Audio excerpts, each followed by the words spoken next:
I'm black, y'all, and I'm black, y'all, and I'm blacker than black, and I'm black, y'all, and I'm black, y'all, and I'm black, y'all, and I'm blacker than black, and I'm black, y'all. I'm blickety black, blacker than black, black, I'm blacker than black, yo, because I'm black and I'm back. Yo, I'm black and I'm black, y'all, and I'm blacker than black, and I'm black, y'all, and I'm black, y'all, and I'm black, y'all, and I'm blacker than black, and I'm black, y'all, and I'm blickety black, black, black, black, I'm black, black, black, black, black, black, black, y'all, and I'm black, y'all, and I'm black, y'all, and I'm blacker than black, cause I'm black. I'm black, y'all, and I'm black, y'all, and I'm blacker than black, and I'm black, y'all, and I'm black, y'all, and I'm black, y'all, and I'm blacker than black, and I'm black, y'all. I'm blickety black, blacker than black, black, I'm blacker than black, yo, because I'm black and I'm back. Yo, I'm black and I'm black, y'all, and I'm blacker than black, and I'm black, y'all, and I'm black, y'all, and I'm black, y'all, and I'm blacker than black, and I'm black, y'all, and I'm blickety black, black, black, black, I'm black, black, black, black, black, black, black, y'all, and I'm black, y'all, and I'm black, y'all, and I'm blacker than black, cause I'm black.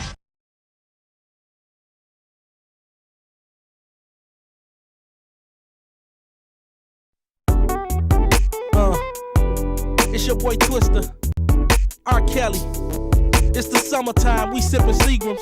This is for the ladies, walking around downtown, shopping at the malls. Yeah, ladies, you're so sexy. You got the Gucci purses.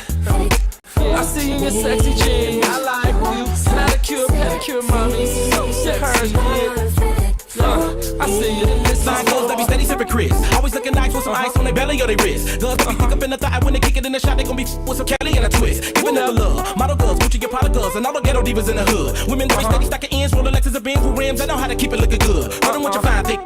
My ego snatch you, so I gotta make you mine quick fast. See you coming past, I don't really wanna wonder, so I gotta put the numbers on my sidekick fast. Rollin' with your mom, working hard, getting money, pulling papers. If I ain't got papers, you will bring me some bees home. Supervisor giving orders on the job, but you still looking good with those skin tight jeans on. Looking hot in them heels, I think I want that. Coming back up to the bottom of my throwback. When you rollin' your rims, flicking like a Kodak. When I drive and wanna smoke, she a roll at. Miss Mob, just rollin' with the hardest, holding it down like a female Joe Pesci. And I wanna make her a maid woman, I hope she gon' let me, cause she looks so sexy. And this is for them girls that be wantin'.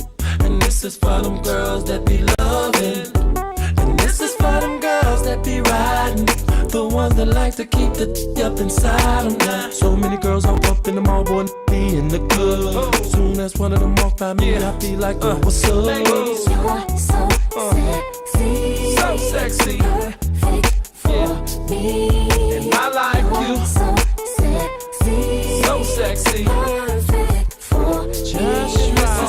All the shrimp and lobster honeys, downtown shopping honeys, stand on the grind, got your own car and crib honeys.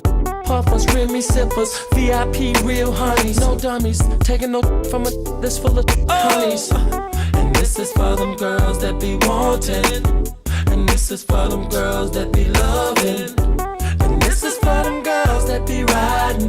The ones that like to keep the up inside them now. So many girls hop up in the mall, boy, and be in the club. Soon as one of them walk by me, I be like, oh, what's up? You're so sexy. So sexy. Perfect for me. And I like you. So sexy. So sexy. Perfect for Me and my clique was rollin' thick on 24s on the dirty lake. Met a chick looking fine and the measures was 36, 24, 36. Come and show there ain't no reason to be scared of us. Loving how you do your own thing and how you smoking on your own flame. Looking finer than the girl that be grooving on Soul Train. I try to hit her with some cold game. I hope she feel me. Try to holler at a show to get a better vibe with her while I'm sipping on mine. I wanna kiss her on her body, but I gotta make her holler while I'm giving her. Gotta really love a girl that know how to kick it, but she know she gotta make that. Go and shopping for the minks and the leather, but come back and bounce that. My East Coast girls, that's what's up. Tell my South Side shorty we can get it crunk. My Cali girl make it bounce like a 6'4". My shy girl bust down nigga straight buck. When I see up all the girls, they get down for hers. I gotta get up with her if she gon' let me. Career woman with some ghosts. Baby girl, cause you look so sexy. And this is for them girls that be wanting. And this is for them girls that be loving. And this is for them girls that be riding. The ones that like to keep the up inside them now. So many girls hop up in the mall, boy, and be in the club. Soon as one of them walk by me, I be like, oh, what's up? You're so sexy. So sexy. Perfect for me. And I like you. So sexy. So sexy. Perfect for me. This is for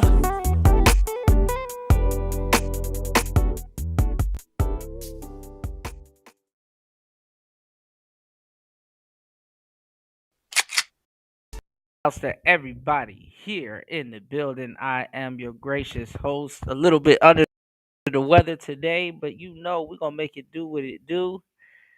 Player Talk Radio. I am your gracious host, DJ Kuda, right back at the helm of today's show. Good to see you guys in the building. Shout outs to everybody here. Let me give you guys your shout outs real quick. Shout outs to the cynical one as always. First on the check in. Shout outs to you, Akazi. Shout outs to David Akisanya in the building. You know, I had to throw on a little bit of Ira for you, bro. I threw on a little bit of Ira Star for you. You dig? Shout outs to everybody here. Shout outs to Raven Knight. Raven Knight said, "What up, nigga?" What's going on, man? Shout outs to Chris G. Shout outs again, like I said, to UFO Kamikaze, but shout outs to Malcolm in the building, and shout outs to the one and only Aunt T in the building. Aunt T in the place to be. Good to see everybody here. Good to see everybody here. Please hit the like button on the way and please support the show. And yes, like Aunt T said, share, share, share.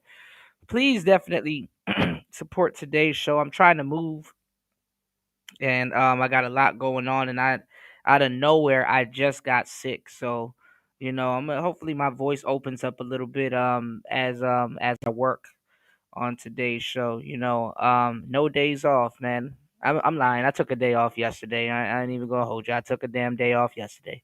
Took a little bit of time off, but gave me a good little chance to rest up a little bit. I stayed. I ain't gonna lie. I spent the whole day in bed.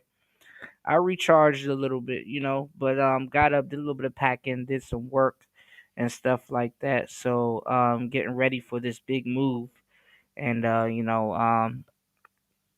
definitely could use you guys help and support, on today's show because I'm gonna be running the show while I'm traveling, but it might be a little bit it's gonna hit my pockets to travel and do the show, but I'm still gonna do it. But I want to make sure that I have a signal. You know what I'm saying? I can't rely on it's a new spot that I'm headed to, so I'm not sure if they got the correct signal and stuff. If their signal is good and stuff like that. So I gotta dive into the show's budget, which we've been in the red for a long time. We've been in the red for a long time. I've been trying to save to get an Xbox and all kinds of shit. We've been in the red for a long time, So if you guys could please definitely support the show. But I'm going to a new spot, and I don't know. I don't know what the internet or the Wi-Fi situation there is going to be. So, to keep the show going, I definitely gotta take different measures into account, and then also too, like I said, my laptop is broken. And especially War Master. I appreciate War Master for helping me get a editor and stuff like that. So I got more moving pieces that I gotta plug in and keep going and stuff like that. It's just a lot, for me to bring you guys these shows at the current moment, and I enjoy doing them. I'm here working, so if you guys could definitely please support the show more than usual, I would I would definitely appreciate it. We got a lot to talk about on today's show, and a lot of stuff to go over. And honestly, right before we went live, something came across my timeline, which is what we're talking about. Everything that we be talking about be right on point. I'm not sure if we're in the trend setting it or just on point. I think we're all three. As always, we always are in the trends and setting trends and stuff like that. So shout outs to Beachy on the last show, man. Man, shout outs to Beach. I haven't spoken to Beach in a good minute, so we were just catching up. If you guys checked out the last show, that was, that was a really good show. I've been looking at scorpions and all kinds of shit. Shout outs to Beach. Beach got me very intrigued on the Death Stalker Scorpion. Um, but I was going over a show with Obsidian and a couple of the guys here, and like I said in these spaces, and like I said, y'all guys that are in these spaces, y'all fall for the bait all the fucking time. And I'm gonna go some to certain places, and when I see some of these shows going on, I'm gonna make sure I'm a part of some of these shows. because we gotta shut this shit down ASAP. You know, hell no, we not finna be sitting here talking to a whole bunch of ungrateful people coming into the space that's poached off of our channels for years, talking about what the manosphere has done. You know what I'm saying? And I'm already gonna you know, let you guys know what time it is. First of all, any manosphere channel or channel running around here asking about what has the manosphere done, you out of your damn wheelhouse. You know, and a lot of them niggas need to get back into their damn lane. Cause first of all, we the reason why y'all even picked up mics and got y'all shows anyway. You know what I'm saying? We the reason why y'all run y'all shows identical to ours. They can't do their shows without Manosphere talking points, but they're running around asking what has the Red Pill or the Manosphere done for anything. And it's like, okay, my nigga, don't say shit to us. You know, we help y'all. What can we do for you? Y'all just pillaged, took, and stole. Y'all made money off of our intellectual property because none of these new niggas brought anything new to the table. I don't give a fuck about no damn race loyalty. You're not gonna. That's another thing we're gonna have to start teaching black men.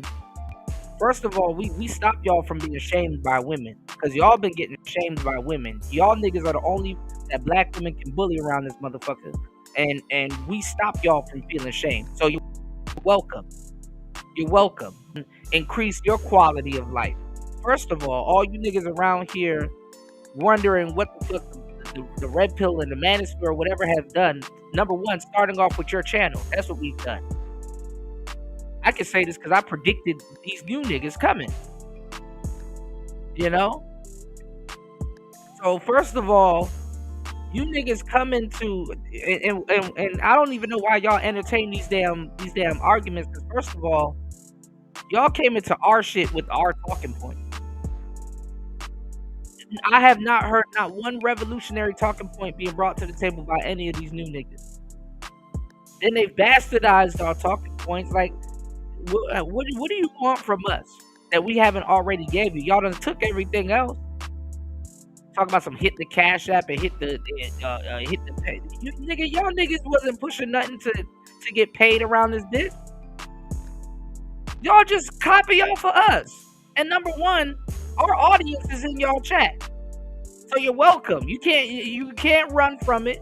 You can't say you ain't steal from us and all other stuff. And first of all Manosphere aside, because first of all, I don't understand how they're over here trying to tell a bunch of incels whose talking points they stole what to do, and at the same accord, you have feminism running rampant. You have 18-year-old black girls getting on OnlyFans, and you got all this shit going on. Don't tell me you skipped over all of the goofiness going on in the world today to come talk to a bunch of incels. Don't tell me you skipped over a bunch of hoish women that's butt naked on the internet to go talk to a bunch of incels. What's going on, Soundmind? So please inform me when there's one of those panels going on. I will go up there and shut all of that shit down. Because all of their channels are identical to ours. Their chats are identical to ours. I'm not really finna listen to a nigga cosplaying as me.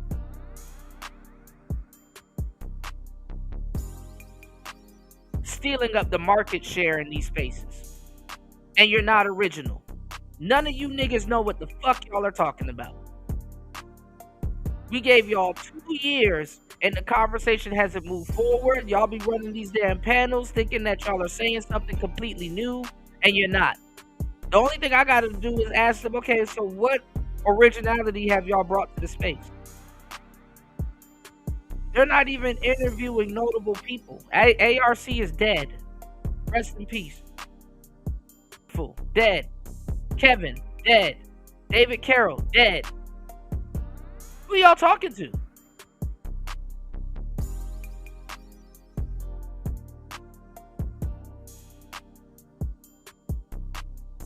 A lot of y'all niggas OGs are women that stole from us.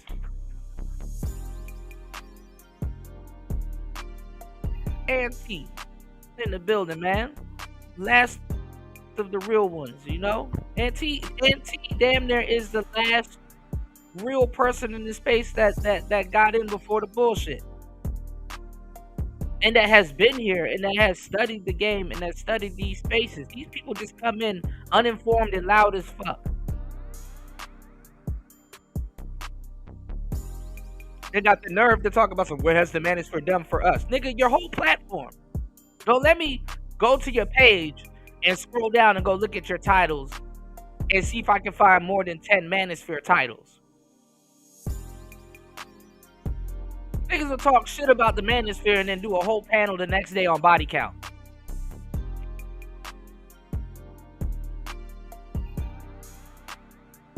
Nigga, thieves. What Auntie say? She's a fucking thief. She's a fucking thief. We got a lot of thieves around here, man. I'm not mad at you niggas. You know, if it's a money grab, go ahead, grab the paper. Steal from us some more. Just don't act like you never stole from us before. You understand what I'm saying? Niggas done gave you a couple of yards before they shot your clay pie down, dog. It just you know.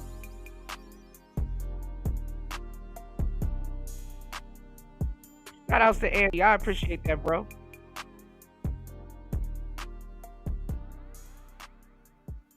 So yeah, you know, we've been doing it, man. Yeah, reset.exe. And all these other niggas that been around here, shame on them. Invent themselves on these people's panels and shit like that, acting like these talking points from them.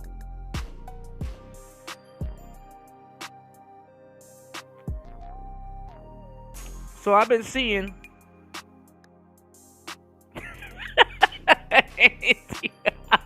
stop! Thief! Come back! Thief!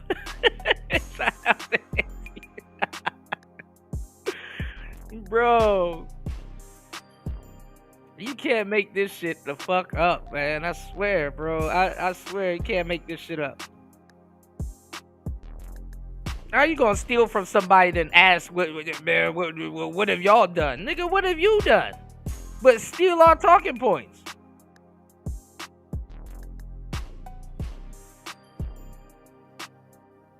Nigga ask about what have you, nigga, what have you done? Hit me with no Janet Jackson line. What have you done for me lately? What can I steal from you lately?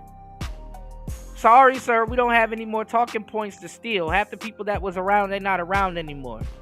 And y'all done stole so much shit from me. It's like, damn, dog, you done took the whole register.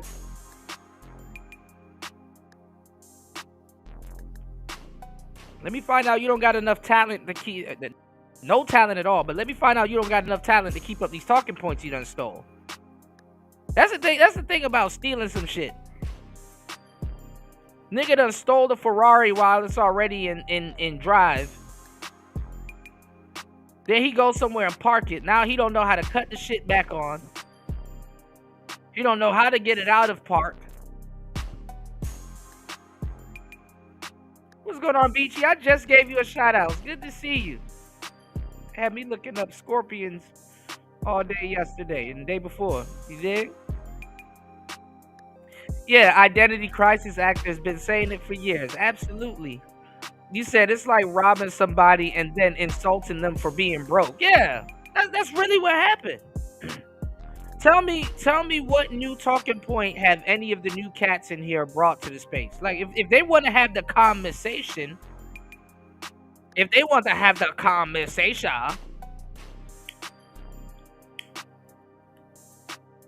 let's have it. Yeah, shout outs to Eric Bird and the place to be. Shout outs to everybody here. Please hit the like button. Please support the show. Let's try to get at least a couple of supporters. I need help moving. Please be in the spirit of giving. Happy Thanksgiving, everybody. It's almost Turkey Day. All right? I'm going to give y'all a tip if y'all haven't bought y'all turkey yet. Try to find a smoked turkey because I know it gets disgusting after Halloween. Like, niggas got to double up on the cranberry Y'all niggas making turkey soup, turkey sandwich. The turkey done dried up. It's causing a drought in your mouth and shit. So y'all get some smoked turkey. Bet you niggas eat that shit all the fuck up. You know. And if y'all hosted Thanksgiving dinner this year, y'all rewind the show and go play that More and More by Joe, because that's all people take. Niggas be coming to your house taking 3 plates and shit. Like, wait, hold on. You didn't cook shit, you know? So many topics to talk about. Speaking of cooking, man, you know what? You know what? Came across my desk. I had a viewer. I'm not gonna say his name, but this has actually been trending too. And I was just talking to him about this not too long ago, and he was like, "Yo, Kuda, man, he's a millennial, so he was like, yo, I need a girl that can cook and clean." And I'm like, well, do you like cook what?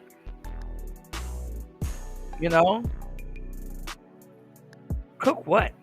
Do you even have any cookware? Like, cook what? Cook and clean what? Like, I don't even think he really has his own place like that. Get on him about that. I told him a story about, it was something that was trending recently, and they were talking about voodoo and stuff like that. And I told him a story. I told him, listen, I'm from America.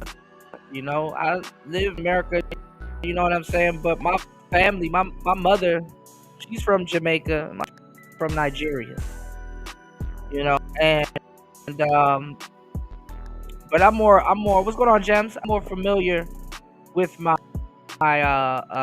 mother's side of the family than my father's side of the family, right?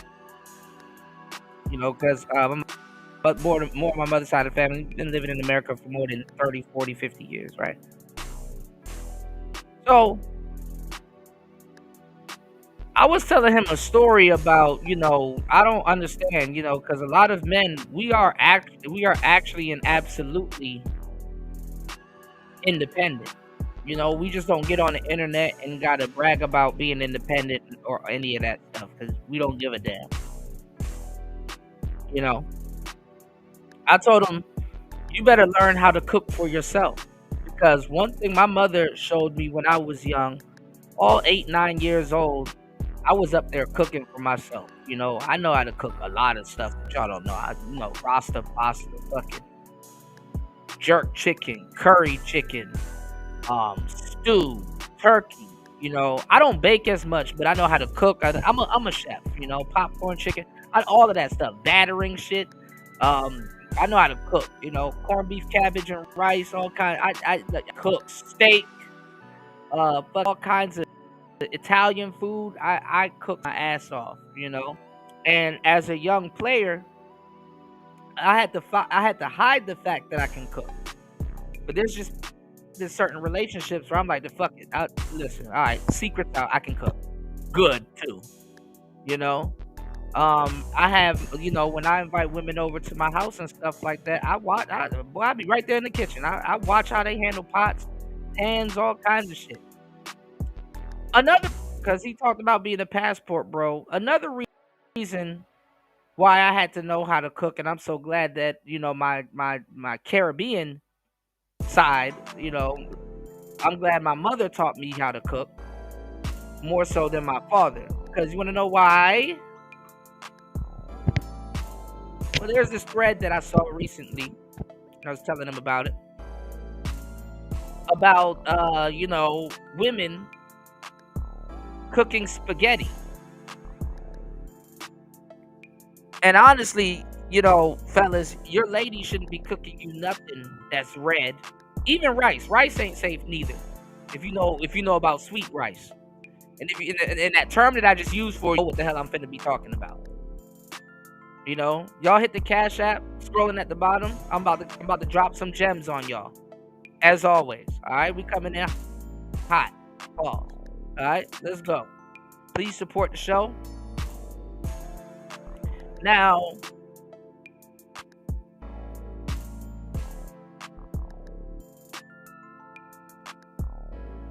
if you eat anything red, and even your wife, depending on how y'all marriage going, you better, be careful of eating red. You know what I'm saying? If you aren't familiar with voodoo or hoodoo or voodoo, you might be in the loop. You might be lost.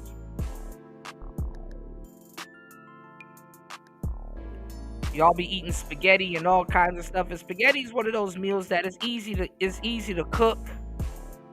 It's not that hard, but you can hide and conceal a lot of stuff in spaghetti. And something that's making a big comeback with the BS that's going on in relationships nowadays are women are putting their cycle in the spaghetti. Which is a love. It's not necessarily a love potion.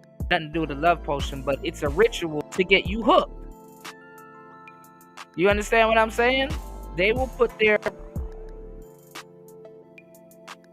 cycle in your damn spaghetti and mix it in, and you wouldn't be able to tell. You're just attached to this woman and you don't know why. It damn near frustrates you. It damn near can create a toxic situation, because a lot of that times, women be playing with magic and the shit backfires. Some of these girls, you better be careful. Niggas talk about they want to be passport bros. Okay, you're gonna find the right Caribbean girl and something gonna happen to you.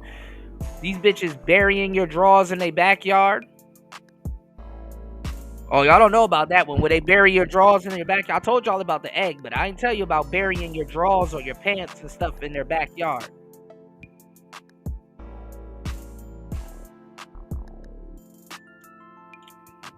Evil as fuck.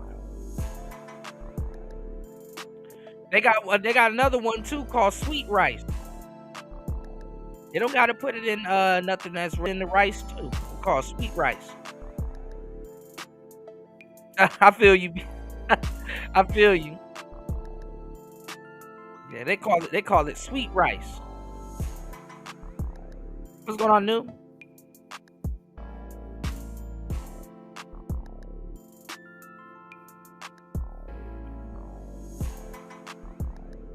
Yeah, they put it on you. Yeah.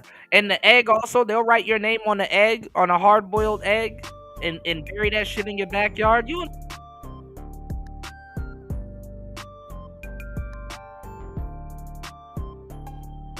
fires. You understand what I'm saying? What's going on? Shout out to new in the building. That shit backfires, y'all. That fires.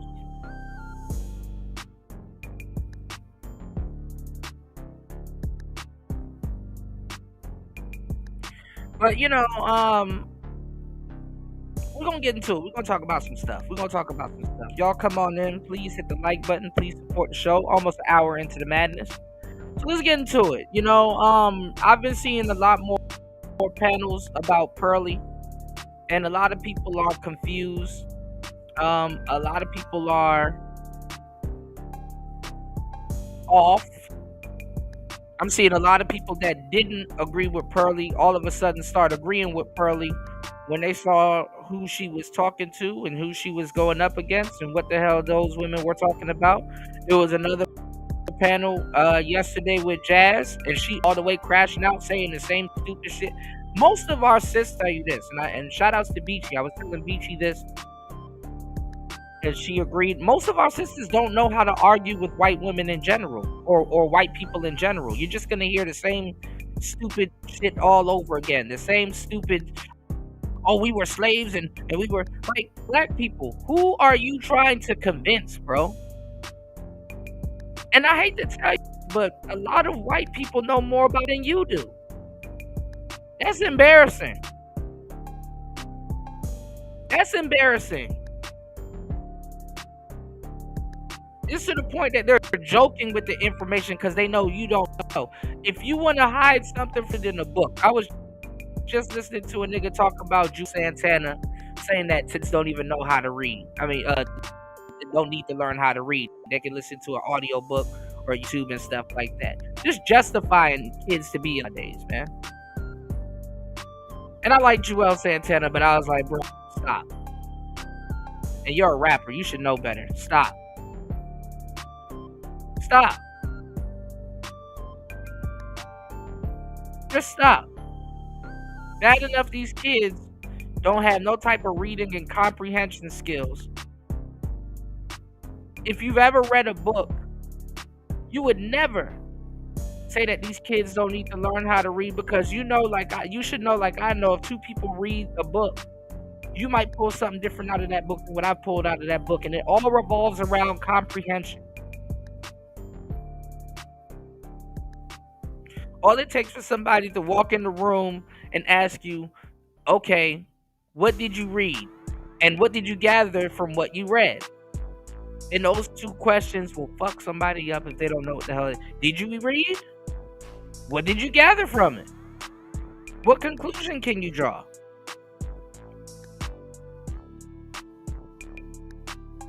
The reason why I'm angry about shit like this is because guess what? By the time I'm old and even more mad, these are going to be the people running the fucking world. I'm scared for millennials to even be in the house, to tell you the truth.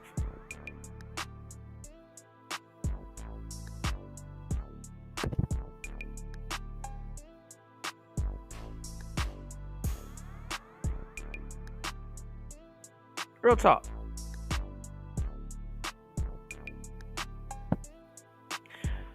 So, you said ever since a lot of those Hurricane Katrina came to Texas and drove, a big up spike in occult stuff has taken place. Oh yeah. Oh yeah. It's to the point that y'all got to learn a little bit of who to protect yourself, you know? Start sprinkling white salt around in your house, around the doorways and stuff like that. You know what I'm saying? Purified salt and stuff like that. You know, there's ways that you can combat, you know, certain foolery that'll make its way into your house. Because that's the thing. It ain't even about somebody putting roots on you. It's some goofy spirit contacting souls on your, contacting entities on your behalf. And you gotta be able to you gotta be able to get that hex up off of you if there's a hex on you and stuff like that. You know, a woman putting her cycle in your spaghetti is some real shit.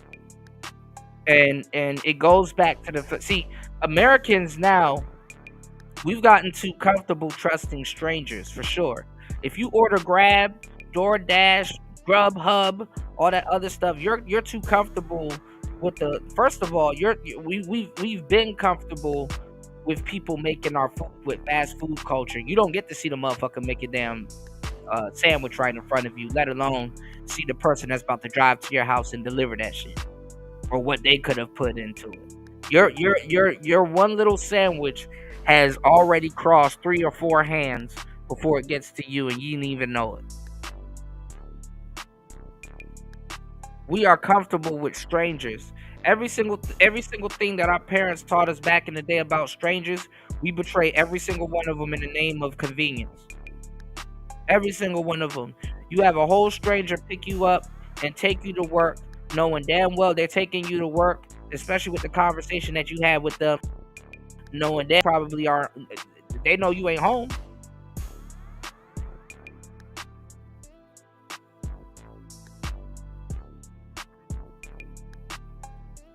They just took you to work. You got strangers delivering your food.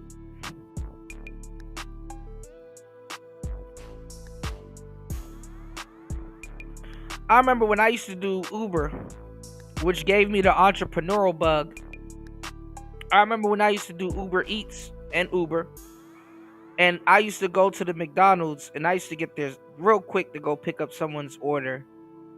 And them motherfuckers used to hand me the fucking soda cups to put the damn soda in. And I'm like, yo, I'm the driver. Like, why are you handing me the soda cups to put the soda in? Talking about some Sprite mixed with a Fanta or some shit like that. I'm like, yo, you do know I'm the driver, right? I could give these people food or y'all could have done something to these people food and they blaming me. All kinds of shit could go wrong.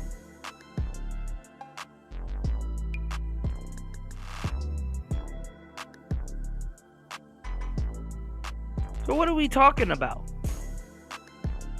We trust strangers on a day-to-day basis, and it took somebody on the podcast in 2025 to bring that shit to your attention. Ain't that crazy?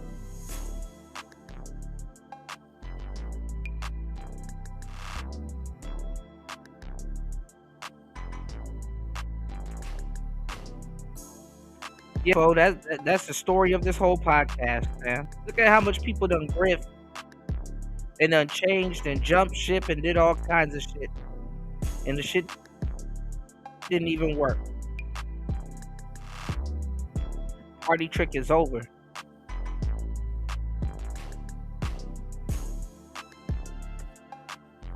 But anyway,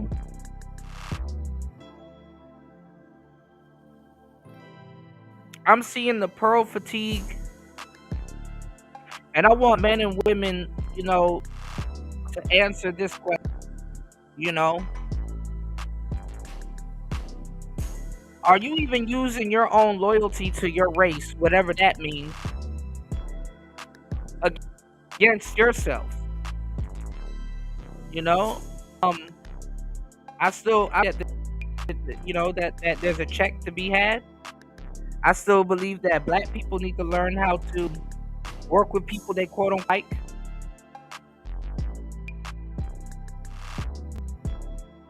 Work with people you don't like.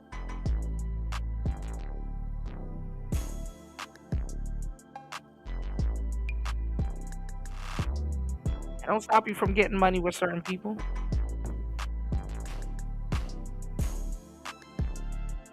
They're gonna do it to y'all anyway. Niggas, they get the shitty end of the stick.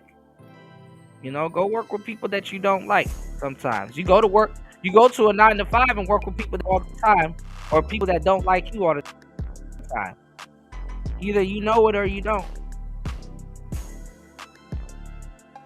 The whole pearl thing, it's been blown. Some random white woman on YouTube, you questioning your loyalty to your own, or have other people around you questioning your loyalty to your, just because you see some inconsistencies and some consistencies with certain things. And that's the thing about black people. When you get smart and stuff like that as a black person, you will realize that some have to suppress that shit because niggas around you will never understand that. Understand when you actually get smart. They don't and this is more aligned with white people more than you think. You got to be careful about listening to niggas, how you move and stuff like that as a black person, especially if you're smart and you have a gift and you've been like that your whole life, because motherfuckers will fucking set you back. And listen, ain't nothing more white supremacist than the ideology of a pack of niggas, because black people view themselves through the eyes of the quote-unquote society. Black people ain't views as white people, or the white people that they claim that they have. And the funny thing is that, yeah, when you black pill yourself, you can see it clear as day.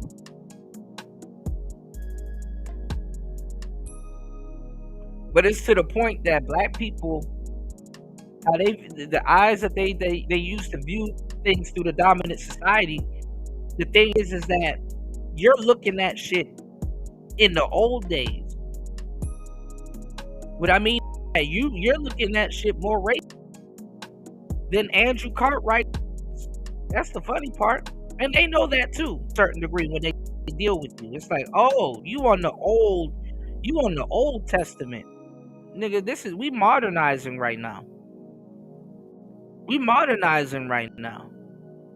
I'm not saying that the modern people aren't racist, but no, it's a lot different. You looking at plantation politics.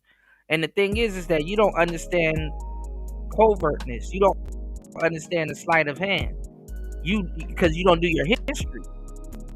You don't read books. You go off of everything you see on YouTube.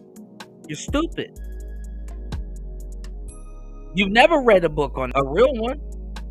You haven't read the ISIS paper from cover to cover. You didn't read Powernomics. You don't even know about these books. These books are still new to you. A lot of times, you niggas just give up on the book because you think that if a book came out in the 70s, that it don't even fucking have no relevance in today's society. That's the funny part. You don't even know about future projection. So how are you getting bullied into race loyalty? You don't even know you don't even think black people own banks. You don't even bank at a black bank.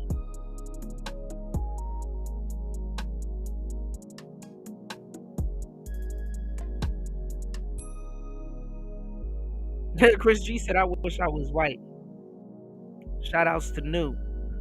Aunt T says, before you can practice loyalty to you must first have loyalty to your space. That's some real shit. Doing this YouTube shit, absolutely. Figuratively and literally speaking, yeah. UFO says, I occasionally share shit on here from real life experiences, but don't ever get it twisted. I gives no fucks about views, fame, or recognition, which is why I don't make content. I feel you. But y'all brothers gotta not have this battery in your back. First of all, black men, you are alone. You are uniquely alone. You aren't, but you are. Black men gotta be, you gotta be okay with not being understood. You gotta be okay with not really having a counterpart. This is called leading from the front. You gotta be okay to lead. The women that y'all want to lead, if you can find one, cool. But if you can't, this is for you. You gotta be okay with not being understood. The person that needs to understand you the most is yourself. You might need to, go date another black woman from the South. You might need to go date, whoever you want to go date. Free yourself. I don't understand why y'all get caught up on this damn race loyalty shit. And a lot of y'all are loyal to the worst women in the race. You know what I'm saying? A lot of y'all are loyal to the worst women in the race.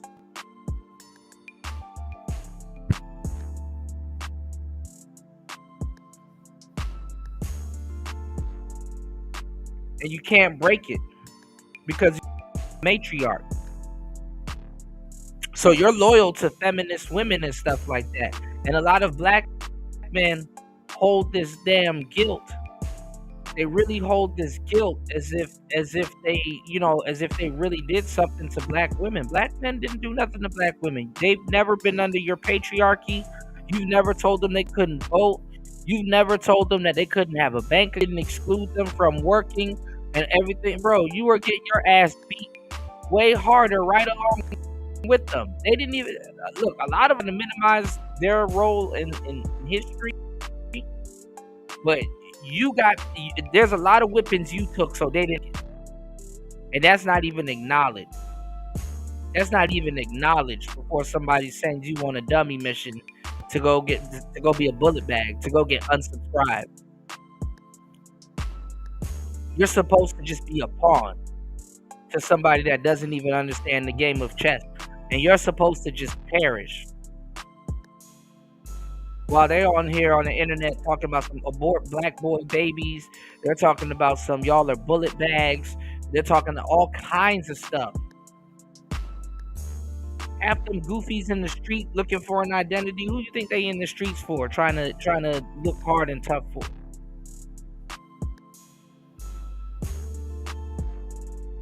Niggas get their shoes stepped on.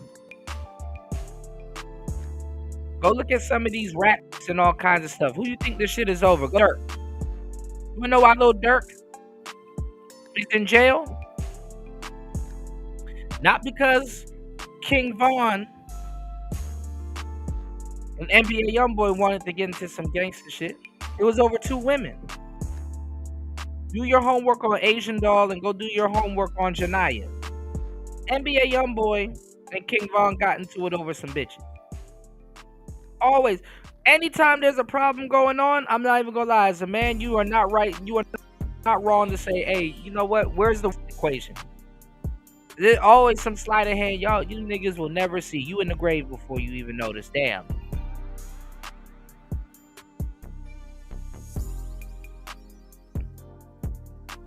Lil Pap died. Tim done shot Vaughn. All kinds of stuff. I can point out the women in these situations.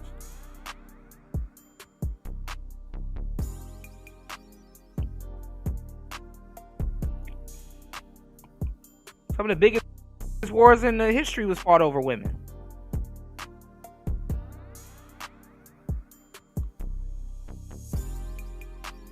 We're going to talk about Pearl in a minute. Another woman.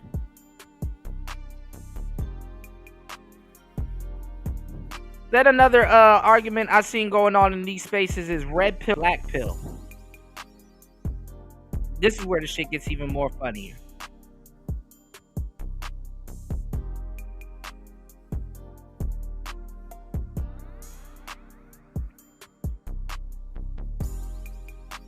And let me tell y'all something too that I've already pointed out in a long time ago. Glacier people are going to be coming into the Black Manosphere, and they're going to be hosting these debates. I already said like a minute ago, if they were smart, they would come in and do this, because niggas want to do is argue all damn day. So all they got to do is come in, run these panels, escort y'all together, act like they're playing to get y'all to debate. A lot of them started seeing that it was profitable when Coach Greg Adams and Andrew got into it, but we've done this before. We've already done the test runs in the underground before these new cats came in. And shout outs to Sarah at the Raging Tomato. She understood about. There was another lady that I saw. Shout outs to Educated Pookie, and shout outs to it's another brother that I saw. Hopefully, you know, they come through and they host these debates. Pearl is gonna, she's gonna start doing it every Sunday, she said. So now you got these debates going on. And I was telling you guys that this was gonna happen as soon as my boy got up out of here. And I'll be damned if it hasn't already happened. Go on Dollar Washer. Remember, in the black sector, they used to have these debates at the House of Consciousness, where he played the middle ground. Remember, in the Manosphere, we used to have Manosphere Mania. Shout outs to Angry Man. We used to have the Rumble. Shout outs to O'Shea.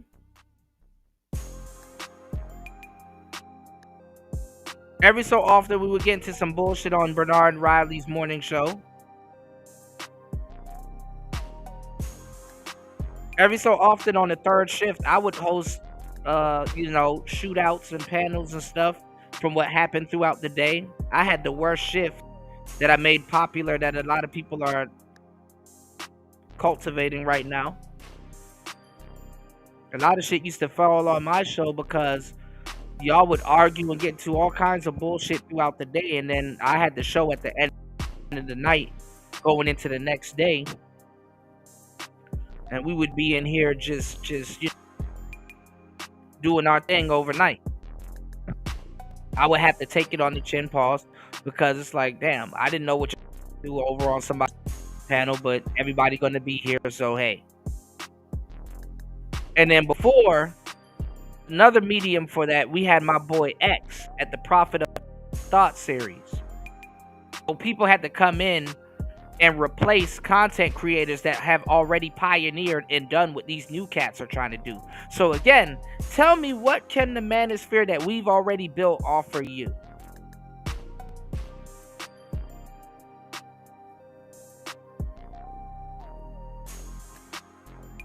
And then shout outs to Ant T, that creates a blowout valve for a lot of these cats with the purge, which was the best idea from the end of an era.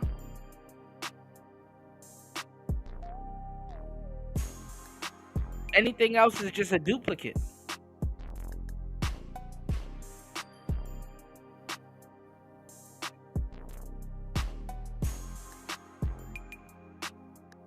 We never used to talk to women like Jazz and random women that just came from anywhere and took their word for it.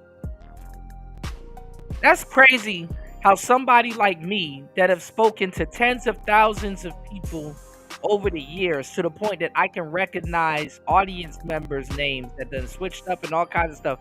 I can recognize audience members' names, past and present, has to talk to somebody that just showed up here. Like, what's going on here? I'm going to say this about the red pill, and it's going to stick. And it's like, bro, why am I even talking to you when you should shut the fuck up and be in the crowd listening? You don't know shit about the red pill. Why am I going to listen to some fool that wasn't even around here when the black pill was a thing? And have some conversation with somebody that don't know what they're talking about. Some people that can halfway put certain things together. And all of their knowledge comes from YouTube University. And I've been said there needs to be a line between content creators and just random people coming in here. Like, you know, especially panel participants. Cool, I get it. You want to be on the panel? Cool, I get it. You've been to every single panel on the fucking, and you think you know what you know. You think you know what you're talking about, and it's like you really don't know what you're talking about. Niggas ain't gonna believe me when I say, listen, what you're talking about is not bro. That has nothing to do with the black pill. The black pill aren't supposed to give a fuck. So why are black pill people running around here giving a fuck about not giving a fuck? That makes them give even more of a fuck than they were supposed to give. How does that work?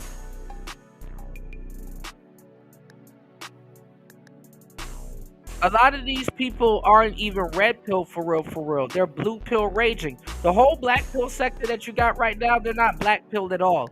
Those are blue pilled ragers. Because there's two things you can do when you take the red pill. You understand what I'm saying? When you see somebody, let's get into the game. Y'all hit the like button, all right? Please support the show. When you see somebody getting into the red pill, right? And they're going through red pill rage, they are mad because they are woken up. Okay? When somebody goes through red pill rage, they're mad because they're woken up and they're going through the motions of accepting it, which also mimics the motions of grieving. You know, when you lose somebody prematurely, it's a death that you wasn't planned on, and you go through anger, you go through disbelief, you go through pain, you go through rage, you go through all of that stuff. You can tell the difference with a group of people that when they're woken up, they say, oh, okay, I'm accepting the fact that I'm woke.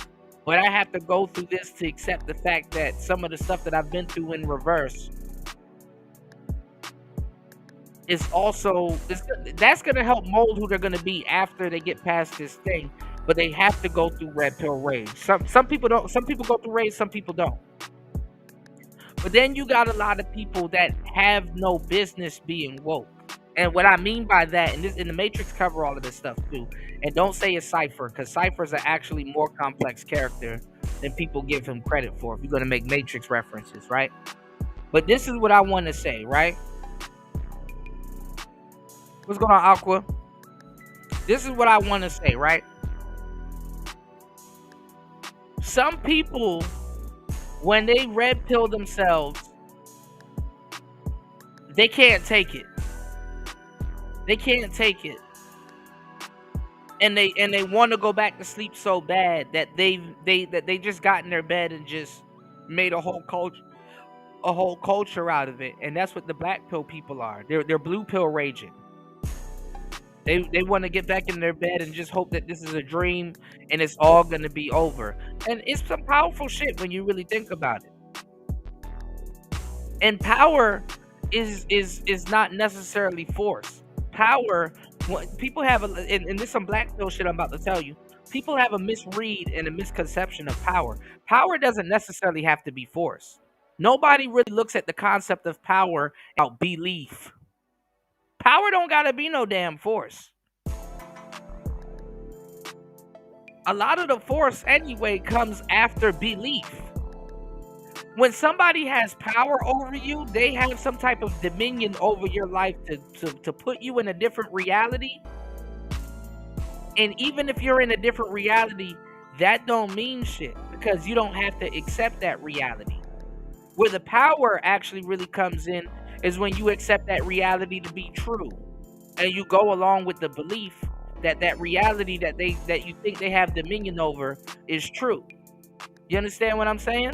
Some people will tell you, some people that will have power, right? Let's say you're a talented individual and you just, you haven't met a mentor, you haven't met a teacher, you haven't really harnessed your skills and stuff like that, but you're sitting on something special. You'll get around people that will say, yo, you can't do this when you actually can, and in reality, they can't do it. But if you believe them, they have power over you because you believe that they have dominion over not even believe. At this point, if you believe them, they have dominion over your thoughts. And the other part of power is to get you to accept that that reality that you're in is true. That's where real power comes from. Ooh, I'm cooking today, man. I'm cooking today. Y'all hit the like button and support the show. These new niggas don't know what they talking about. They're not balling on this level with this information. They're not balling on this level. Please support the show. Shout outs to Gail at night. Good to see you from the clouds. Happy holidays to you and yours. I appreciate you. Shout outs to Gail starting the show off right, dropping the $5 on the Cash App. Gail says, where the money reside, where the money reside, where the money reside, where the money reside. Let's go. All right, we going. Where the money reside, where the money reside, where the money reside, where the money reside. Okay, let me tell y'all something. I'm doing something real big this month. Any deal that y'all got and they beating us, I'm gonna beat about $400. Just give me your pen and the paper, cause I'm at what the what? Where the money reside, where the money reside, where the money reside, where the money reside. Okay, I told y'all before, y'all know what I do. I give all these good deals and everything else. Y'all better ask about me because I do all that all at the time. And that's on who? Mary Had a Little Lamb. Okay, okay, okay. Shout outs to Gail at night. I appreciate you. Thank you so much, love. Thank you so much. I appreciate you. Yes. So yeah, that's what power is. Power is to have some type of force over you and to get you to accept that it's true. To be able to control your environment and certain things, be able to manipulate your reality and things like that. So you got all of these guys in the space. You got two different types of guys when they're exposed to the red pill. They can either overdose on it. I say every 10 red pills that you take a black pill. But now it's 5. But y'all are introduced to the wrong information. There she go. Y'all are introduced to the wrong information. Y'all listening to these new cats that don't know, y'all listening to these new cats that don't know what the fuck they're talking about, trying to tell you, oh man, I'm arguing with these red pill people. Nigga, you ain't talked to a red pill person a day in your damn YouTube career. You ain't talked to a red pill person a day in your damn YouTube career. The funny part is, the people that these niggas that steal our talking points, who they should be helping, them the people that gives them a little bit of pushback because the audience that they've inherited, they didn't build that audience. They've inherited that audience. Y'all didn't build your audience. You inherited that audience. And the people that you should be giving knowledge to that look up to you as, oh man, this person's a YouTuber. Oh man, this person got subs. These niggas look at your sub counts and think you know what the fuck you talking about. You don't know what the fuck you talking about. Y'all niggas, and a lot of y'all niggas dumb as hell reading sub counts. You got YouTubers that don't even know how to read sub counts. They don't know what the fuck sub counts are for. Oh, this person got 25,000 subs. They should know what they're talking about. That's not true. You got rookies that got that amount of subs.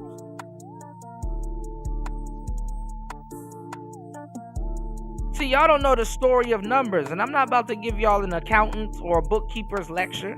You don't know what you can look at numbers and don't know what the fuck you talking about.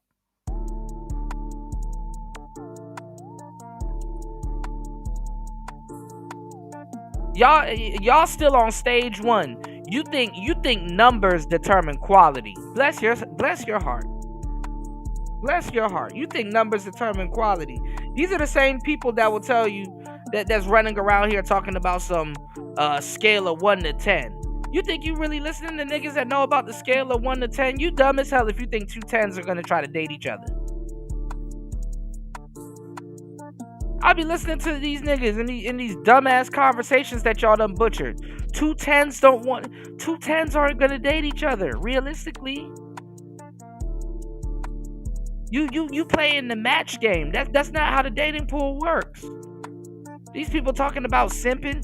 You don't know what simping is. You ain't a player. You don't have access to that type of information.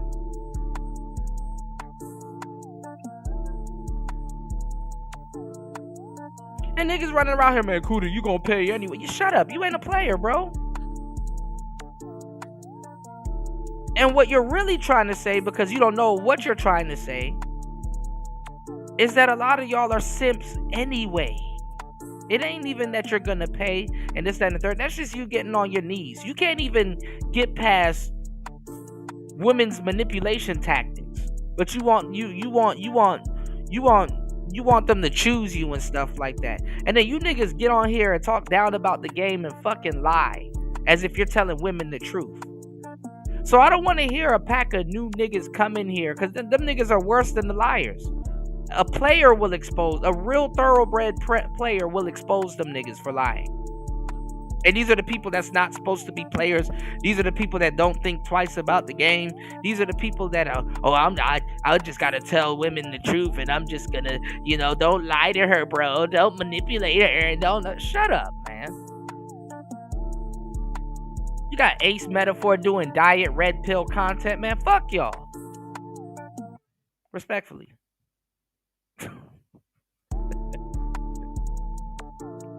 Listening to this stupid shit. I'm not trying to hear no nigga come in here that got our fucking talking points, stealing our talking points, running their shows like ours, having their Cash App in their bio and all their goofy thumbnails and graphics and stuff that they come up with, talk shit about no fucking manosphere or no damn red pill when you've been leeching and eating red pill for God knows when. You haven't brought nothing new to the table. You are not original. You are repeating old talking points, and you're not doing nothing. You have not moved not now one needle forward. You haven't brought nothing to the dating game or the pickup game or the fucking relationship game or the red pill game or any of that other stuff. You are a disgrace, and you have no business talking about nothing. I don't want to hear no black pill or no red pill. I don't want to hear no black history facts from you. I don't want to hear no black stories from you. I don't want to hear none of that. We've been here the whole time. Y'all patience should be as thin as mine, and I'm the most patient nigga on the planet. I don't want to hear no more of that shit. I don't want to hear no more of that shit. Especially not from y'all. Y'all came in stealing. Y'all are the wrong people to try to chastise anybody about fucking content that y'all already made the money off of. Now the one is dry and you don't know who to steal from next. I don't want to hear about no fucking incels. Yes, okay, since we're incels and y'all done took all of our talking much money off it as you could, I don't want to hear you trying to double back and say, what have we done? No, we've done a lot for you. You go sit your goofy ass down. You haven't done anything in the black community. You haven't helped out any black banks. You don't support no black institutions. You haven't even done your damn homework as a black person. You just heard all of our talking points, regurgitated them, and then now try to act high and mighty. I don't want to hear it. You have black now getting rid of so much black children, and you got fans culture. You have bitches outside butt naked and all kinds of other shit. You bigger problems to fry than some incel on the internet. The incel on the internet should be the last motherfucker that you should ever be talking to. And I like how y'all try to run with this. Oh, there's a whole male loneliness epidemic. Y'all are a fucking disgrace. Y'all are a disgrace. because men don't fall for no male loneliness epidemic. If you knew anything about male history, first of all, we love being alone. You want to know what being alone insinuates? Peace. The male loneliness epidemic is a myth. It's a myth. You have so many women right now on the internet complaining like a motherfucker. There's no male loneliness epidemic going on. Y'all fell for the banana in the tailpipe.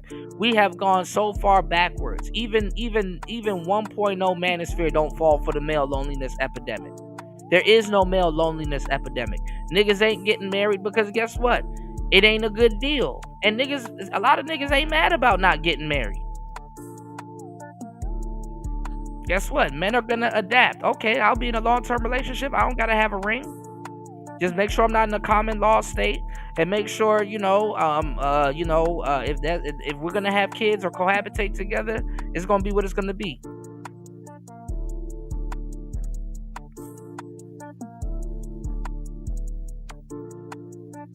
Y'all new niggas, y'all have no fucking business coming in here on the Kevin Samuels doctrine.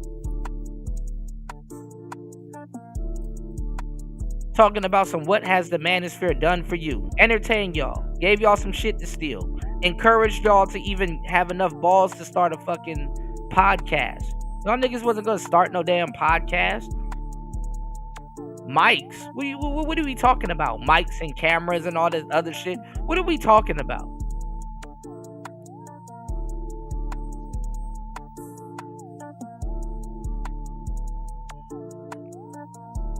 Literally trying to be me and other people.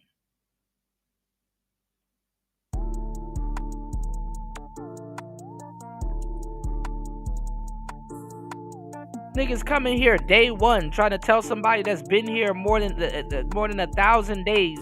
Niggas coming here day one talking about some, man, you don't know what you talking about. Shut up, nigga. What are you gonna do? You gonna give me some goofball link to some YouTuber I already know that I've already did a video on? Niggas coming here with no fucking respect. Motherfuckers talking about Pearly things don't even know who the fuck she is. They know about her, but that ain't enough.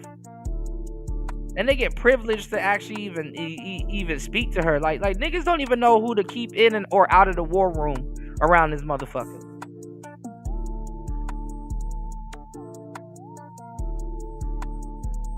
Quality in this space done fucking plummeted.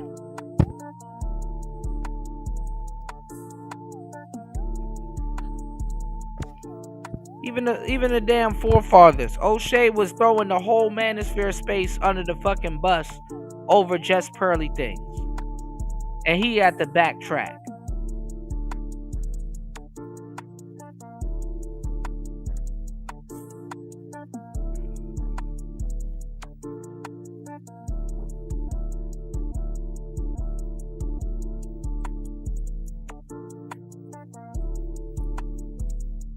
What's going on, D Chicago? Bro, not today. No, stop with the bullshit, bro. Ain't nobody talking about some damn research. What are you talking about? What research, bro? What are you talking about, man?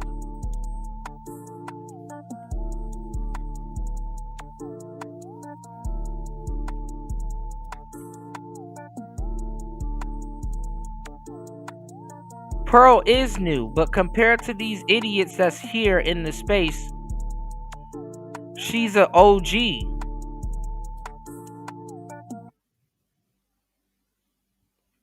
She's an OG.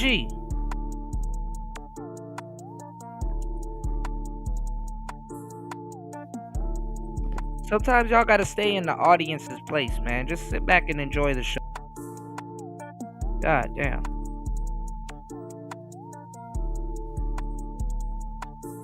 Y'all don't even understand. Black people haven't even updated themselves. Black people haven't even updated themselves. Y'all niggas are still talking about the fucking 60s and the 40s and Jim Crow and all this other shit. Nigga, 2025 and black people are still having a fucking time modernizing themselves. And you got a fucking eye damn pocket. Niggas are still talking about slavery. Imagine talking about slavery to somebody that know more about slavery than you do, and you bringing that shit up to them. You said there's no talking points to be stolen. Don't go back on what you've been talking about the whole time, D Chicago. You said, oh, these aren't y'all talking points and stuff like that. Y'all are some bitter males and all that other stuff. You wasn't you talking down on the space also? You've been there for a long time. Now she's stealing talking points. When we used to say that other people are stealing talking points, no, it's not. The points are for everybody. Nobody came up with these talking points for everybody. Like a lot of people are dumb as hell if they find themselves loyal to the black community and if they find themselves loyal to anything. Y'all need to fucking free yourselves. If you've done your black history, free yourselves. Stop trying to practice this fake race loyalty to these people that don't give a fuck about you. If you want to spend your money black, go ahead and do it. If you want to live black, go ahead and do it. But you're going to be alone. With the exception of a few people.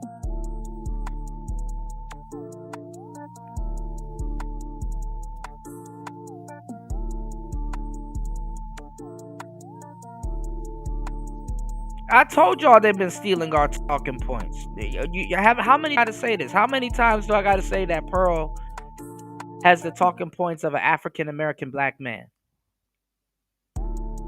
How many? How much times? Y'all don't listen. Like, this is the craziest thing. Imagine a nigga every damn day that works as much as I do and haven't heard a damn thing. Imagine that.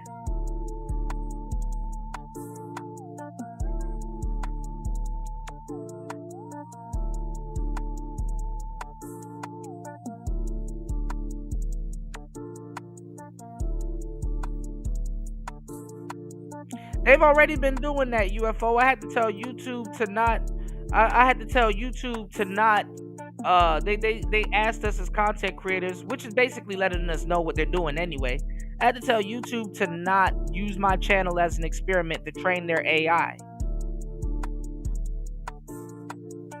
YouTube has an AI that they're coming up with that's going to be trained to do what we're doing right now, and but they can't do it. It has no soul. So this is the quality of having something that has a soul. The AI has no soul, so it needs the human element. Because remember, you're getting humans to listen to you. If it was AI listening to AI, that would work. But you're getting humans to listen to you. And they're not paying us, but they're taking from us. The information is worth more than any money that could be divvied out.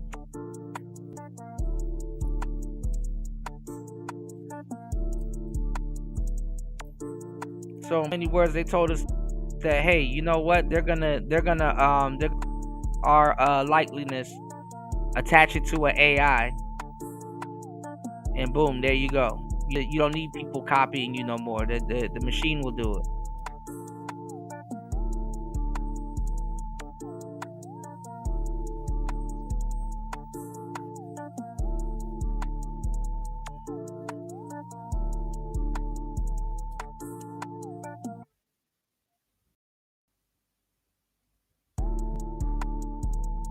Give me 1 second. You know what? We're gonna pick up where we left off on the last show.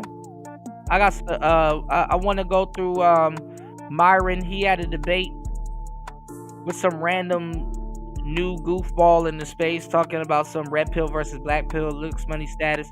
Give me 1 second. We're gonna finish this real quick, and then we're gonna get into that. It's Player Talk Radio. Please support the show. Let's go. Yeah, I declined too, but they're gonna do it anyway. They're just telling you they're gonna do it anyway. They're gonna do it anyway. To see with men, assurance and confidence. Amen. Shout out to you with the support as always. We got some more money. Let's go. No captivity. Give me 1 second. Systemic racism, critical race theory, Donald Trump. By the way, Brittany Cooper, don't take my word for this. Brittany Cooper on Oprah Winfrey Network blamed Donald Trump for the reason why she was morbidly obese. Don't take my word for it. Look it up for yourself. That's a fact. Oh my goodness. All right, so maybe we'll take the shame off the table just to make it into Right, Nuke. So if your mission is truly about empowerment, right? Why does your platform rely on exploiting women's pain?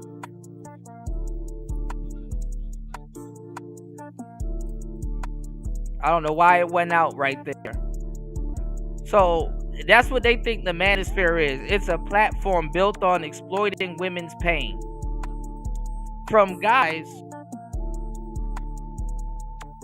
that have say about women being butt naked in these streets, OnlyFans culture. You got it before you can even talk to anybody from manosphere. The world that you have right now is the world that you negotiated. Talking to incels ain't gonna work. Talking to men that ain't sex, by your admission, ain't gonna work. I don't want to hear why is your mission built off of. First of all, to tell you the truth, because you're new here and stealing our talking points. Like, imagine somebody snooping around in your house as a guest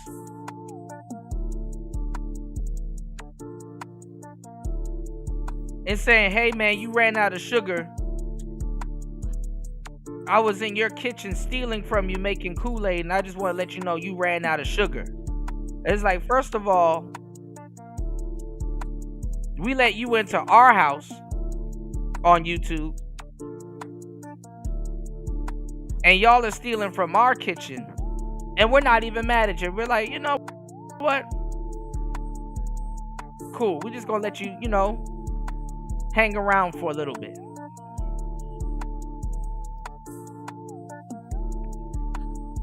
Y'all niggas stealing from us. How are you gonna say, man, what have y'all done? Okay, well, listen, Shanron, you've been here for more than 2 years.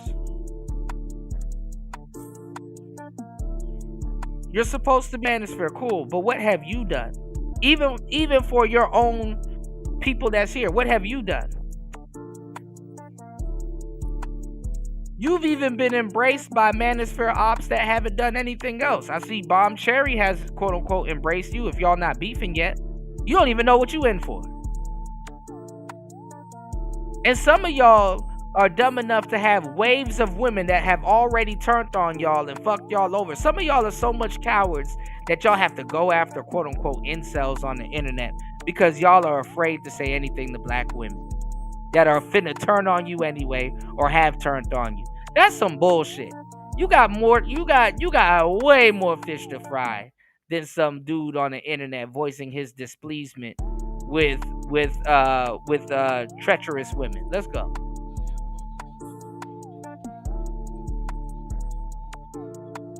You have way bigger fish to fry, I would believe. For entertainment. Wow. Nobody, black men, listen, Tommy Sotomayor didn't start the fight at the Chase Cheesecake Factory to get those women acting a fool. He didn't do that. I didn't do that. Kevin Samuels didn't reach out of the grave and did that. Those black women chose to do that on their own. That's not majority of black women. We know I didn't say it was the majority of black women. So I never said that.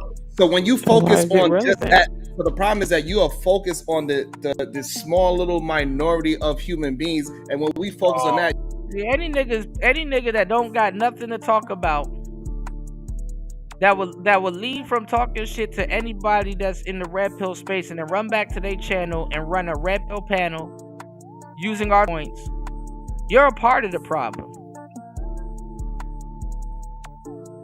Any woman looking at any type of guy or woman defending the dysfunction should look at them as they're a part of the damn problem. Part of the problem. Women don't need nobody.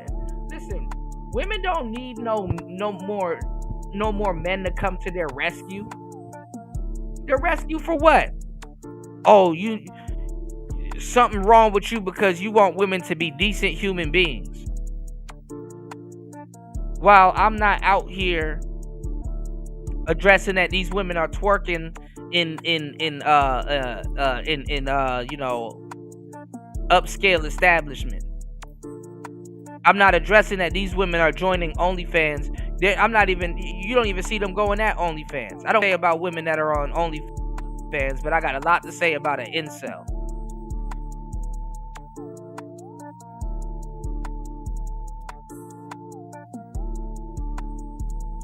They're pro-dysfunction.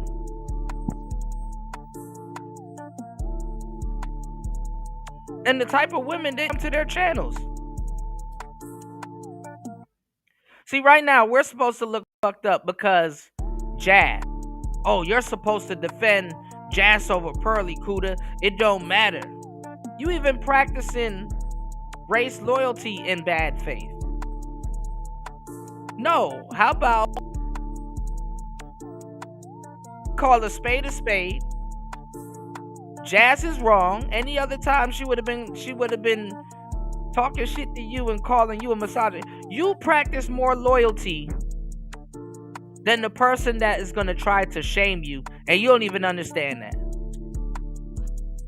About and question your loyalty. You don't even understand when you're being disrespected.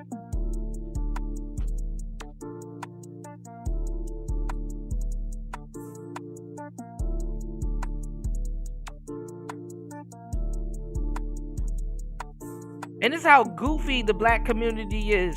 When you were a young millennial and you're looking at dudes learn and get schooled on history and learning when they're 40 and 50, like basic shit. Don't even know how to debate, but want to host a debate. How are you hosting a debate and you don't know how? How are you sensitive as fuck, but you're hosting a debate or in a debate? How you want to take it there with somebody, but don't know how to keep it there with somebody? How you want to argue with people, but you're not even familiar with talking points? And result to ad hominems.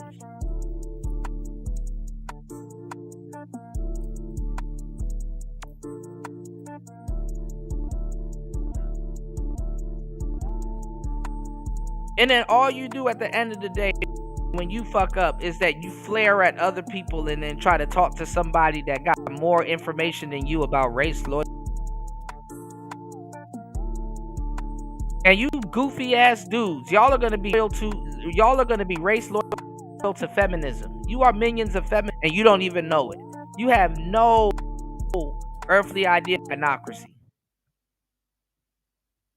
That's not even a part of your fucking lexicon. You gotta Google it. You gotta chat GPT. What's the gynocracy? But you want to talk about advanced level dating topics and stuff like that. This is when you steal. This is what happens when you steal. You're gonna find yourself in a room that you don't know what you're talking about. You're gonna find yourself hosting a party and getting pillaged.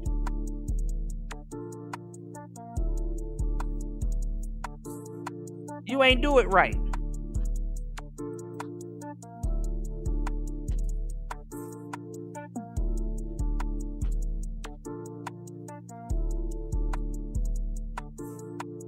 Check in, man. You get other men to believe this is how black women act in majority. No, they don't. They send me the videos. Sitting up here talking to this man about fucking the state of black women. What the fuck does the manosphere got to do with the state of black women? Take the manosphere away, okay? Why aren't you somewhere talking to a woman with her birth canal out on OnlyFans? Why aren't you over there talking to them? What would that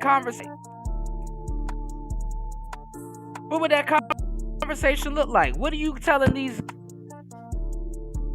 that are living in a high cost economy that's turning 18 and going? Can we find footage of you actually talking to young women?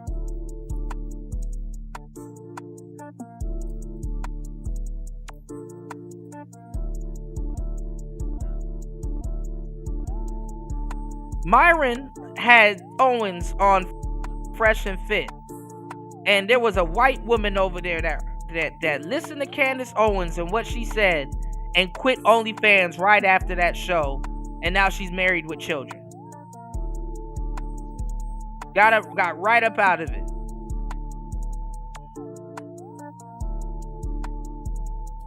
Whether you like them or not. So how can you hold a candle to people that you're copying?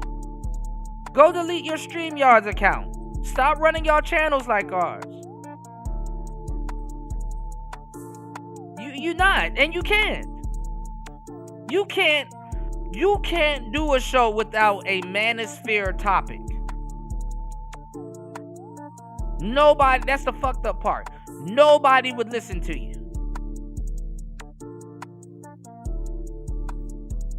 Y'all are leeches. Y'all need the manosphere.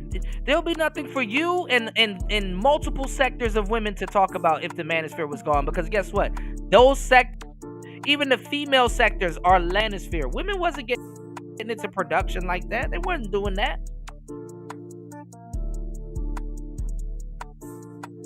We created Paris Milan. We created Chrissy. We created Cynthia G.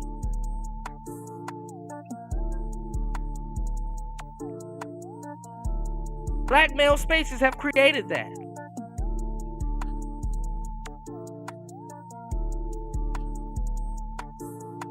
I don't understand this. Women was into blogging, not vlogging. Women were into writing articles. They were into journalism.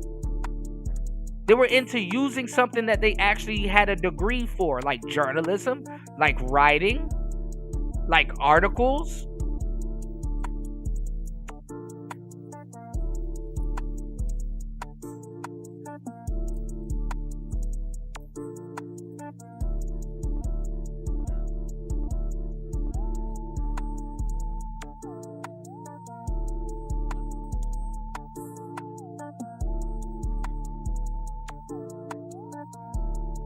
Yes, it was D Chicago.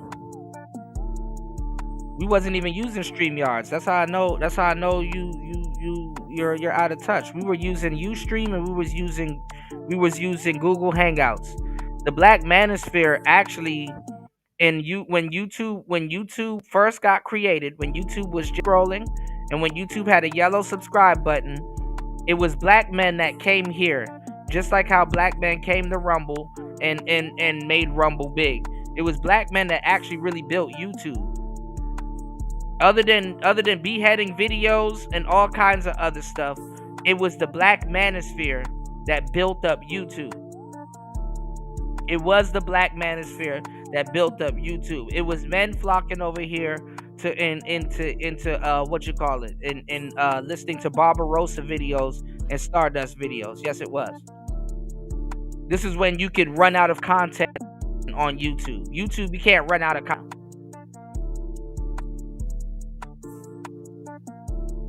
We had Google Hangouts. We were the only people using Google Hangouts for that. We misused software that was supposed to be for business for this. Yes, it was. You wasn't here, bro. You wasn't here. Just say you wasn't here. I'm not arguing with you. I think your lady had your phone all week, bro. I'm not doing this, bro. You don't even care. I don't even know why you're challenging me on this. You don't even care. What am I supposed to do? Share a link for you? What am I supposed to do? I can show you all the proof in the world. You don't give a damn. You don't give a shit. Just enjoy the show, bro. We was the only ones using Google Hangouts. Other than them bullshit YouTube deals, which we damn near started, we was the only one that monetized you. They took from this sector. Absolutely. 100%. Just say it wasn't there. Just say, I don't have to know where you was. I know you wasn't there. You wasn't around for the Google Hangout days. You wasn't there. Nobody was using it. They were asking us, what are we using? Nobody was using it. We were the ones that was using Google Hangouts and patching it into YouTube. That shit cute now because everybody's doing it, but before, no. You wasn't around. Because before it was Blog Talk Radio, and before it was MSN Messenger, AOL Messenger, even in the video game sectors. You wasn't there. Yeah, no juice left. Just burnt. Just taking the damn trash. This is before Obsidian. This is before This is before back in the pre-record days. But we were doing this. We were streaming on Ustream. We were streaming on Blog Talk Radio. A lot of these niggas don't even know what Blog Talk Radio was.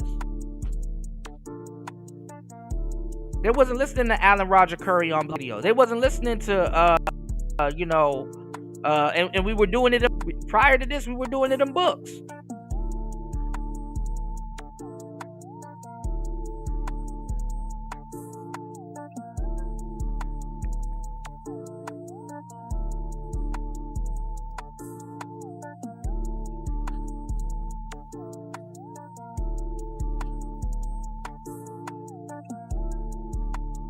Niggas be stealing their asses off around this motherfucker, man.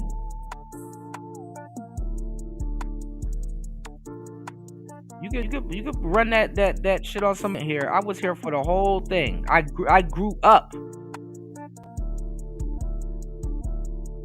around this shit. All right, I'm listening to stuff and been in this space since 2000 and officially.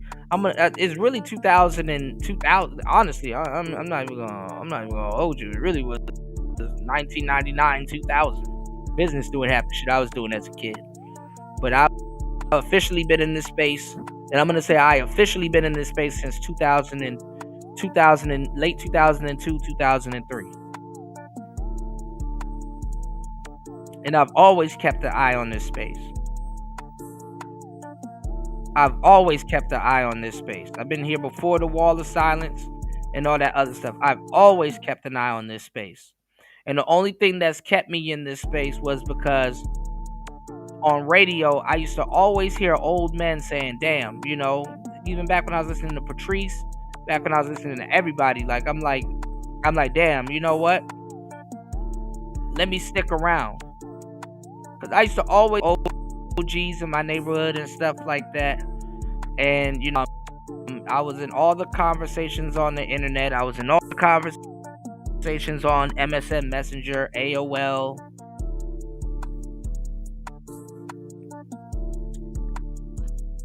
MySpace, even before MySpace. We were having these conversations on with computer games, playing Diablo and Half-Life and all that other stuff. We've been talking about this way before a lot of these new start coming around. Way before. So I'm already past my new people fatigue. Not listening to these niggas that haven't created nothing in these trying to tell somebody what the hell they need to do and what the hell going on. It's like, nigga, don't go sit your ass down. These are people that was sitting here and swore up and down with the top of their lungs that niggas here were incels and shit like that, and then at the same time stealing incel content. Can't make content without using incel talking points. Seeing them misappropriate all kinds of talking points and all kinds of shit. Don't know what they talking about. Listen to these dumbass people. You a dumbass if you listen to the majority of black people around here talk about pickup artists and all kinds of other shit. These niggas don't know what they talking about. And that shit is like shooting fish in a barrel. What red pill person you debated? That nigga don't know what he talking about. Nigga ain't even red pill. Who you talk to? What men have you helped out?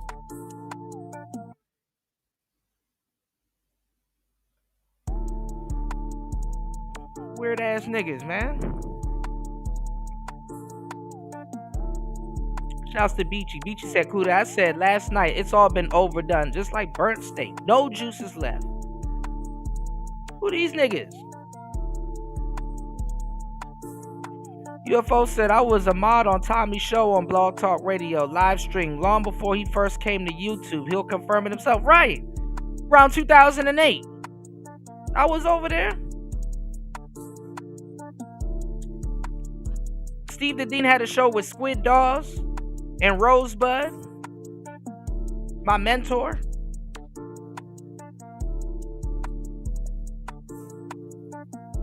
I remember Coast to Coast with Art Bell. Damn, that's all the way back. That's all the way back. Damn, that actually hurt my head remembering that. Damn, I forgot about Coast to Coast with Art Bell. I remember that.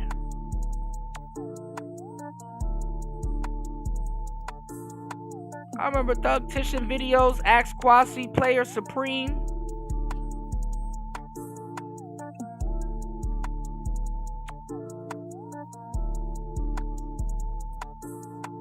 A lot of these dudes wasn't even around when Gab Talk Media and all them other cats was running around. I don't want to hear that shit, man.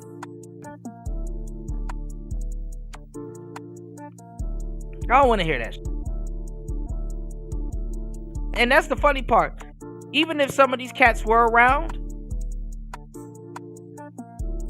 they were playing politics because it was just only a handful. They just stayed a part of their clan. You know that. You know what's going on, Brownie Alley? Good to see you, love. Shout outs to Brownie Alley and the holidays to you and yours.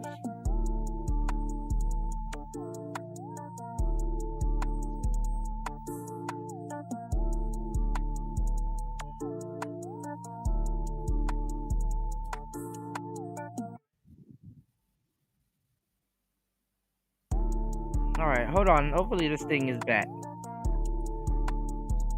And that was in the days that if you knew what was going on the web, on the internet, these are the same people that will call you a fucking nerd.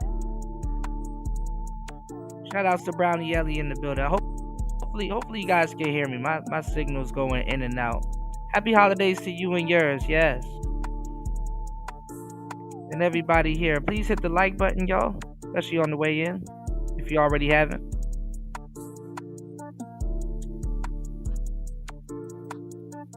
Yeah, these are the same people that will call you a nerd. I don't know how you could come up with a term called Rim Brothers, but you steal content from Rim Brothers. How is the thief any better than the person that they're stealing from? Riddle me that. How is the thief any better than the person that they're openly... They're not even hiding it. They're running their panels and their shows just like ours. And then want somebody to come listen to them. And then Obsidian, to a certain degree, he don't know no better.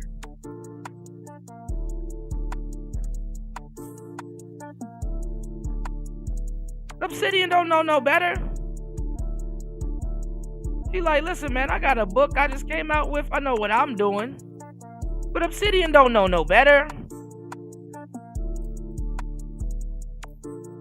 It doesn't click in his head like, why am I talking to these niggas? Who are you? And you want to know about what? Man, get the fuck out of here, man. You got your whole channel set up like ours. You've inherited our audience. Why you acting like you actually put in some work around this bitch? Our audience was here already cultivated for you. You ain't work for your audience. Somebody gave you your audience.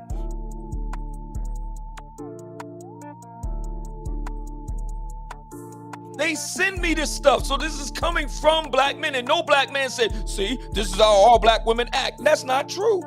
Asking these bullshit ass questions. What have you done for black... Nigga, what have you done for black men?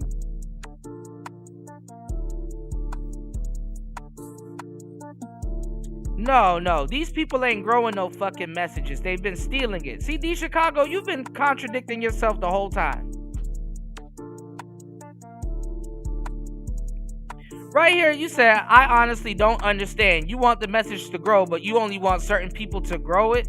Who's the determining factor? See, this is yesteryear conversation. These are old conversations. These are old conversations.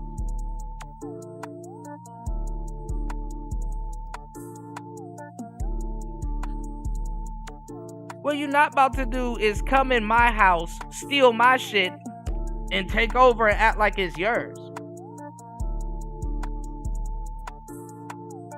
And you're contradicting yourself, because right here you're saying, I honestly don't understand. You want the message to grow, but you want certain people to grow it. D Chicago, this is how far behind you are, because you agree with me. Right here is another comment of you talking about Pearly things. So she's not stealing talking points? Hold on now. How could she steal the talking points when there's no such things as stealing? What if I said that I want Pearly to grow the talking points? Then what would you say then? Huh? What would you say then? Oh, you only want certain people to grow it, don't you? How is these new people not stealing talking points, but Pearly is? You see this? This is the shit that I'm telling y'all. This is the shit that I'm telling y'all. Oh, we want you to be race loyal, but only with certain things. Just say you like some of the new cats. Just say you go to their channels. Y'all, they've inherited our audience. They didn't have to grow no damn audience.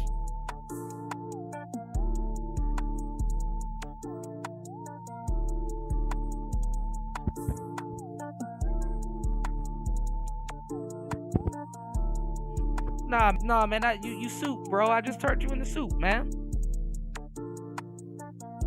Contradicting yourself, man. Contradicting yourself. You can't be like, oh man, these new people coming in and taking the messages. You can't be mad at that. Then when white people take it, well, why are you mad? You know, no, hold on. Then when white people take it, now you mad.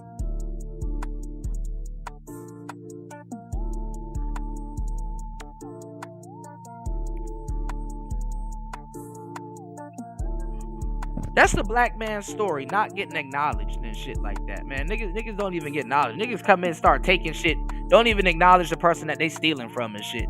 Then when the person that they stealing from is like, hey man, niggas just took the shit. Now all of a sudden he gotta be met with a whole bunch of other niggas. Are you sure? I've heard that before from somebody that got 30,000 subs. I don't think you was the first person that said that. Well, are you sure you're the first person that said that? Well, I don't know, you know what I'm saying, you know. Just say you support the people that took some shit. It's okay.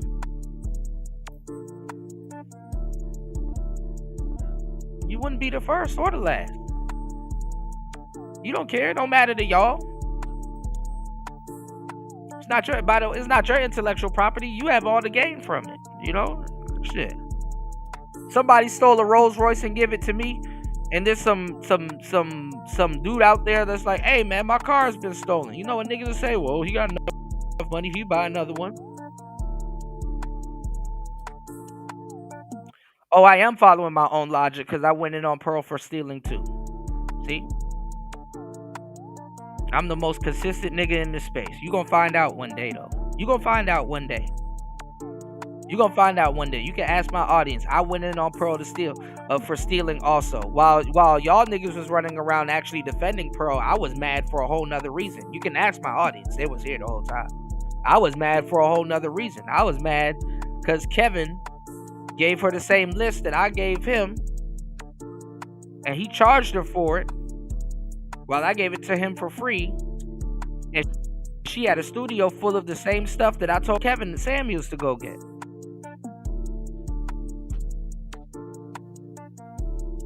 Just say you don't know the story and you running around accusing people of certain things and you're not real thorough. You can't watch all the channels. You can't get the full story. You don't. Your job is to be an audience member. You're not like a content creator, so you're not going to be as thorough as I would when it comes to presenting and doing stuff. I know why I say what I say and when I say what I say and why I said what I said. And that's the problem here. New people can just come in here and say whatever the fuck they want to. Y'all niggas that been around will sit there and just, it's true. It's true. But niggas that been here the whole time, man, that's not true. You whiffing. That's not true. When you got a whole sector full of bitches coming in here saying the same shit you heard me say, and another person say, and another person said, and another person said.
All right, give me 1 second.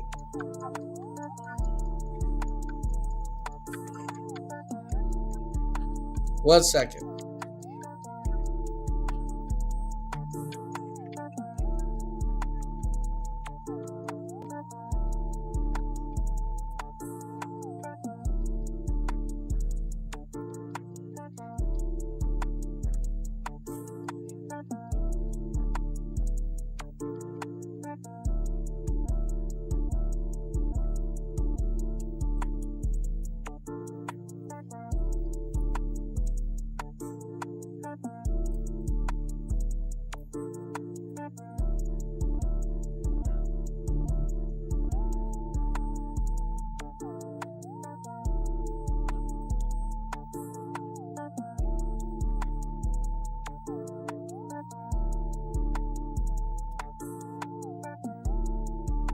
Give me 1 second.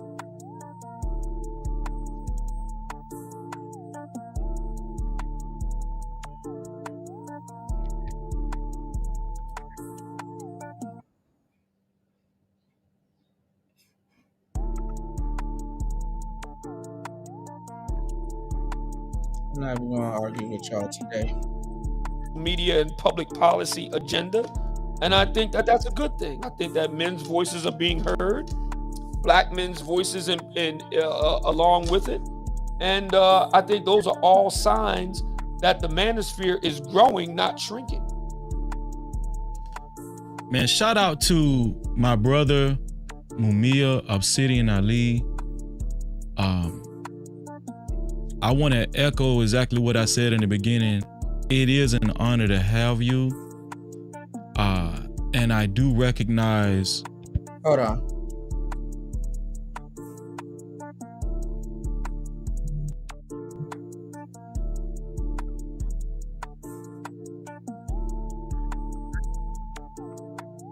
Small little minority of human beings, and when we focus on that, you get other men to believe this is how black women act in majority. No, they and it's don't. just not I was gonna say that this ain't even HBO Cinemax. This is how far behind you are, D Chicago. Black YouTube is better than HBO Cinemax. Y'all, you dumb as hell if you have a TV and you are entrenched in this space and you paying for cable. But we've been entertaining y'all far more than cable can ever could.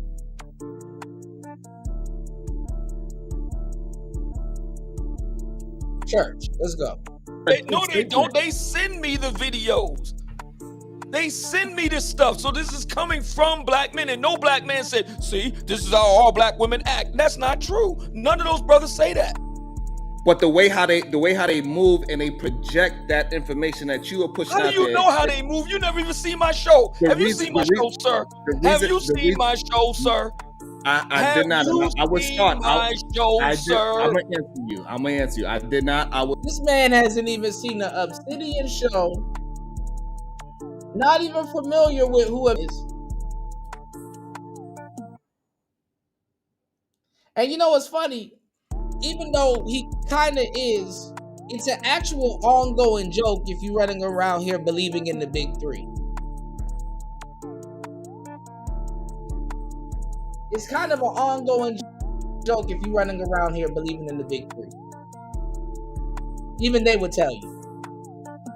We'll start, and I will comment so this way we can have it back and forth sometimes. But what I do haven't even seen any Obsidian. He's not even familiar with the Obsidian. He wants to talk to Obsidian. See is what is going on with these rim bros out here that they take your talking point and they rim try bros? to. Yes, the rim bro. That's the red pill, incel, manosphere, no good sucker like that young man down there. Oh, right? Gotcha. RIM, gotcha. Okay, go ahead. So they take your talking point, even though you are articulating, they cannot articulate. You take our talking point. How you gonna talk? They take your talking point, nigga. You're taking our talking points too.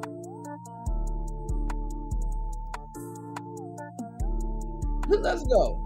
And all they doing is talking and bashing women. And that's where the shaming comes. And that's where I understand you pushing them into this dark corner. But that dark corner got a real big light on it. It's a lot of these channels with these so-called little corners, but they all over the goddamn place. And they including yours. How you gonna come in here, stealing people's talking points, complain about other channels all over the place, including yours? People. We got a lot of Uncle Jimmys out there. And you gotta rectify them. That's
yours.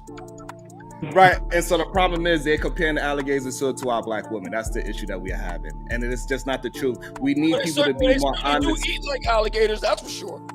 Right, but we need these black men to be more honest They eat about the themselves. whole calf. They eat the whole buck. What do alligators eat? By the way, whatever alligators are eating, they're eating. They eat the same thing you eat, fish. But the problem is they hear what you said and then they pushing it out into the world and they doing it to harm our women, and that's the issue. Because How majority are black of women being harmed by incels in dark corners? Right. Explain because that to me.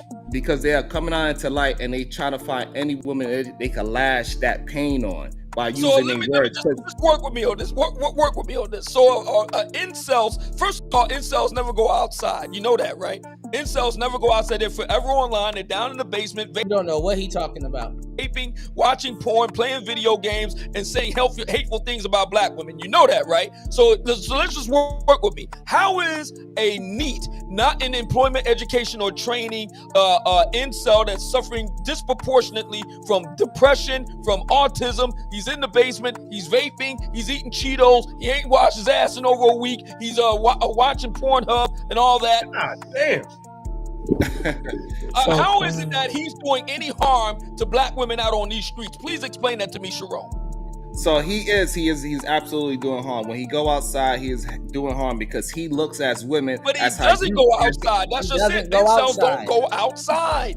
But they do now, so that's the problem. They do go But outside. they ain't now. themselves. We see them all the time. We see a lot of the men that came up in your. We see them all the time. Who?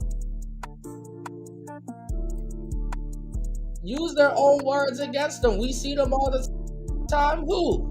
Again, we see that they clearly haven't had no vagina in a long time. We hear them confess it. I didn't have sex in 2 years. I'm in solitude.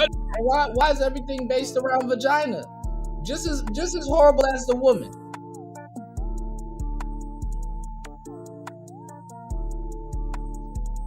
Why is everything based around vagina, sir?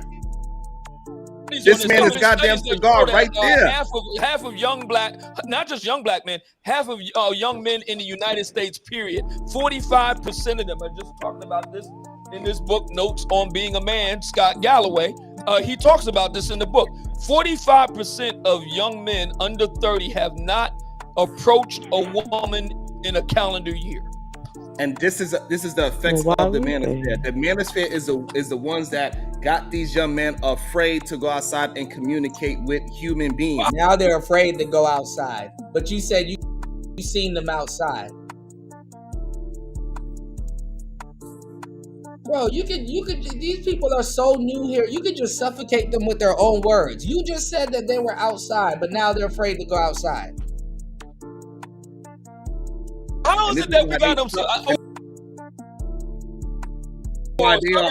How did manosphere have anything to do with these guys? When we're outside, we had a hell of a yacht party in Miami and had a whole bunch of women, big booty women on there. I mean, it was fantastic. Booties, big legs, small waist, snatch waist. It was fantastic. How do we have anything to do with these guys not approaching women in a whole calendar year? Right, because how many times a year do you do that? Oh my God! Because your talking points, it pushes. We have our gathering once every year at the right after only Labor once Day. a year. Once a year, yes, the big gathering, yes, once a year. So what are they doing every other day? Hold your ADHD. So. They're focused on their studies, and also on the weekend they drawing their ass back.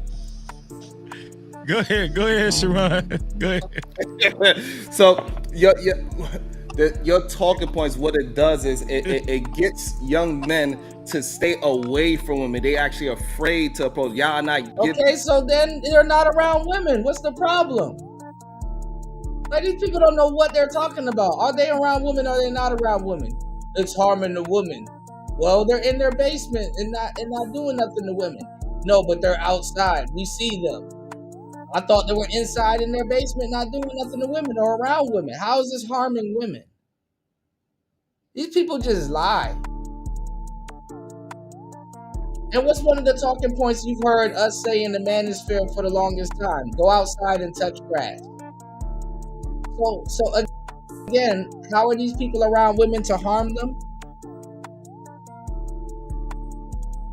Don't let me find out that you're a black man lying on another group of black men. The black community is too small for you to be lying like this, sir. Giving young men confidence to go ahead and be assured of themselves, because you teach young men to put a mask on. What you need to do is tell them to take a mask off and let them know that everything that they are, they have enough to be productive in the world. And so they put this mask on and they try to. Hold on, I got you. I got you, because they put this mask on. And we are getting guys dressed up, suited and booted. How are we somehow encouraging incels not to approach women? Right, because the problem is that you only looking at the ones that are successful, the ones that Incels aren't even approaching women. to go to your conclave that are all successful. You're only looking at those. You're not looking at the thousands of others that is online, that is crying, and they are afraid to go outside and even like a woman that is heavier set. You just said they wasn't outside. Well, he said they wasn't outside. You just said they were outside. They just contradicted themselves, man. Every man does Because not like they got autism. They got autism. They got depression. They got suicidal ideation. They got all of these mental health disorders. That's why. They can't be helped.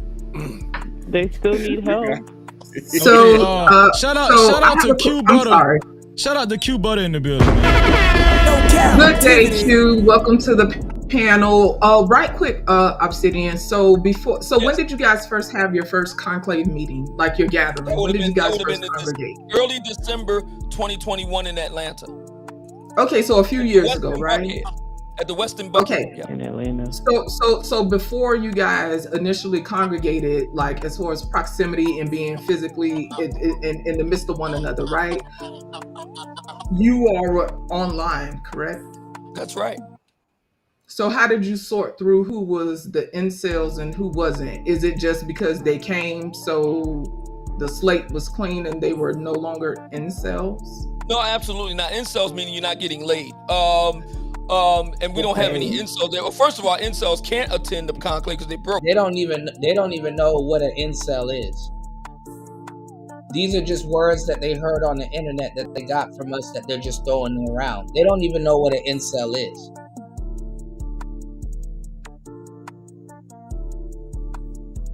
I can dismantle all of their talking points by even just bringing up the concept. Even dudes here don't even know what the fuck an incel is. Nobody looks at a husband not getting sex from his wife for being an incel. That's an incel. I got our talking points in their mouth and don't know what they're talking about. Like I said, incels are neat, not in education, employment, or training. This is per the studies of William Costello, University of Texas, Austin. He's the world. And that's not true what Obsidian is saying, because a lot of incels are functioning adults that get up and go to work, and then they sleep or they eat or they're attending other things or doing their hobbies by themselves. Not all incels are basement dwelling creatures.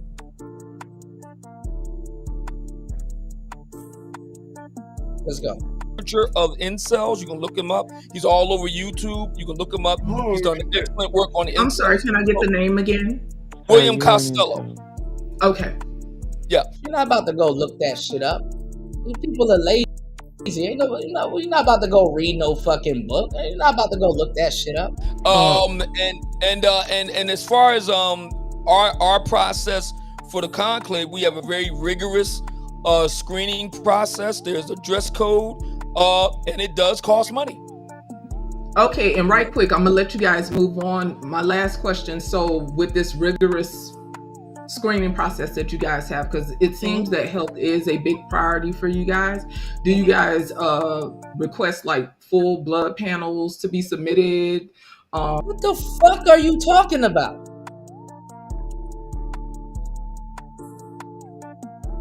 Who they supposed to send their blood to? Obsidian?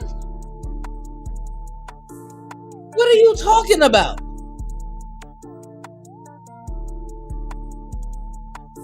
Oh my God.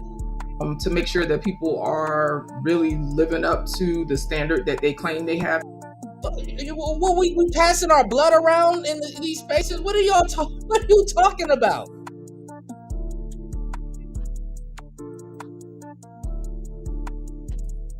Yes, come on, Chaos. You've been around for the longest time. Yes, a married man that's not getting no coochie is an incel. He's involuntarily celibate. It's in the name. Involuntary.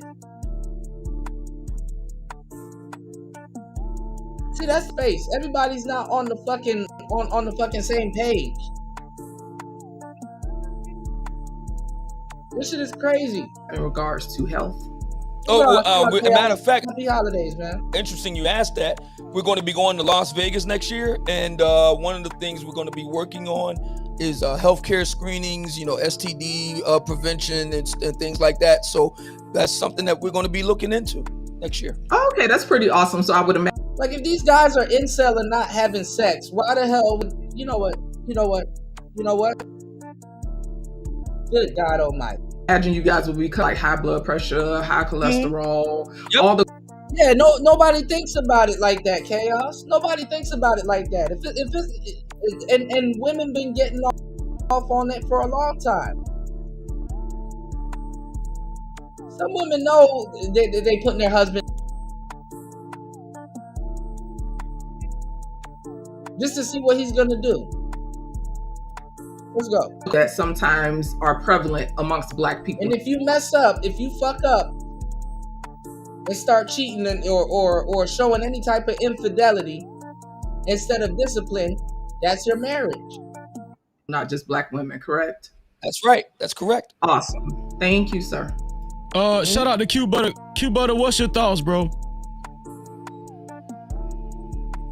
This is the only person. Yo, what's good, Frizzy? Yo, shout out to the panel and the panel, man. Y'all making me proud, man. I like the growth in Black YouTubers, man. It was no captivity. Yeah, years ago, a lot of dudes sounded like brutal, like just angry with Black women and stuff like that. It's amazing to hear this dude talk about overweight women, and I'm not even gonna lie. I got respect for Q Butter, but Q Butter is goofy with this shit too. Q Butter is goofy with this shit too, if you've been around. Because the main people that should have been speaking up and saying something, and the main people that got spat on and shitted on, was the pro-Black community, guys like Q Butter. And they ain't had nothing to say to Black women. They didn't have no balls to say to Black women. They had nothing to say to the sisters. The sisters looked them niggas dead in the face. Yo, fuck y'all. We're not with that bullshit, and we about to go divest.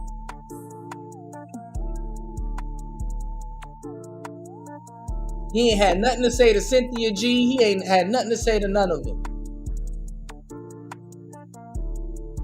So dudes gotta indulge in stuff like this to kind of redeem the shit they let slide in the past. But guess what? The people that are around right now, they don't know. That's something they don't know.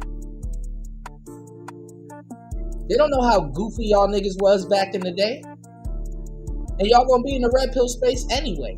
Like right now, the Hotep space ain't popping. And y'all are fake as fuck grifting over to FBA.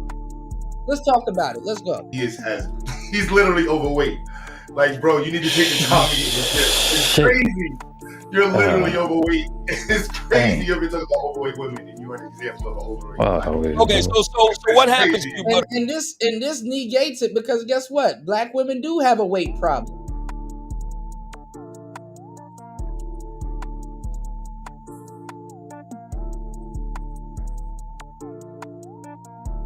Real talk.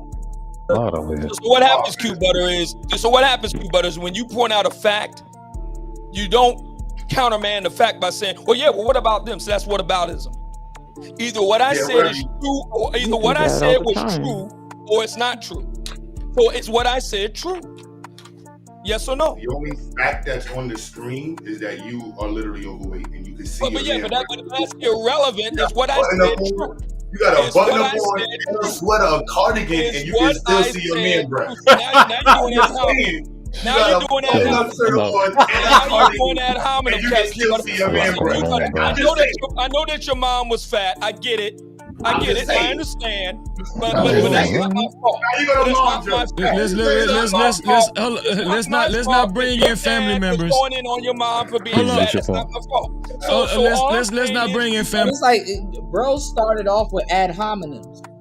members. Let's not do that. All I'm saying, Q Butter, is what I'm saying true. If it's true, then deal with the truth. Manhood includes looking like a man, dog. You gotta be built like one and look like one. Don't try to shoot the messenger, brother. Don't shoot the messenger. Deal with the truth. So the fact is that the culture that was permeating in the manosphere was around a lot of men who were promoting like. And this is what I'm trying to tell y'all. How can anybody have a problem with the manosphere? And let's just see what's going on in the world today. Are these people speaking out against OnlyFans? Why are there more hoes in the street now than ever? Like, what are you pushing back against at this point?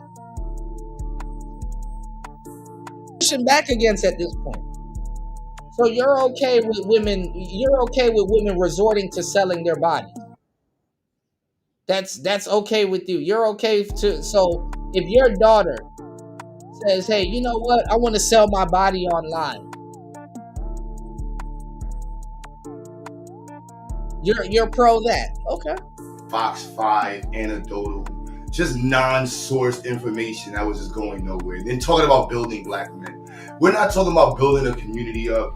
And many times when I had conversations. How long and how much time is it going to take for you to build the community up? Build the community up into what?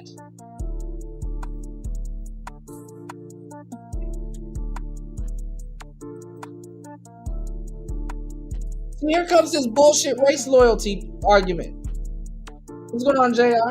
Here comes this bullshit race loyalty argument. How long are we going to build the community up? Are we going to build the community up?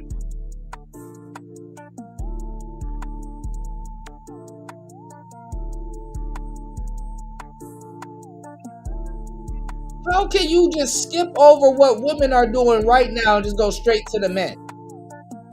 With some of these individuals talking about building a community. They don't care about his actual term was the community. And he would make fun of black people who cared about the community and then parade around as a black man who should be listened to. And hearing Sharon made me proud, bro. I seen you before on panel. You made me proud, bro. You know what I mean? World class. I really came on to shout y'all out. It just really like y'all proud, man. Because there was a time it used to hurt seeing so many black dudes with their camera on and just up there making fun of black women. Just black women. And then this is the thing. Niggas go from talking about the community and just default it straight to black women. That's how you can tell they're full of shit. You're not lifting up the community. You're not lifting up black women. Last time I checked, there was men and women that's part of the community. But let's go. Passport growing, bragging about going to pay. This dude just looking horrible. And then look at me looking hood. And I'm like, damn, I'm hood. And I'm ashamed of y'all dudes. And you got dudes that will talk about burning up the. And why are you proud to look hood?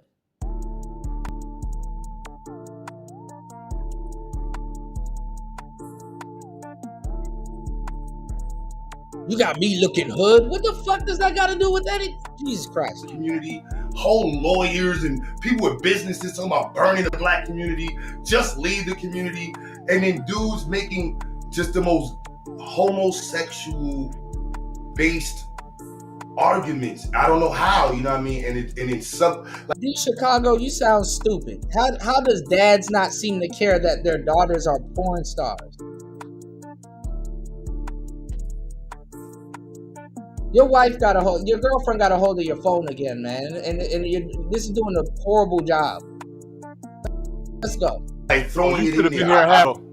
I was listening, you know what I'm saying? Like, and then having a sphere and men, and putting those two words together and think it means anything but a sphere full of men, and you're gonna get anything out of that but a sphere full of men. It's crazy to me, and it just is not. And so any dude that's really on some like dude stuff. Don't watch dudes that talk about females. That is crazy. Who watches dudes that talk about females all day long? Well, I mean, and then it gets angry about people who talk about the dudes who talk about dudes who watch dudes. It's just crazy. So I just wanted to say that, you know what I'm saying? You call me a hater. I'm about black empowerment, the community. Who cares what I'm about? I'm glad that y'all pushed back against this dude. For years, I pushed back against some of the talking points he had, and it was just disastrous to hear people just have no care for what they say. And I just want to know, Mumaya, have you developed, which it doesn't seem, do you think you will in the future develop a level of maturity that includes a sense of class for what you say to the world? Mumaya is hilarious. That's funny. Actually, my name is Mumia, and it's kind of ironic because my name is actually African. I like the other way. And it's actually African and Swahili, and we got these Ungawa Black Power people, and they don't even know that. But in any event, I think that I'm quite the classy individual, and I can acquit myself rather well. I speak the King's English very well. I write it very well. I do both for a living. And I know that it's very difficult for some in the community to accept that there are those of us that have a differing point of view. And but they'll just have to live with the scandal, brother. Thank you. I gotta read back. Man just came up there and said a whole bunch of nothing. Evaluate my life if I'm putting the same breath with Sharon. I gotta be doing something wrong. So I'm gonna do like 9 streams dragging black women. So they don't think I'm with him. Obsidian. Obsidian, right? Go ahead, Glizzy King. Go ahead, Udo. Yeah, bro, right? So based on like all of this, right? So I understand what you believe in, and so look, what I think, right? So whether you think, so you saying that you got the organization that y'all have created, and you got the the Manclave or whatever you called it, the Conclave, the Conclave. My bad, the Conclave. The Conclave is hilarious and stuff like that. Manclave is right? hilarious. But what y'all no shot at what y'all believe in, real shit, right? Sound like a sex toy. Yeah, it's Conclave, right? Manclave is wild, bro. That's crazy. The Manclave is crazy. The Manclave is crazy, right? Sound like a sex But toy. people though, right? People don't see it. It's actually not a bad idea. Go ahead. Right? But look, right? So boom. So based on it though, but regardless of the fact, what y'all have created, because y'all say y'all have the father in it, whether it's you and you was in conjunction with other people to create it. Yes. It has spawned, like you said, these dark reaches, right? Because this is the major thing though, right? Because it spawns a lot of people, right? That maybe have, like you said, the weirdos, maybe they couldn't get women or whatever their issues are, right? It has spawned some of that. So what are they doing, or y'all or the people that has created this thing, to one, eradicate these people, or to call these certain peoples out to say, look, this is a difference between water and wine. There's a difference between what we doing and all these people that's doing here. What are y'all doing to call out some of these people, or to separate yourself from these people? Well, that's what I've been doing for the past 3 hours, is calling them out and making the separation. That these are the Black Manosphere's rejects. Like, you got the Devil's rejects. How do we know? If I came into a space and I don't know nothing, how would I know that these are the rejects from? How about you do your history? I think you can answer that question. How about you just do your history? It's a lot of stuff to seep through. I get it. But why don't you just do your history on it? And why are you asking people the obvious questions? History. These people, how would I peddle in the same talking points that you're pushing? Well, first of all, they y'all are peddling the same talking point. Wouldn't be dressed like me. They wouldn't be sitting in a nicely appointed office studio like me. They wouldn't have a nice roaring fire in the background on a big flat screen TV like me. They wouldn't be on a nice Rodecaster microphone like me. They wouldn't have a nice colorful Rodecaster board in the background like me. Look at these people praising instruments that they've clowned me for. What the fuck? They wouldn't have a bunch of books on crazy, They wouldn't have a bunch of books on their table like me. They wouldn't have a nice they wouldn't have a nice M1 MacBook like me. They wouldn't have all these different things here. See, these are people that you can see them. If they, first of all, you would never see them because they don't get on camera, right? And they have these wild names. right? Quick. And then they get on places like the brother, that showed us earlier with Reg the Bad Guy. They get on these panels and they just kind of go at it for 4, 5, 6, 7 hours, which tells you they don't have a life, they don't have a job, I keep saying they're neat, employment, education, or training, still living at home with mom, and they're like damn near 60. I mean, stuff like that. That's how you can kind of tell who's who. Whereas the guys in the Black Manosphere who are legitimate, you see them on camera, you see them well dressed, well groomed, as you see me right here, and they're actually making some legitimate points. Man, we are slipping on the support. Please hit the like button and support the show. We are already 2 hours and 45 minutes into the madness. Please support the show. Let's go. So right quick, I have a quick question. So to what you're talking about, do the men that are a part of the conclave, do they have income? Is there an income requirement, or like do you? What the hell is she talking about? She's talking about blood samples and income. What are you talking about? Jesus Christ. Have to be within a certain bracket or above to be a part of this collective? It's a cum Very good question. It's a cum requirement. Say what now? It's definitely a cum requirement. A cum requirement? That's a fact. Oh, you mean you still hung up on the gay thing? Gotcha. Oh, so yeah, there's definitely a money requirement, because a lot of the brothers have to have money in order to come on out to the conclave and do what we do. So I definitely agree with that. It takes money, right? Like it ain't gonna run off. And that acts as a really good screener. It keeps out a lot of knuckleheads and stuff like that, because they can't afford to go. That's another reason why we have the dark corner, Sharon, because a lot of these guys are upset because they can't go, but it's not our fault that they're broke. So I mean, it kind of keeps them out. But are you willing to encourage those guys that may not have the most robust start financially, but they have heart, they're sincere, right? Would you be willing to encourage those guys and kind of meet them where they are, or is it just get on my level and holler at me when you do? Well, it's a little bit of both. We do have lower price tickets for the brothers, and they can get in on the hit squad ticket price. All of this is explained on the website blackmanosphere.com and in the events section. And so we do have a lower tier price. We also have payment plans and stuff like that, but the prices do start going up after New Year's. So it's in the interest. Well, the way it works is after the conclave is over, in September, we typically go in the early part of September. So for the rest of September, for the rest of the year, basically, the ticket prices are relatively low. But after the new year, they start, shooting up pretty quick. So that makes sense, because it's closer towards the event date, right? Yeah. But as far as the dark corners, right? Do you think that there are any sincere guys that really have the conviction, right, of the values that you guys hold and the standard that you hold? They tend to relegate themselves over there. Like I said, they have a lot of emotional problems, mental problems, financial problems, grooming problems, hygiene problems, lack of purpose problems. And for the most part, he's talking about dudes that's in a completely different space. He's not talking about the space that we're in. He's talking about dudes that are in a completely different space. A lot of guys in this space don't want to talk or deal with the dudes in that space, so we let them have it.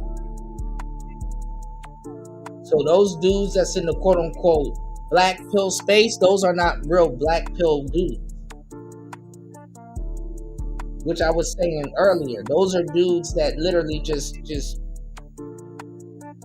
they're blue pill raging. They don't listen to red pill cats. Barely. Those are doomers, and there's always been a space for doomers.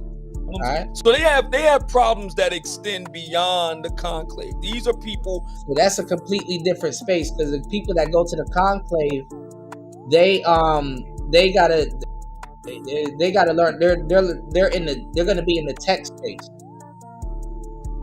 Theo wife is teaching them AWS.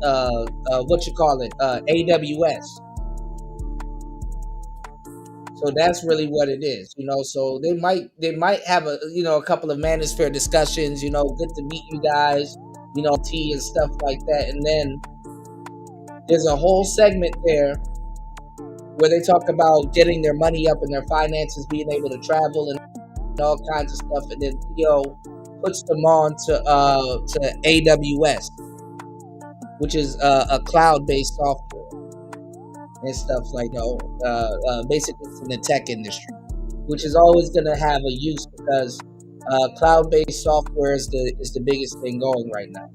So he's teaching them the right stuff, but it's not for everybody. You know, a lot of people can learn tech, but what side of tech you're in. You know, some people would do better in IT. Some people would do better in IAM. Some people would do better with cloud. Some people would do. It all depends. You know? That need intervention along the lines. You ever seen a movie called One Flew Over the Cuckoo's Nest? You ever see that? Yeah. I actually like that. They need that level of intervention. It's medication time. It's medication. Those are the black pill people. Those are the fucking doomers. Those are the people that are saying that, oh, it's they're doomers. Like they just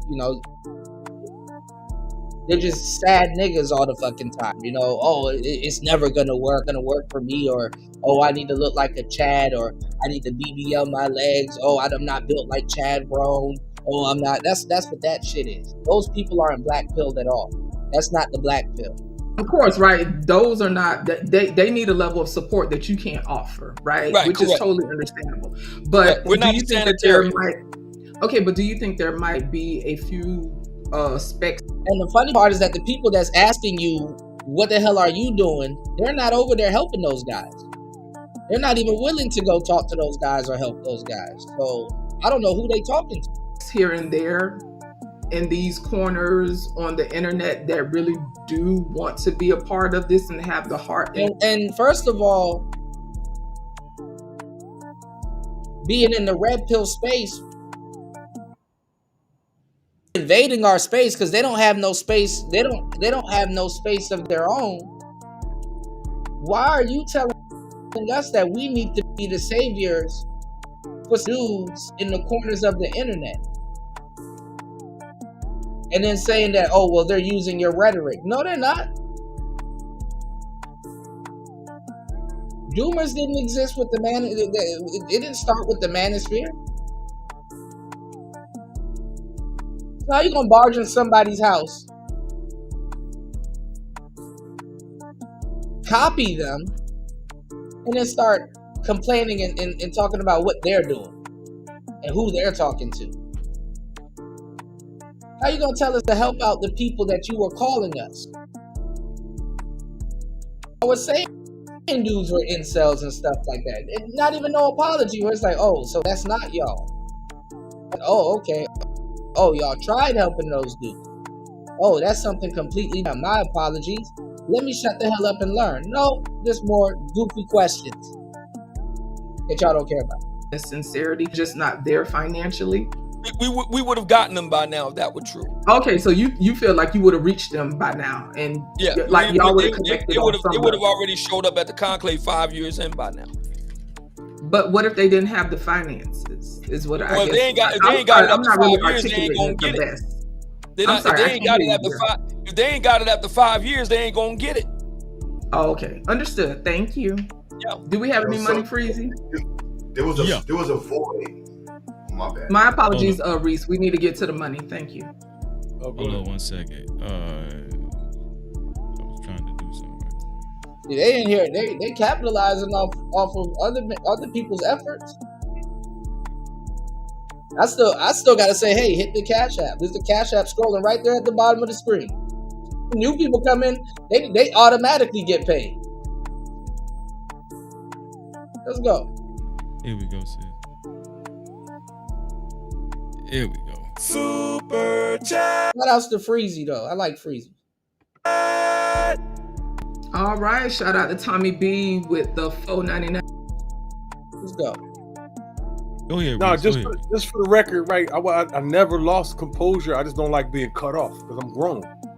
Yeah, You know yeah, what I'm but this, yeah, you grown, but here, over and over again. Nah, I can't do that. yeah, you grown, but the rules is we gonna keep it mature and no. That's exactly what I'm talking about. Like all that cutting me off over and over again. That's immature. Yes, but you talking about it. Do you got a point, nigga? Yes, I was trying to get to it. Then listen, no cussing. I mean, you can cuss, but no name calling. I'm just saying. No, I'm not calling them. Yo, man. You talking about MF? Come on, I told you how we gonna do this shit. Go ahead, Reach. You know you my dog.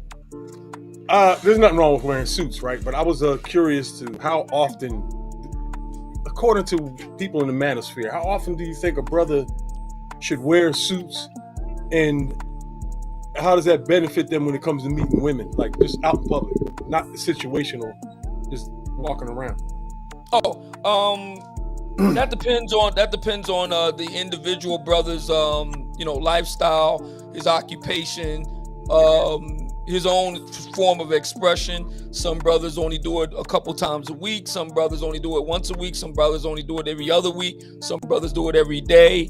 I switch up between business and business casual. You can do either at the conclave, that's fine, but it has to be one or the other the whole weekend, Friday, Saturday, and Sunday. That's a house? No ripped dungarees, no drip, no tennis shoes, no Air Jordans, no hat to the back, no hoodies, none of that crap. None of that. No big old t-shirts and all the rest of it. We don't want any of that crap. You got to have business or business casual, hard bottom shoes, slacks. Let me rephrase. Here come the pushback. Proper blazers and sport coats. Hang on a second. Here come the pushback. Let me rephrase the question. I'm not talking about any situations. I said that, but I'm not talking about any events or anything like that. Just normal life, everyday life, walking down the street. Will a suit carry you? Will a suit carry you further than those other dresses when it comes to meeting women? Do you really believe that? Yes. Studies have been done on this worldwide. Okay, watch this. Everybody got to stop Googling stuff, right? I'm a grown-ass man, so I know better. None of that will matter in everyday life, walking down the street, coming to and fro. It does not matter. Oh, my God. Anyhow, y'all, there are studies that if you wear a suit on your normal day-to-day life, honestly, your life does improve by, they have a percentage for it. They say by like 30%. More people will actually walk up to you and ask you what you do. If you wear a suit for no reason, to a certain degree with some people, for the most part, your productivity improves and stuff like that. There's a lot of benefits for wearing a suit and randomly walking around in a suit, whether you got something going on or not. There is a lot of benefits for staying suited and booted. There absolutely is. Even if you don't do nothing, you still look professional. It's not it's a subconscious thing for the most part before it's not subconscious. Does that make sense? But like I said, here comes the pushback. We've done this already. This is a old talking point. This is a very old talking point. Nothing new. Either you're going to look a certain way and the women are going to like you, or they're not. That's true. Actually, you'll actually get more play wearing a suit than you would not wearing a suit. You just got to make sure your suit fits. And number one, when you wear a suit, for guys that actually do get women, it's a form of peacocking. You stand out. If you walk around with a suit nowadays, you stand out. Wrong again. Because I said so. Oh wow. So this is the kind of delusion. I'm not asking questions because you young niggas need lessons. Yeah, we have to deal with this kind of delusion we have to deal with every day. Not delusion. It's history. It's already happened. That's where you fail. Okay. Now I think I think dressing in a certain way can heighten your chances. You can come across in a different way when it comes to women. I dress both ways. I dress like this. I dress casual, business casual. I dress all the ways. I like to dress like that. I dress like that since young. But I just think you come across more approachable. You know what I mean? I'm a dude that's from the hood. You know what I'm saying? I'm from the hood. I grew up in the hood. And I feel like when I'm dressed in a certain day too as well, I think people may not think that I'm actually from where I'm from. You know what I'm saying? Why is it important for people to know you're from the hood? I mean, I get it. People might try you or test you, but like, see? You see?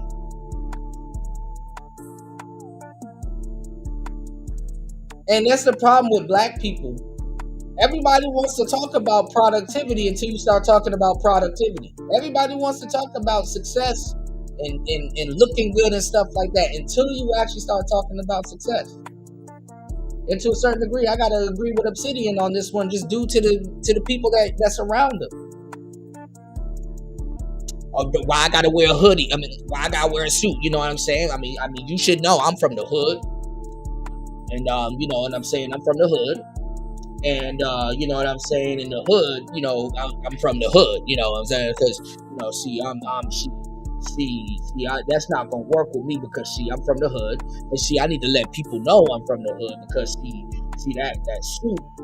They gonna think that I'm not from the hood. So, you know, to let people know I'm from the hood, you know, you gotta know I'm from the hood. So I feel that I should not wear it. Hey, come on, doggy. Come on, doggy. You're not about to sit up here. You're not about to sit up here and chastise a bunch of dudes talking about some, man, what have y'all done for the community? Okay, wear a suit. See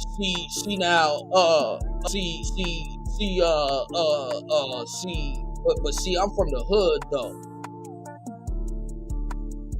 I don't feel I need to do that. Like, come on, dog. Kind of like a camouflage in a way, so you know what I mean. Last night it is a camouflage. Last night on last night's show, I don't know if anybody remember, but we had a couple of guys say, because we was just talking, and the question was asked if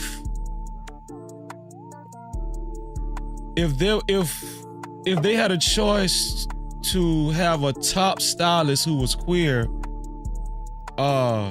you know, choose their clothes, if they didn't have enough time to, you know, choose their own clothes, would they be okay with a queer guy choosing their clothes?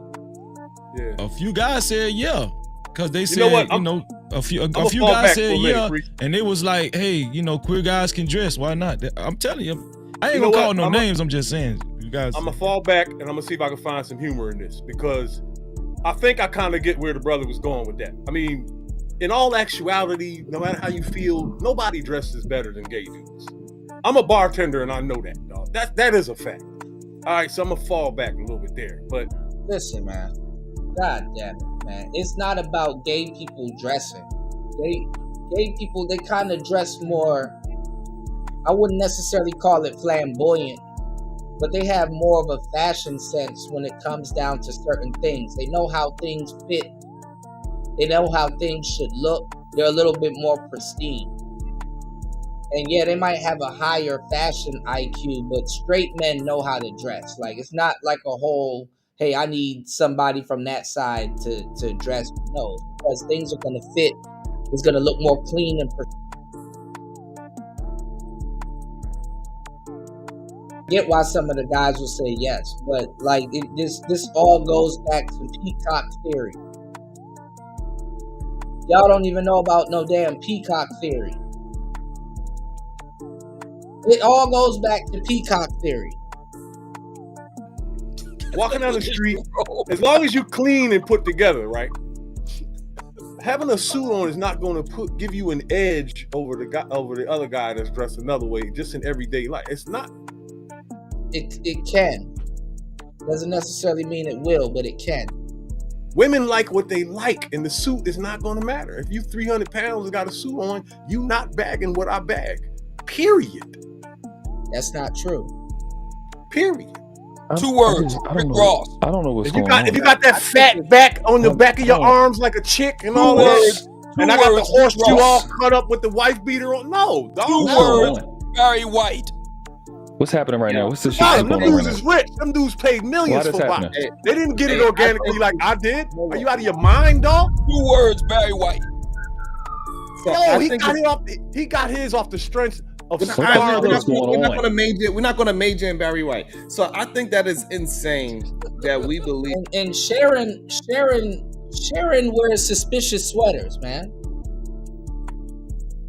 Sharon wears suspicious. Sharon wears suspicious sweaters, man. Come on now. That a gay man can dress a straight man better than another straight man. I've never seen that shit in my life. I'm 40. No, that is the I've never wildest seen that. thing I've ever heard. And the reason why it's wild to me is because it's like saying that a queer man understands how to be straight better than a straight man. Where'd you get that from? Because if I'm straight and I got my brother, I would rather go to my brother. Hey, my brother, I like how you dress. I do not like how a alternative lifestyle. I don't want to dress like an alternative lifestyle, man. Because but you do. You do. You're dressed like one. Oh my God. Do you know who Tom Ford is? No. Most niggas don't even have a high fashion sense. The only reason why they start finding out about this shit is because they listen to Gunna or somebody. They don't have a fashion sense. They're not into chrome hearts and stuff like that. Most of y'all was culture appropriating skateboard gear. Not one skateboard in sight. The average nigga don't have the fashion sense he thinks he has. No. What the heck? No. I got his stuff right here. So yeah, but okay. What did I? What Yeah, Tom Ford has lovely eyewear. Go ahead, fella. I'm saying, what did I have to do? You know that Tom Ford is gay. All them dudes All of them are. Hold on. That doesn't have anything to do with the conversation. It has everything to do with it, sir. No, it does not. Just because sir. Just because the man has a fashion house. You got black people buying gay apparel. Jesus Christ. God damn this nigga, bro. This nigga here, bro. Doesn't have anything to do with me going to him and say, I think you know how to dress. You got Tom Ford products in your house, sir. Right. You have the queer eye for the straight guys, sir. Right now on the street. It's you. Like, how are you arguing with this nigga and your sweater looks like your shirt looks like that? God. Sharon, I'm right here. Go ahead, Sharon. Go ahead, Sharon. I'm still here. I ain't gonna lie, I'm speechless. I don't even know what to say to that. I didn't know that You're if I buy contradiction. a pair of clothes and the person that You designed the are clothes in happens fact to be having the queer eye for the straight guy. Do you own any Armani, sir? Do you own any Armani, sir? Any Versace, sir? No, I don't. If you own any Versace, any Armani, you have the queer eye for the eye. You do. Sharon, you got me better, or y'all want to? Alright, so most of my clothes is black owned, right? I think I could do better, Sharon, if you just let me. Suits wise, some suits it's very hard to find suits that is black owned unless you go to a personal tailor, right? Man, listen, before y'all stop supporting him, you could have went to Macy's and go get you some cheap Sean John suits. Niggas always got 1,001 excuses. You can go to you can go to Macy's and go get you some cheap Sean John suits. Stop it, man. So that's a very difficult thing. However, no, it's not. Go to Joe Simbe or go to the men's store. No, it's not.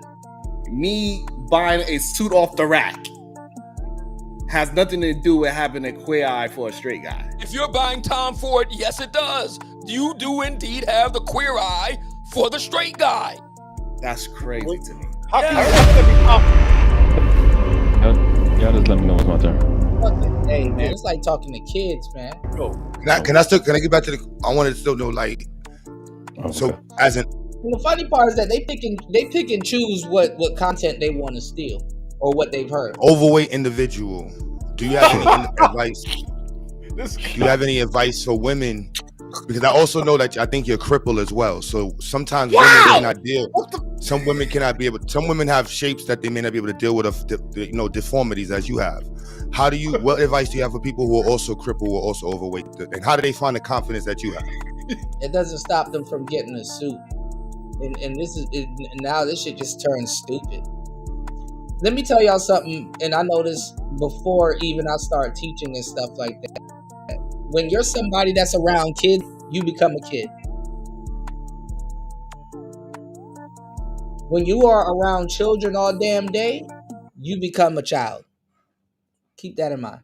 Oh, because actually because I'm so well spoken and still handsome despite the fact of my infirmities that I can rock clothing and still get all kinds of compliments from women no matter where I go with that. Hairline is what I would do is I would recommend that those brothers hit me up at the conclave and I show them how to do it to such an extent and to such a degree that they completely overlook any of my infirmities, and I still get on and I still make things happen. So wouldn't you say that maybe women have that same feeling where they go put their makeup on, they go do themselves up, even if they might be slightly overweight, that they feel like, you know what, they have the confidence? Because you have I would not have your confidence if I was shaped like you and I was overweight. I would not have your confidence. Well, you don't have my confidence even in your present state. You don't have my confidence. Oh, so, wow. but I would also say that we got more than 27 people in the building on Rumble and on YouTube. Please support the show by hitting the Cash App. That's $PTV 888. That's $PTV 888. That's $PTV 888. That is $PTV 888. If you are enjoying the content, please support the content. Happy holidays. Let's keep the show going. Please support the show. Let's go. Big girl. Everybody knows that big girls try harder. Everybody knows that.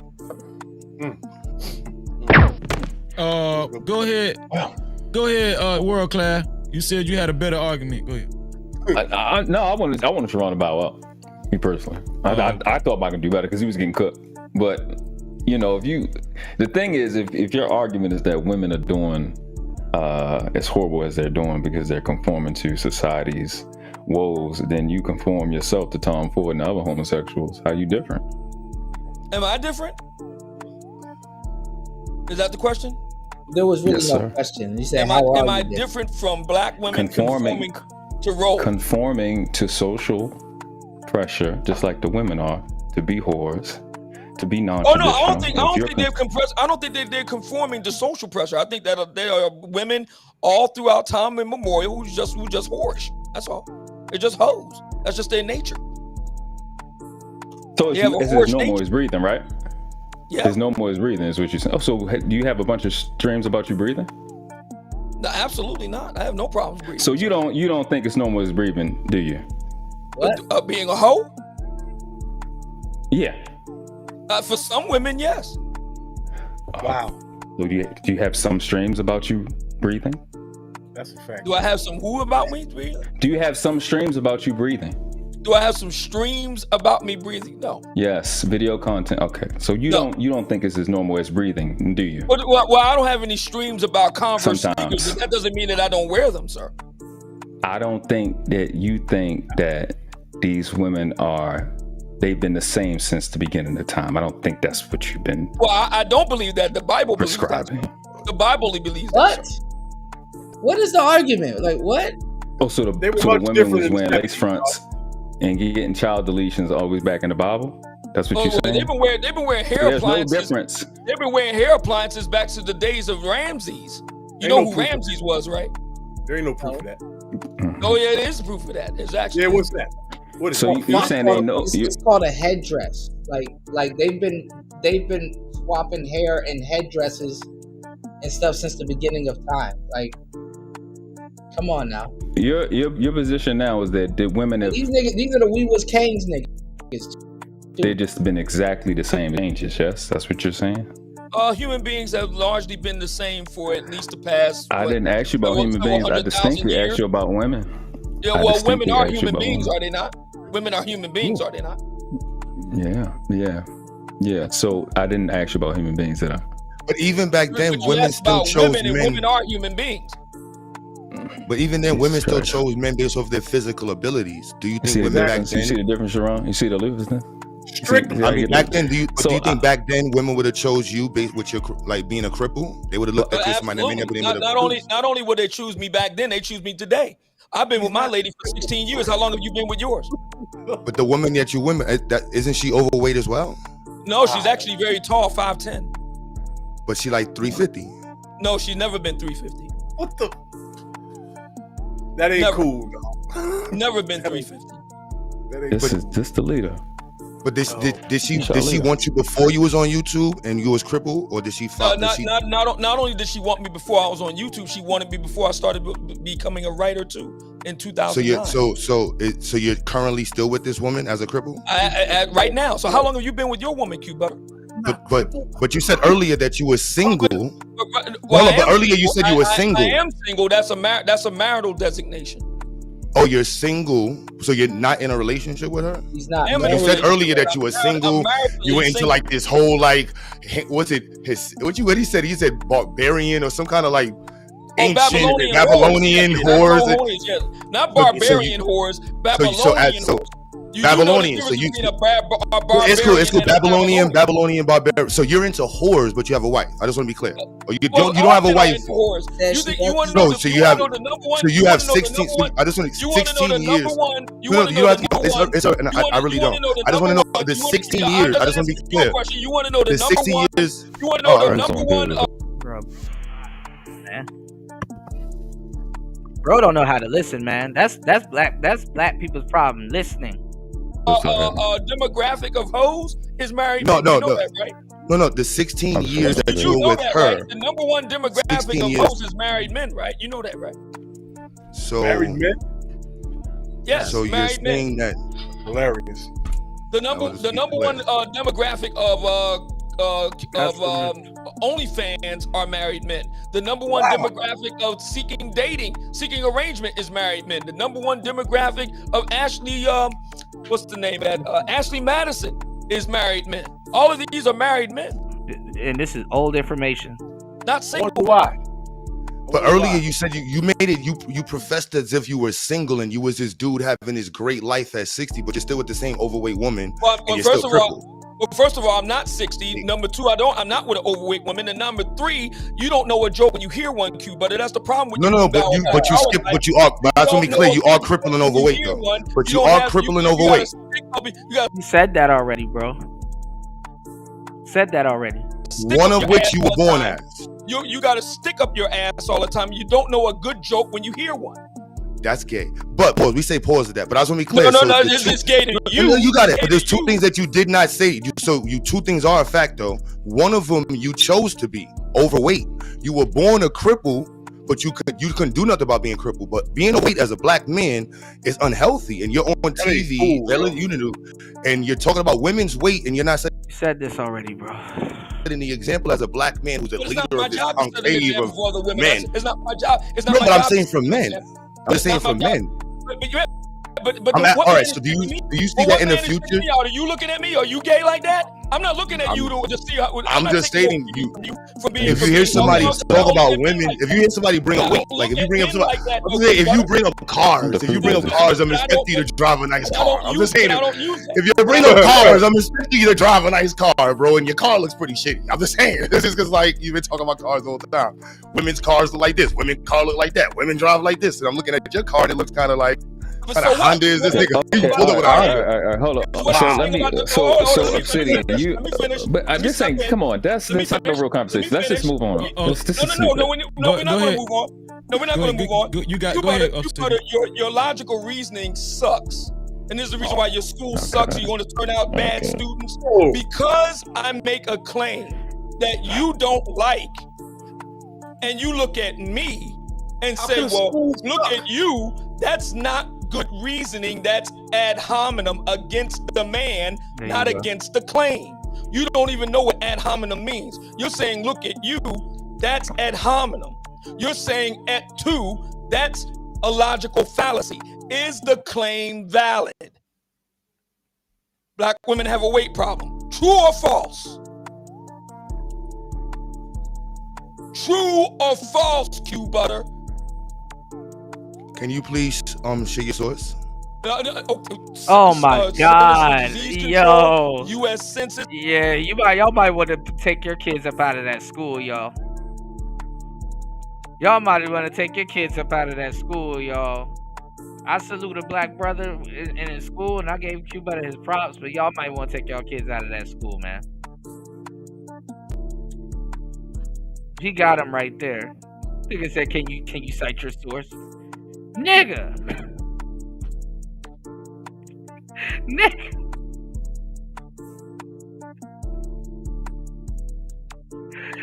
Bro, and let me tell y'all something that what a lot of these simps don't get. You know, black women low-key hate y'all because y'all enable them. And they gaslight y'all to say, oh, yeah, he's a leader. Air quote. They make y'all feel like y'all are leading. That's the funny part. They don't like y'all. They actually resent and hate y'all. Y'all are the type of black men they really hate.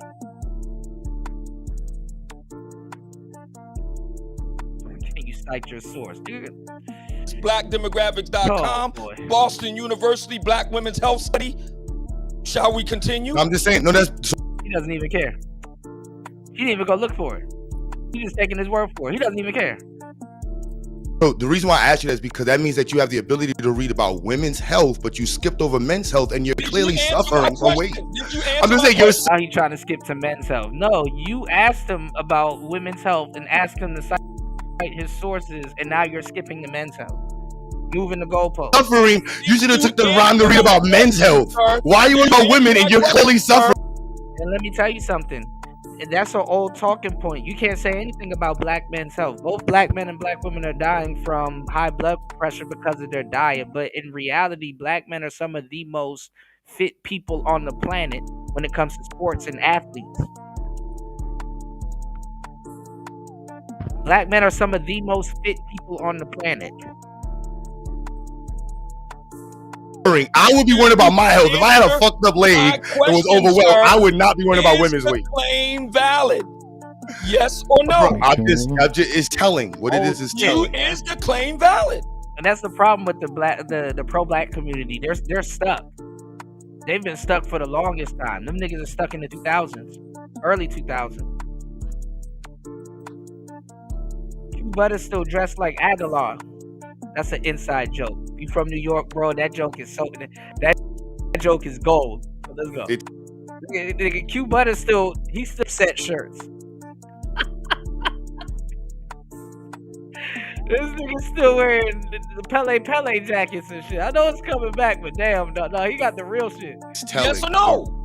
The messenger is telling. Is the claim valid? Yes or no? Okay. He refused to answer the question because he knows I'm right. Get over yourself, Q Butter. He worked himself into that hole too. I make accurate claims. And that's crazy. You got a crippled man intellectually, and women don't go off of a man's physicality 24/7. That's the part y'all are missing now. Oh man, women go after a man's physicality. Yeah, that's a part of it. But a crippled man making her laugh stuff like this will actually be attractive to her also. Women go after whatever the hell they want to. They leave no stone unturned. And the last person you should listen to about women is a simp. Because look at the position that the simp is in. I would never listen to a simp about women. That's the last motherfucker about women that should be talking. A card-carrying simp. So it's not my fault that you can't get over the fact that you like the cape for black women and don't want to have honest conversations with them. I say things that are accurate. That you cannot. You just lied. You cannot deny. No, nigga, you just lied. I say things that are accurate. You just lied. You just lied. So come on now. Why that little dumb? Don't tell me you didn't lie. Where was the lie, Marvin? You said. Marvin, where was the lie, Marvin? Rest in peace, Marvin Gaye. That's my guy. I know. Rest in peace. Where was the lie, Marvin? Tell me where the lie was. Hospice built guy. You said that your man clave was to help people to get help people, help your guys to get on a traditional track, right? I didn't say anything about traditional track. Where'd you get that from, Marvin? You liar! I didn't say anything about the traditional track. You didn't say traditional in this live, but you and your man Clave. Yeah, that's what you guys believed in. Didn't you say that? You see how fast they lie when they talking to me, Sharon? You didn't say nothing about you and your man Clave being traditional Obsidian. Oh, okay. You had so much to say when you was talking to him. It's crazy when they talk to me. They just cat got there. I don't know, hospice sticker or whatever the fuck y'all gotta have when y'all go in there. He said hospice. Go to fucking dialysis and shit, and you can't fucking. That was hilarious. I'm taking that one. I'm gonna use that. That weight problem is not gender specific, man. There's a problem. His.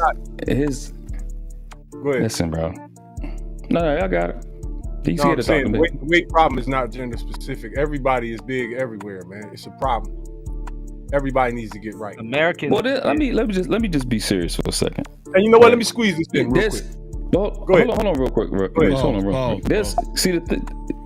That squeezes thing was crazy.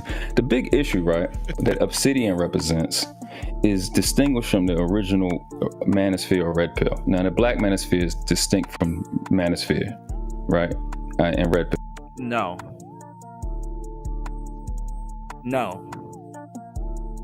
What it was about was child support court. That was No, it was not. No, it was not. How y'all gonna tell us what the Manosphere? No, it was not. the main deal, and it kind of mixed in with the. Child support was not the Black Manosphere's main deal.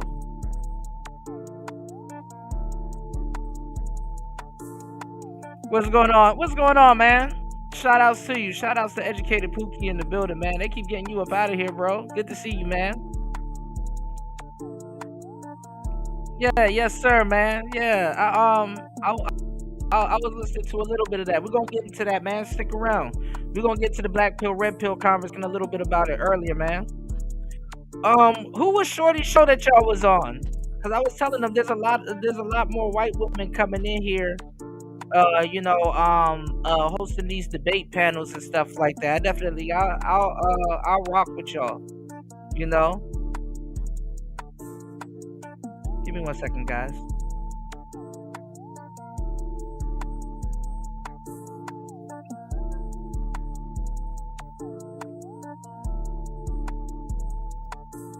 Okay, give me 1 second, guys. So yeah, yeah, Alphabet Boys got my main Google tag, so I gotta use burners. I feel you, bro. I feel you, man.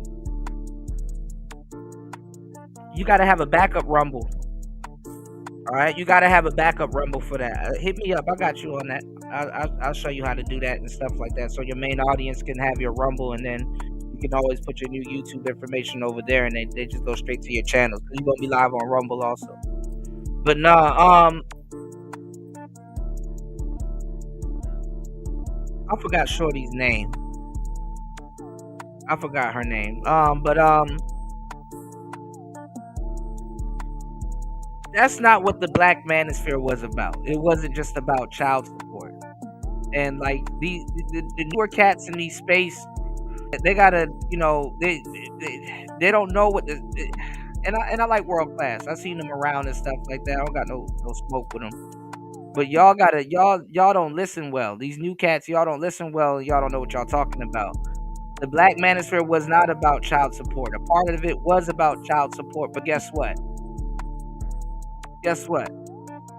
More than 51% of black men don't have kids. You gotta try again. Dating guys that was in there. They came like a little later, and it was really about guys that wanted to see their children. And shout out to AMS and all of them that was really trying to get guys to get on that. Alpha Male Strategies wasn't about child support. That was the last thing he was about. Alpha Male Strategies was about fucking hoes to sleep, bro.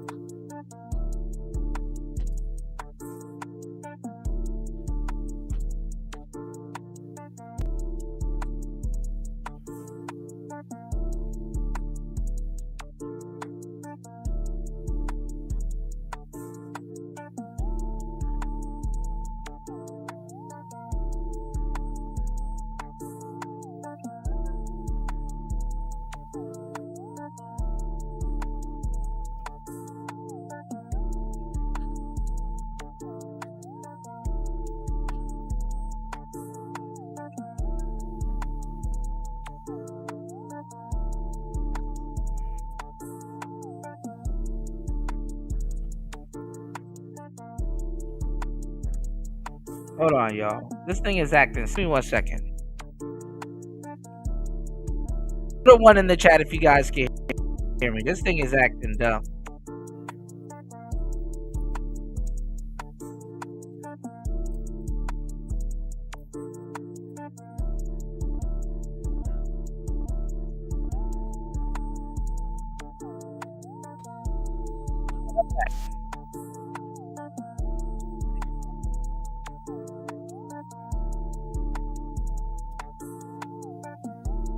Alright, I should be back. This thing was acting dumb.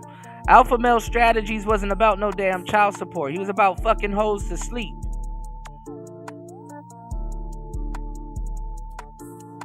This is the problem, man. Alpha Male Strategies wasn't about child support. He was about fucking hoes to sleep. And he was using Alan Roger Curry's talking points.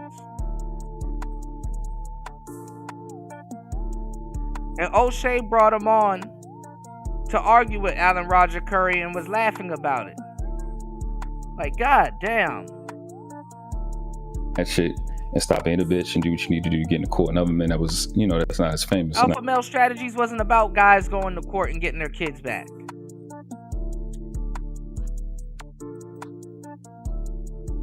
That was popular.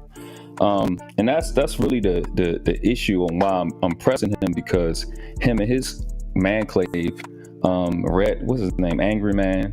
I can't say O'Shea, but O'Shea just did the recruiting for a lot of guys to be in the space.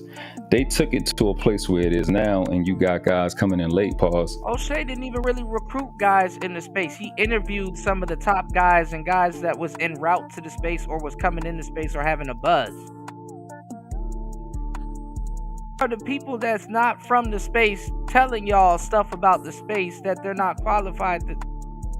This is the part that irks me, man. That's dealing with rebuttals of rebuttals. Women being fat, single mothers, when it was really just a rebuttal to certain things. The foundation of men speaking up, real men speaking up, is about us wanting to be dads and not being allowed to by this court system and these females in this space, well, in this country. Like, why speak against the manosphere when you exist in the manosphere and all your talking points come from the manosphere? No original talking points. The lying, the arrogance and shit like that. Men have been speaking against that for a long time.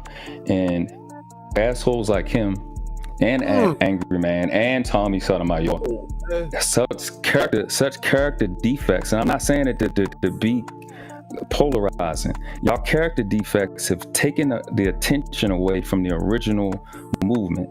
Family court issues, men that want to be fathers, little boys and little girls that's growing up without their dad. Tommy did right by saying these so-called black women are the worst stewards of children. And from that shit, we got all this other goofy shit. We need a queer eye. They have an age of consent conversations. Then it's a single mother shit. It distracts from the fundamental point. When you niggas are ugly, unattractive, untalented, and you can't get pussy, the COVID wasn't an opportunity for. Imagine arguing about child support and wanting to see your kids, and the insults that you throw out is that you're ugly, unattractive, and can't get pussy.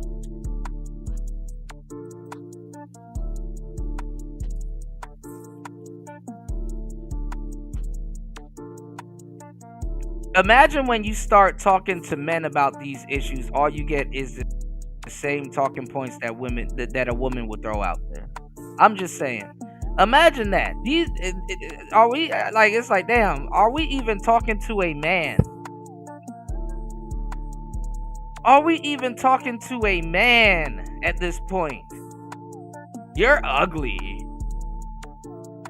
First of all, to a certain degree, I'm gonna give you the game, and I'm gonna talk about this later on when I'm going in on the black pill, because that's another problem with the black pill. Those guys aren't black pill. A lot of the black pill dudes are borderline gay. Real talk. Don't argue with me. They're not even really black pill. I'm talking about the imposters that have taken over the black pill space. A lot of those dudes are borderline gay. First of all,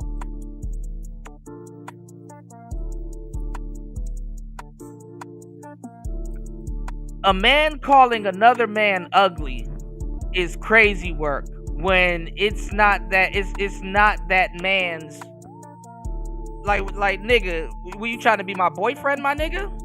Pause. Why would I be ugly to you?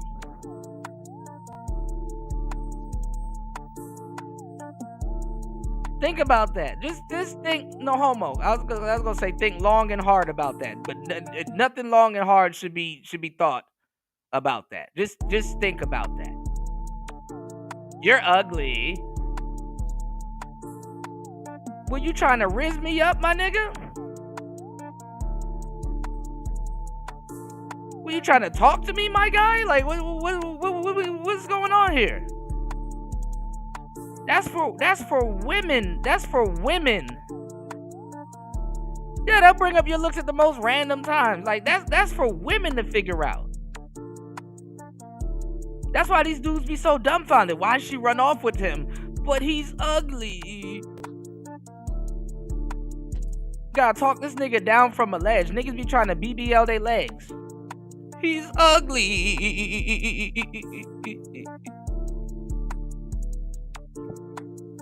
Dollar Washer hit it on the head. Pause. Blue pill niggas got feminine. Y'all blue pill niggas got feminine talking points. They argue like women. Absolutely. That's what I'm saying. The guys that have stolen and hijacked the black pill spaces, they're not black pillers. They're blue pill raging. They're not. That's not black pill. None of that shit is black pill. They're blue pill raging.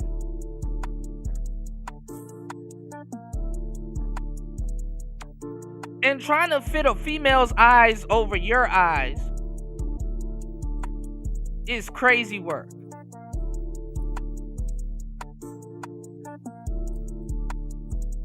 Take attention from that. And that's what you niggas did. And that's the problem. Niggas been waiting for y'all to cool out. Kevin got big not because of anything other than them women got in their feelings. They had nothing to do and they moved him forward. It wasn't y'all. Y'all had been doing shit for 6 years before he got there. And you took it to a... It wasn't 6 years. It was way longer than that. Whole different place, and now the movement is different. Don't sit and say Kevin didn't put nobody else on. That was a lie. I wasn't letting that go. Who did Kevin put on? Who did Kevin put on? Kevin worked with people that was already on, like the lead attorney, like Dennis Sperling, like MTR. Who did Kevin Samuels put on? MTR. He went over to Lapeef, got them lit. Don't sit and say that man ain't put people on. That's not. Kevin didn't go over to Lapeef and get. Oh my god. Oh my god. Oh my god. Not even my guy. Only rock with Kevin like that. But don't sit and say he ain't put people on, because he did. Y'all niggas couldn't put yourself on. He came behind y'all and blew by you, and you've been pissed ever since. Kevin came from our spaces. Oh my god. That's the reality of the conversation. So why is it that you're not... Bro, these new cats is just, they coming in rewriting history. These new cats are writing history. He told a man that got a whole Kevin Samuels book what Kevin came in and did. I'm doing any better, Miguel. What makes you think I'm not? Why can't you blow by us? But on good comeback. YouTube? YouTube is a hobby. The life for you. I mean, they're using our talking point. Them up. Why can't they blow by us?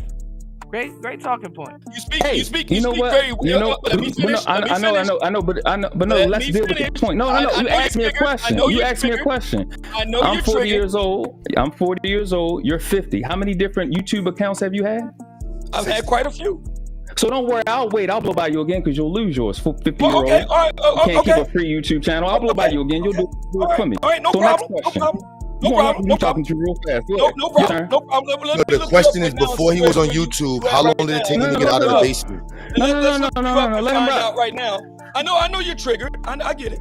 Let's find out. Let's find out. So I remember when Obsidian told me that he created his professional career career with his YouTube platform. And he told me that he's now a entertainer based off of YouTube. And I was amazed by that. Like, grown men are now finding themselves a career path through YouTube. And it's like, yeah, it's amazing. Like all the different free programs they offer for people to actually develop. Let's deal with this 50-year-old. Okay, but the whole point is to find yourself through YouTube. Like, niggas would be like, I'm not a YouTube nigga. While on YouTube. Oh, while they're on YouTube. Oh, that can't keep a free YouTube account. Let's do that. How many channels have you had? I've had 2. You and Tommy do the same shit. Okay. But Tommy's had a whole lot more. So I'll just wait. Hey, he has a lot. I know True Freeman was the first person to take him out. But why That's wait? my OG. But why wait? But why wait? Because you're gonna do all the. Why the fuck without work? You gonna do all the work? This is a hobby for me. This is your life. You're a younger guy. You got a You strong sold your back. book off it. You got a strong back. Yeah, the Passport Bros are still fairly new in the manosphere. The Passport Bros and the manosphere were completely different, and they wanted to be completely different. So these new cats, they you know, it's a lot of new people just watering shit down. Oh, a Passport Bro cooked them. Goddamn. You got a strong back. What the fuck is going on? No. Why are you talking about that? You're a young Oh, this strapping gay guy, shit right? crazy, bro. You got a lot of energy. Can you not size me up on the internet? Go ahead and make it happen. Can you stop doing that? This Go is ahead gay. and make it happen, brother. Can you slow down? Could you make it happen?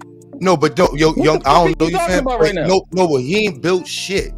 I've been around when he was around talking this before. He ain't built shit. None of them built anything. You haven't been to a conclave, brother. An event that you rent at a hotel is not something you build, brother. That's not something you build. You haven't been to a conclave, brother. I want to know the EIN. I want to know the EIN. I want to know the Dun and Brad's. I don't care about an event with a bunch of incels. I remember when Kevin Samuels introduced the grift. When he said he's $700 for these dudes to come out and learn how to dress. Look at your No, you want to see it? You want to see it now? Look Would at you your like to see the growth? I'm in my location now. I would love to show you the growth of my location. It looks so collegiate. Yeah. I would love to show it to you. I would guarantee you, I would crush your feelings. I would love to crush your feelings. I would start at the entrance. And he shouldn't be arguing with these new dudes, bro, that don't know the history of the space. Like niggas gotta move on. Black people always play this game like they pretend like they want to learn something. Like niggas don't want to learn something. If you want to learn something, you go do your history. They haven't even cited any of this. So haven't even came to him and say, hey, you know, I was listening to your show because I was studying, and it's amazing because I heard you did X, Y, and Z. Now one person say, hey, you know what? I was checking your stuff out, like your old stuff, because I went back and studied, you know, what people do when they do research. Even as a content creator, you still go back and study. Hey, I was gonna have you on my show, and I made sure I did a little bit of research on you, and you know,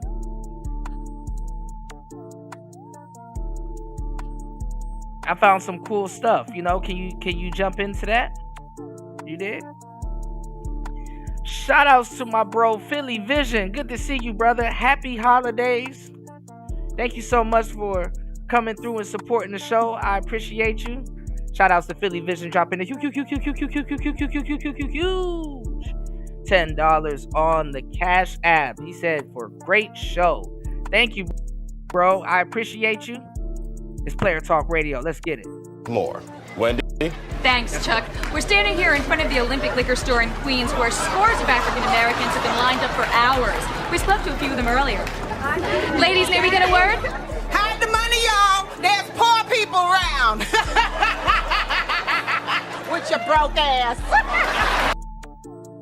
I don't know, Coach. There's so many guys in the manosphere. You know, you're gonna start to get the same names being recycled over and over again. That's to show you how much originality is in this space. You know, what's going on, Ghostman Kang? Good to see you, player. Good to see you, man. FBA Cribs is crazy.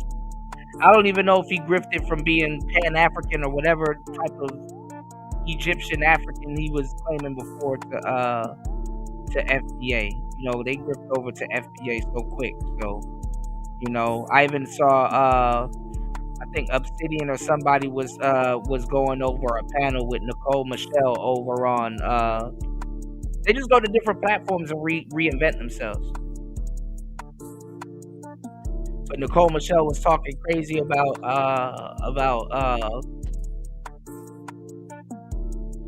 Round 7 and all them other girls when she copied off of She-Ra 7. You know what I'm saying? She got rid of her whole little wife school teaching black women to be courtesans, and that's still another word for hoe, a courtesan. She was teaching women to be courtesans, and she started talking to get the bag talk. So how dare she talk about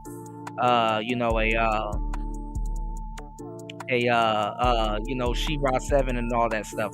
You got to be there to see the bullshit. And then also, she got married to the dude from Max City Limits, the dude that was on here telling you that he's a player, but he would still pay $40 for some coochie. Like, you met your husband on YouTube, man. You're marrying dudes off of YouTube. Nothing wrong with that, but I mean, like, if you're gonna be coached, like, I really wouldn't get married to the guy that was talking about buying $40 worth of pussy on YouTube.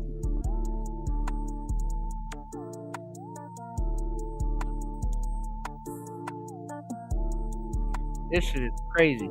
Look, I have a new location. I will have a very nice new location I'm in right now. I would love to show off and just show you how little you've accomplished in life, pursuing talking about women, and how much I've gained in life pursuing developing the black community. I would love to show that. Let's take a look right now. Do it. Let's take a look right now.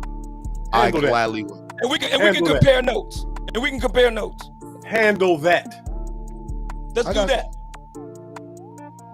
These dudes like don't to even start know outside who in front of my Q-Butter Benz. These dudes don't even know who Q-Butter is.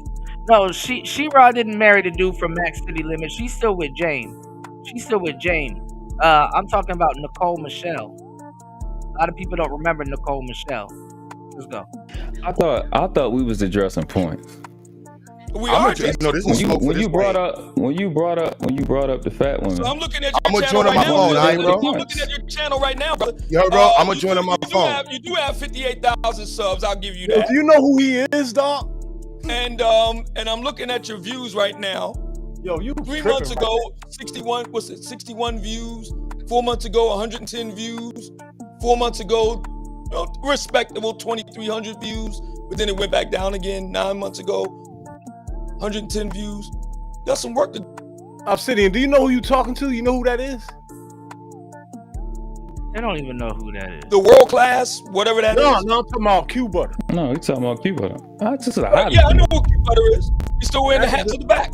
I got monetized and I felt like it. His hat is to the back, but he's like literally the poster child for boots on the ground. Let's get the community together and do something, take action instead of just talking. The man built a school. Okay.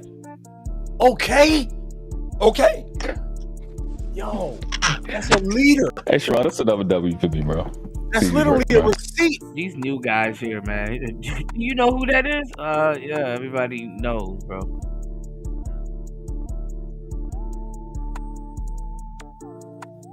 Shout out to Q-Butter, but bruh, that nigga argue like a woman, bro. Let's go. Okay, it's crazy though. Because I watched Q build it. You know? He said Kevin helped push Obsidian's first book. Yeah, and let me tell y'all something. Like, this is the dumb thing in the black community. Shout outs to Gail. This thing in the black community, like comparing accomplishments and stuff like that. If you're two accomplished brothers, you're two accomplished brothers, you know? I don't know why niggas always do that shit. Like, they can't lose that shit tomorrow. You know what I'm saying? I'm from Brooklyn. I watched Q build the shit and all that. And then he's branched out and done more. You know what I'm saying? Because I do music. So I used to go from the studio. So I watched Q make his moves. So I don't think Reese was around that long to even, he probably was around for Melanie King. I forgot that other girl that used to be around him with the big ass titties, and she looked Ethiopian. I forgot her name. Also, she was married to that white man. I be forgetting these girls' names. But let's go, yo. You know what I mean? You can't undermine me because he's actually an example of doing it. You know what I mean? He's actually Yeah, Obsidian. We can talk. Hold on. Let's look at my official sign. You got Papoose here. I mean, Q Butter. Obsidian. Hold on. Papoose. Let's go. The other space. Hold on. How does that look? Classroom over there. How about my office space? Hold up. How about the bro? I didn't even see all of this. You making moves, Q. Hold on. How about the other 3D print? Let's go in the other classroom. You forget? You forgot? Hold on. I like to show off the hallway. The hallway is the best looking spot. I like how you showing that, bro. So I actually Let me show you how we swag on these niggas. Let me show you the hallway. Hold on. Let's look at the hallway when you see my branding. Gold chain, hat backwards, Look at the sagging. hallway. With my pants sagging. With the gold teeth on. I gotta put my This gold nigga still talking about how he look. You see That me? shit Look, is crazy. come on. Then we walk into the space, you see the Pan-African flag right there. Then you walk into the space. Shout out to the babies. You see the 100-inch TVs on the wall? Okay, he's still claiming Pan-Africanism. He hasn't switched over to FBA yet. They're not on his ass yet. Let's go. Yo, you make TVs on the wall. Hold on, Look let's at talk the about TV. that. He's got TVs on the wall, y'all. You A see hood nigga with broken English did that, and you on the internet. Hold on. He's got some TVs on the wall. Hold on. This is an environmental engineering room dedicated to environmental justice. I was smoking. That's what's up. We Hey, Q Butter, that's what's up, bro. It's crazy because you can do all of this as a black man, y'all, and nobody cares. That's the fucked up part. Salute. Now hold on, let's talk. Yeah, that's what's up, bro. Yeah, he definitely got more than Umar. I'll give him that. You came like it. No, like in real life, fuck Obsidian. What you that's what's up, bro. Appreciate you. Advocating the birds. That's what's up. I seen you from when it was a thought, bro. So to see you achieve all of this is a dope thing, Q. I swear to God, son. And you did all the clear eye, ain't that? Hold on, Obsidian, yeah. But look, I got my suit on the wall too. I don't need a fruitcake to tell me how to put my Yes. Ooh. I don't need a fruitcake to tell me how to put my suit on. Hey guys, if y'all don't mind going on mute so we can hear Q while he gives his walk around, please. We getting a lot of feedback. I don't need a fruitcake to tell me how to put a suit on neither. Oh yeah, no, you don't shoot on. Oh yeah, we can talk. Let's go to the hallway. Let's go to the hallway. Hooligan University, yeah. Hooligan University. Hold on, you see this? Hooligan University. Start your career in network engineering. Hold on, here. Hooligan University. Hold on, we can talk. Let's look at the branding in the staircase. Let's look at the staircase. Environmental justice. Obsidian, it's your turn. Hold on, you want to see the Hooligan. He got books. Damn, he got stuck. He gotta go back. All right, so let's take a break right quick, and then Obsidian is gonna respond. Q, if you still here, if you don't mind, please do shout out your Cash App or whatever it is that you receive donations from for the school. However you receive donations, if you don't mind giving that info for us right quick, or if somebody has that info, could you guys put that in the chat? Y'all can hear me? Yeah, we can hear you now. Go ahead.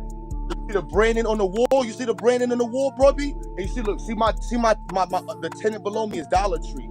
But hold on now, let me make you mad, homeboy. I want to see your custom Benz, bitch. Hold on. I like making Benz. Oh, gotta have my Benz over top of my Dollar Tree. Look at the Dollar Tree. Look at the Family Dollar. You see the custom big Dollar body right Tree. here? Look at the big body Benz. I want to see. Hold on, wait for the lights to turn on. Show you my finely German-made engineered car, nigga. I'm really Black Power, but let me show you his car. That's always the time. Yeah. He said, Ungawa Black Power. Let me show you my white man's car. Let me show you my white man's car, nigga. Ungawa Black Power. He really think he roasted him. Yes. Let me show you something. I want to see you roasted. It's your turn. I want to see you roasted. I want to see you. Hold on, look. It's your turn. Let me see another man's car. Yes. Look, hold on. I want to see your name on the wall. I want to see your logo. Yes. Let me see your name on the wall. Yes. Where's the brothers on the wall? Where's the brothers on the wall? This is the brothers on the wall. Yes. Put some brothers on that wall. We want some brothers on the wall. Thousands of deflecting. We want some brothers on that wall. That's funny. Ungawa Black Power. Don't be mad, baby. Oh, I'm not mad. I'm not mad at all. I mean, nobody can defeat the Ungawa Black Power School. Nobody can defeat it. What happened to yours? What happened to mine? The world one at a time. Yes. What happened to mine? Come on, baby. The nigga's teaching children and you're roasting them. He's teaching children and you're roasting them. Now, who want to talk about? I'm acknowledging. Yes, he asked for this. You being sarcastic. That's the shit that's I'm on acknowledging that he's teaching those little thuglets. You're being sarcastic. I'm acknowledging that he's teaching those little aphids. This I was just chilling in here. Those little chinchillas. Those little chinchillas. I'm acknowledging that. I was just chilling in here. So yeah, I'm waiting for you. It's your turn now. It's your turn. Q, walk around your $200 space. You got the high sensitivity. Q, can you hear me okay? Can you hear me, Q? Yeah, I can't hear you because the echo in his little 10 by 10 foot room. That's like what, Right. $185 a month? 10 by 10 foot room. All right. Yes. Yeah, the acoustics be wild though. But for the people that might know, put Q information in the chat so people can donate to what he's doing. Shout out to you. I remember watching a commencement of yours with the kids graduating a couple years ago. Y'all streamed it on live, and I ain't gonna hold you. It warmed my heart. It felt good to see the kids have their commencement, and you guys really just took time to appreciate them and just encourage them. Listen, y'all, this is what fruits of labor look like. This was supposed to be talking, man. I forgive me, I wasn't doing this. I wasn't come up here, ask for donations. It's all good. Do your thing. I bring up none of this, y'all. I wasn't coming to do none of this. But I just want to be clear. This is what was getting built in the last 5 years. You don't got nothing to offer the community or black men of value. How do you know? How do you know what we have? You've never been to a conclave. How do you know? That sound like a Diddy party.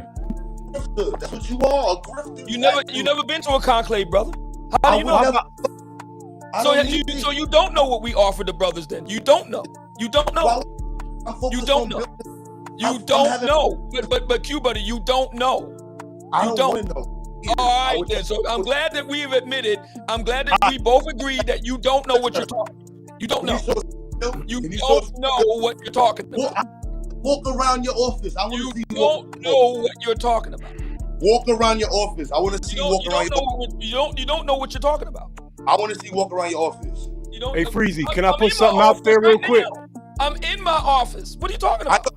Walk around the desk. I'm in my office right now. Let's see the square footage. Oh my God! Let me see the square footage. Let me see your bathroom. Let me see the bidet. Let me see the vanity. Do you even have a? Let me see your oven. Let me see your Cuisinart. Let me see your KitchenAid. I mean, come on, man. Really? Yes, really. Oh, jeez. But you ain't built shit. Oh, what are we doing? Better Homes and Gardens now? I mean, what the hell? What are we doing? Martha Stewart living now? I'm proud. What are we doing here? That you what said are we that doing? The community. The community. Yes. And all the things that you are, but you're crippled. Yes. Haven't accomplished, but clearly, I'm accomplished a Hey, whole Q lot. Butter, your mic breaking up. Go back and come back in. Yeah, go out and come back in. Your mic breaking up. Oh boy. That's all black people do.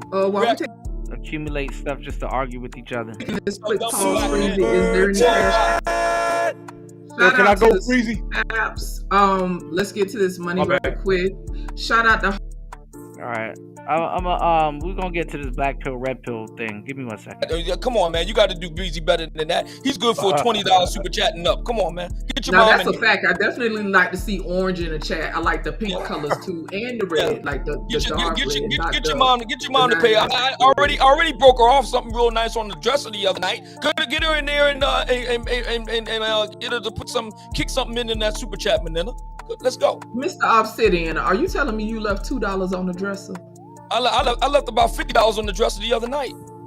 Okay, I can appreciate that. That's what's up. Shout out to Aunt T, the official YouTube purge with the $5 super cap. He says, telling a man with a bad leg to walk around his office is nasty. Yeah, that's crazy. I agree because I don't have a bad leg, but I was definitely making your mom's leg shiver there. The left one, hitting it from the left.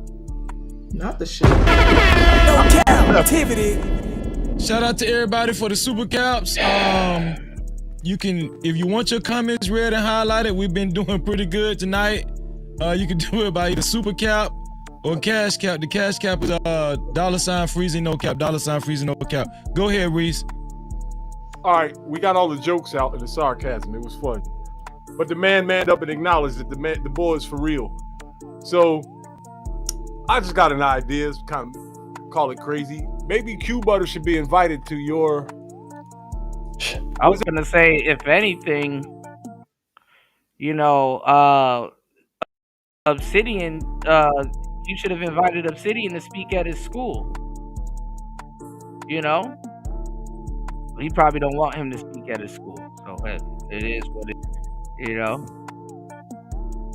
what's going on, Nicer? Happy holidays! Good to see you as always. Shout outs to Nicer in the building. Nicer said, "Kuda, that thumbnail is wild." What?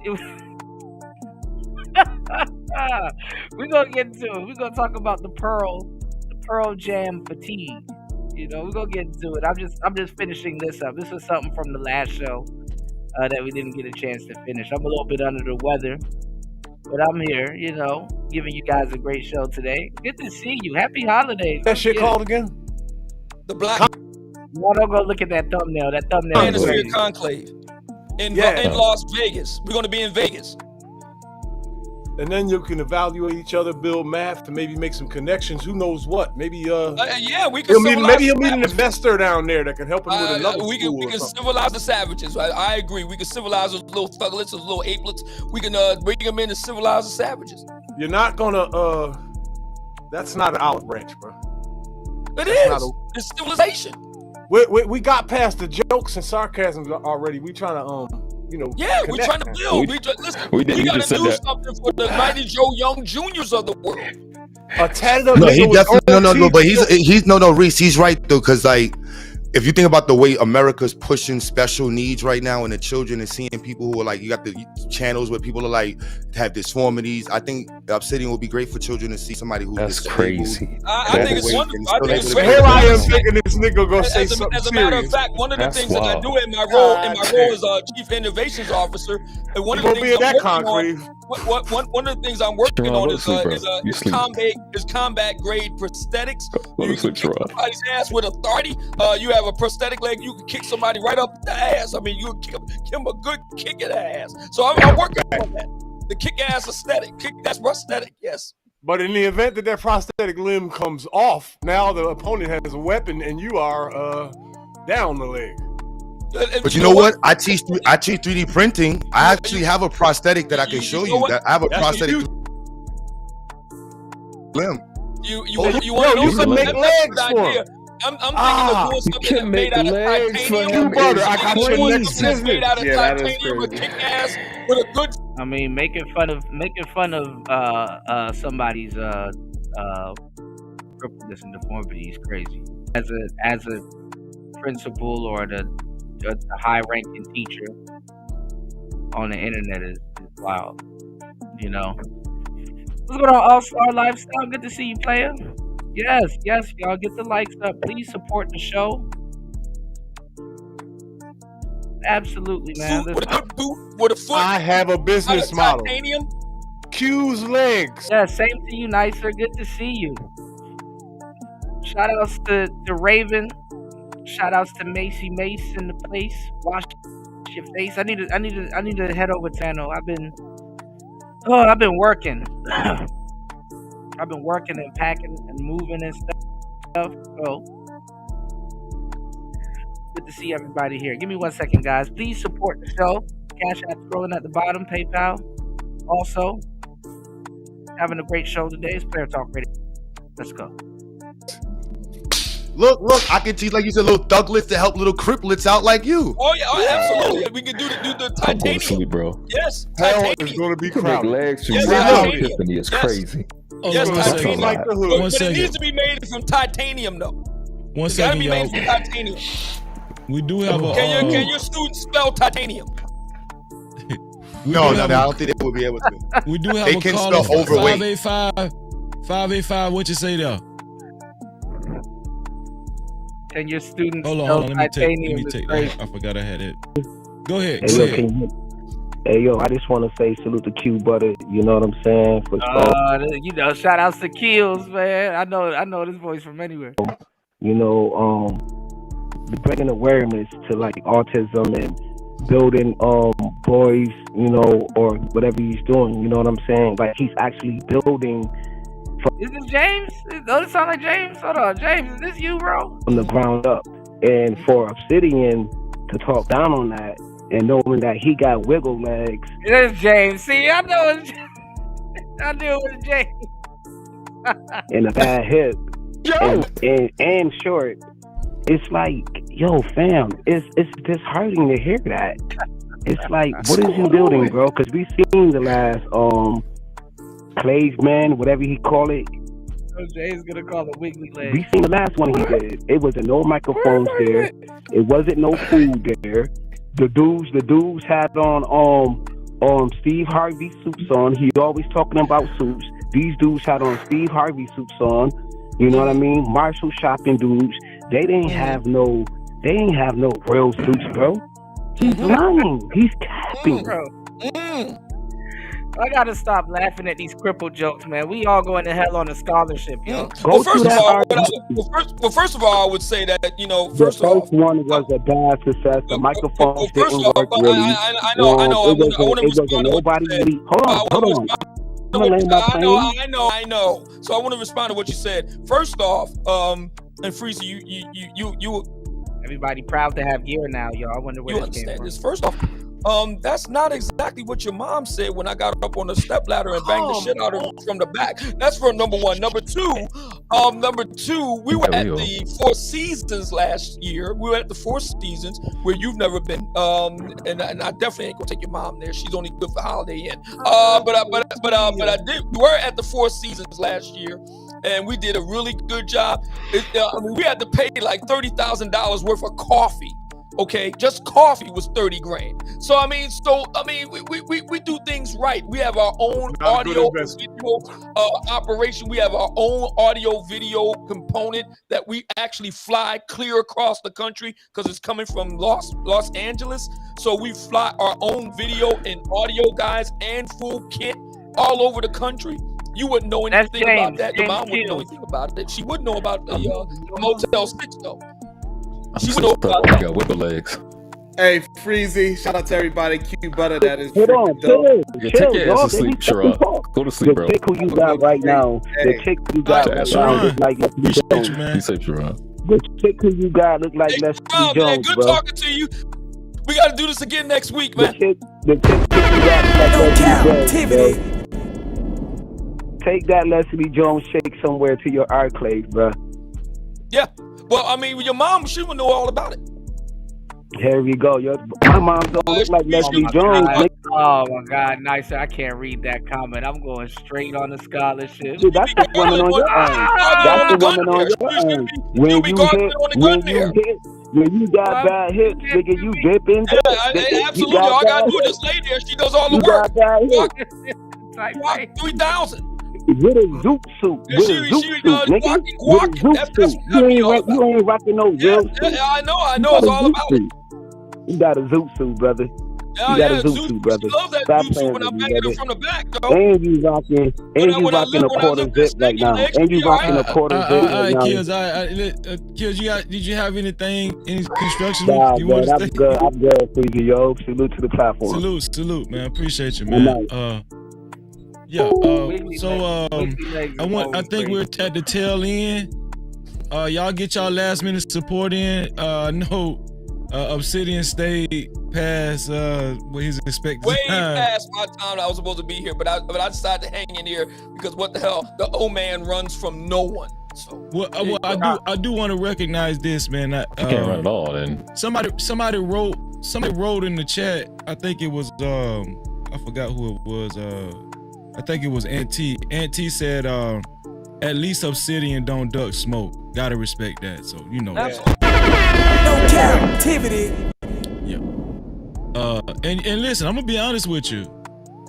There was a outside of all of the, you know, the Jones and stuff and the fluff and stuff, There were some good points made. I do think this was a good show. I really think this was a good show. And the contrast, we're men, right? We're men up here, and the ladies as well. And shout out to the ladies, man. The ladies was awesome. But I think I always say these shows aren't for us on the panel. It's for the people that's watching. Me and Obsidian, we're definitely gonna talk. We're gonna talk because I think we might be onto something here. But I do got another caller, Obsidian. Shout out to Venus in the building. Shout out to Venus. No cap. Do you have any money? Venus is Nah. Oh yeah. I got a couple more. Hold on 1 second, Venus. Hold on 1 second, Venus. Super chat. What was that? There's did we read that one? Did you read that one already? Yes, I did. Okay, go ahead. I heard that. All right, shout out to the official YouTube Purge again. All right, Anthony with the support with the $5 super cap. He says, "All right, we're gonna get into. Actually, you know what? I'm gonna throw this in there. Shout outs to Cope Approach since he's in the building. We're gonna go over his debate real quick. We're gonna go over his debate real quick before we get into. I'm looking for another video too, because a lot of people was going in on Pearl. I know some of you guys came in for the Pearl content. I got that loaded. Give me 1 second. We're gonna go over this real quick. Player Talk Radio, let's get it. Got it. Hello. So, I told y'all there's gonna be some new women here hosting these debate panels and stuff like that. So, let's go. Sorry, my dogs are barking. Okay, I'm gonna get out of here. This is game versus looks, right? Yeah. Well, it's black pill versus red pill. What? Yeah, because the way I look at the black pill, I look at the totality of the black pill. I'm not a lookism guy. I debated a bunch of the lookism guys again a year and a half ago with Melanie King. So I am a little bit familiar with you, and I can say you do make some valid points. So whether this is a debate or a conversation, I don't predict this is going to be like a total disagreeable thing where So what's good, brother? Pleasure to meet you, man. I guess I've never done a quote unquote debate. I see all of it out there in certain parts of, you know what I'm saying, YouTube. Yeah. So brother, I'm gonna real quick before you continue, I want you to continue, but I just want to say, just to clarify, some people already may know this, but I do debate. Yeah, I did see her. She be in the white spaces and stuff like that. I think I've seen her. I don't think over at the Raging Tomato show, but yeah, she does look familiar. A lot of people where there's kind of where I agree with what they say, and I did like an hour and a half long debate like a year and a half ago with Melanie King. So I am a little bit familiar with you, and I can say you do make some valid points. So whether this is a debate or a conversation, I don't predict this is going to be like a total disagreeable thing where I don't come off as reasonable. I think we'll find a good amount of points we agree on. I mean, I could be wrong, but no, it's going to be mostly common ground, bro. I mean, I guarantee you that it's going to be mostly common ground. So let's start with I'm new to this world. I'm new to Torch this page as well, and you're more familiar here. So do me a favor, man. Like, just give me like a quick elevator pitch, man. Like, like about you. You know what I mean? And then I'll do the same, and then we'll get into the conversation.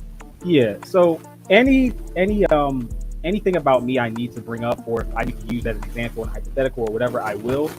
But I'm known to monologue, so I'll try to, spare towards the audience the trouble. So I'll, pretty, quick. I know I tend to ramble, but to give you a general sense of where I'm coming from versus other black pillars you may have encountered in the past, history to go off of, and they have a bunch of, thought leaders or politicians in the past they could call back on. This is something that has existed for less than 20 years or less than 30 years or whatever. I don't know. I don't know who the first black pillar was, so forgive me. But that stuff's been around for more than 35 years.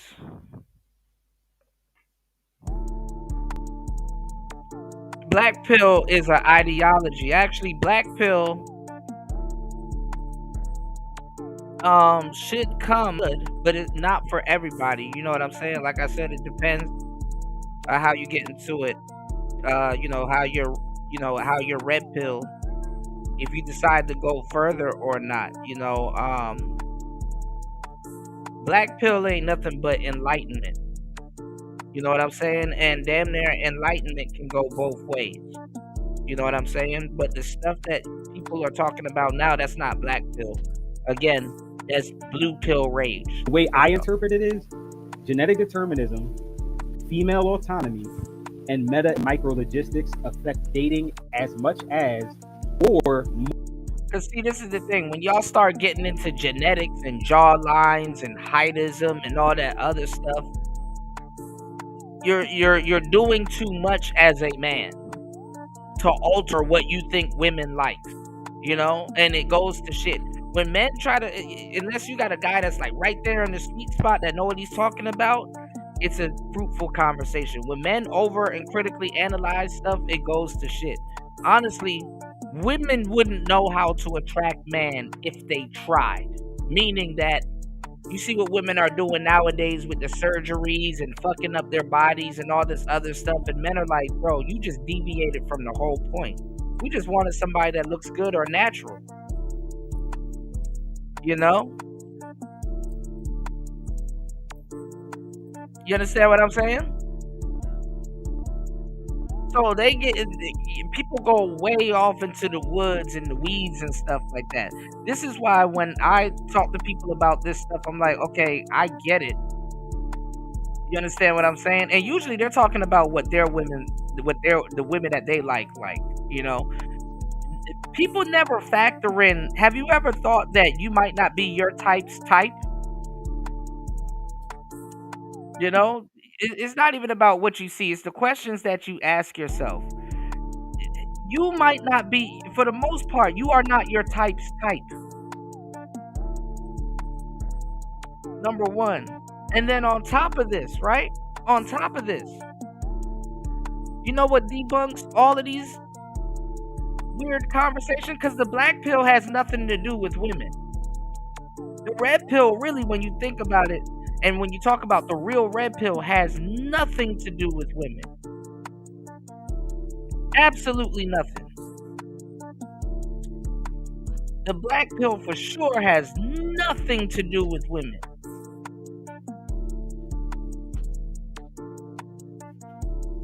But I'm going to give y'all the game. You want to know what defies all of these talking points? Especially the black pill one? Lesbians. Lesbitarians. Shout outs to Beachy. Lesbitarians. They supersede all of this stuff. You try to BBL your legs. You try to alter your body. You try to become this gamma male, this ad that this woman likes. And guess what? Will go lay down with a stud, a lesbian stud that's bad built and looks like Kevin Gates. While you're up here with a bunch of black pill people talking about some, man, I gotta, man, you know. So y'all gotta be careful with that shit. These women will go lay down with the little Boosie lookalike. Like, I don't understand when men start, and it's all women worship at the end of the day. You know, even the red pill, all women worship. I don't know when men started having the same eyes women do. But let's go. More so than an individual's free will. That's the way I could sum up the black pill in the most, like, simplistic. Shout outs to Nicer. What 3 words? Without getting extreme or putting any of my own personal biases into it. That's the way I look at it. So that would include your looks, your height, that would include your neurotypicality, your temperament, that would include your environment in your formative years, your social circle in your formative years, whether, you know, what trajectory your parents put you on as far as, you know, all the whatever stats you guys want to pull up as far as nutrition, education, yada, yada, yada. Your phenotype, the location you're born in, the culture your parents were brought up in. All and especially in the modern day, female autonomy, which before maybe the early sexual revolution in the 60s or whenever it was, before that point, women on like a macro scale, or at least a countrywide scale, because I know it's not global, like, you know, third world and second world have their own issues. But as far as like America and certain Western countries, before the 1960s, female autonomy being realized to such a degree was never a factor in the dating market. So once the original, you know, Woodstock and the sexual revolution and all that good stuff, LSD and the hippies, and then in the 70s you had disco. I'm just saying, even before modern day, you had some precursors of what's going on now. Now, fast forward to now, you have women, because I hate using females, I just use women, and yes, unless I'm using female as an adjective. Macro factor that men as a whole were not ready for autonomy now than they ever have had ever. So that's an entirely new macro factor. Females, I just use women, and yes, unless I'm using female as an adjective. Women have more autonomy now than they ever have had ever. So that's an entirely new. And they don't even know what the hell to do with it. You put women in charge of their own hypergamy, which they're not practicing, by the way. This is not hypergamy that women are practicing. Women are very far away from hypergamy. Because they're not looking for husbands.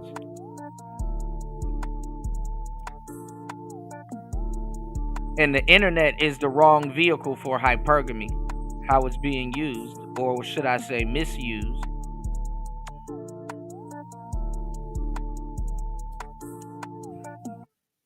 They were better off in the hands of their parents or their social circle. But let's go. Macro fact that men as a whole were not ready for it. So I think Black Pill as a whole is not just about being insecure about your individual looks. Tyrone. It's about analyzing all of those factors. Am I really quiet? Oh, I'm No. I can change my mic or whatever while he. Completely. You know what I mean? 100%. You know, technology is definitely cool. From an old school. I was saying. I heard every word. Okay, I'll mute up real quick and my headset. Okay, cool. Okay. So from an old school Absolutely. like from, you know, like Absolutely. I'm moving and I'm going through a hard time with this move. Absolutely. Absolutely. Thank you so much. so a lot of what Brother Tyrone was saying, I get where he's coming from. You know, technology has definitely changed the field, the sexual marketplace, the dating landscape completely. You know what I mean? 100% changed it in a massive way. But the fundamentals have never changed. I don't think they ever will. You know, when it comes down to it, the bottom line when it comes to, you know, especially we're talking about the sexual marketplace, we're talking about dating, we're talking about getting out there and meeting women. You got to just do it, right? You just got to do it. A lot of guys, you know, a lot of stuff that I just heard right there, a lot of that is, okay, we're going to use data and we're going to use science and we're going to use, you know, evolutionary, you know, psych and all this kind of stuff to justify or to paint me in a better light because I couldn't succeed.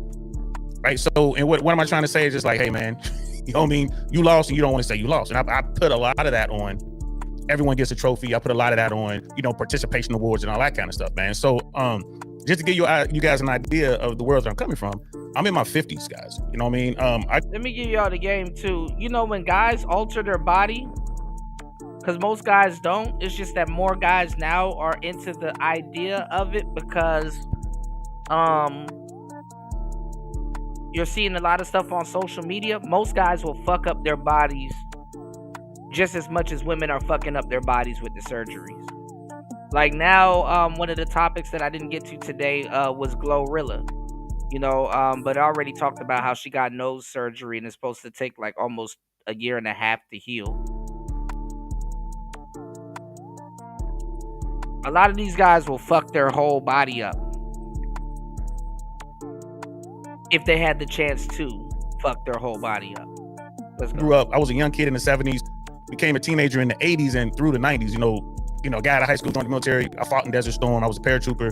I was in the streets, you know what I mean? Doing whatever I was doing, constantly trying to better myself. I end up working for the FAA as the air traffic controller. I did over 20 years in that field and now I'm retired. And I'm sitting back. So as an old man looking back on what I've done, what I've accomplished, you know what I mean, my successes, my failures, and I see this space. I see a lot of dudes who are Shouts to Auntie again in the building. First afraid to try, and then those who did try and got smacked down, they just want to run away and look for other reasons, you know what I mean, to Shout outs to Auntie. I don't know if you stepped out and came back in, man. We was watching Obsidian. And they was reading your super chat. That shit was funny. justify their failure, right? And I'm not in a negative way, Over guys. on It's just, Breezy's channel. you know what I mean? I got to talk like Uncle Saint. I got to talk like the coach, right? If you want to win, you got to play. And if you want to play, you know, that means you got to train. You got. Jay said, facts, Kuda. Women aren't practicing hypergamy. It's half-assing whole pergamy. Yeah, it's all whole pergamy. They're homie hopping. They're not even going upwards. Listen, there's butt so high you can go with hypergamy. You know what I'm saying? They're homie hopping. All of this shit is homie hopping. Train hard. There's a lot of stuff you got to do. So, you look at someone like Rollo Tomasi. You look at, people like Rich Cooper. You know what I mean? You look at Donovan Sharp. You look at Coach Greg Adams. All the guys, the older dudes, they're pretty much preaching the same thing. There's slight variance here and there. But what are they preaching, bro? They're just trying to say, hey, wake up, understand the rules of the game. This is what we're doing. Right. And shout out to the chat out there, guys. Hey, while we're going off on these rants, don't forget to like, y'all. Don't forget to like, subscribe, share, tell everybody to jump on in here. It's Saturday night. Normally I'll be out doing bad boy stuff, but I'm here. If you guys are here, we are so happy for you for being here and sharing this time with us. When I look at the red pill, right, and just the term itself, red pill, right? Let's take it to the matrix where the term came from. The only thing to me that the red pill means is we're going to open your eyes to the way things really are. Not necessarily the way society says it should be, not the way your mom and dad say it should be. This is what it is out here in the trenches. This is what it is where the rubber meets the road, right? And when it comes to female nature, when it comes to dating, there's certain things that women tend to like, right? But across the board, women want guys who are the best that they can get. Just like dudes are going to want the best car they can get, right? If money is no object, right? If money is no object, and I say, hey, man, go. I mean, listen, everybody wants the best they can get, but not everybody goes for the best they can get. Women don't have that choice. Like women, things come to women. Women can pursue things. Some of them do, given the circumstances, but women are subject to their dating pool. They hate men for it. Women are subject to their dating pool. A dating pool for a woman is like an algorithm, all right? A dating pool for women is like an algorithm. Is it hitting today or it's not? Okay, they are subject to their dating pool. They are reactive to their dating pool.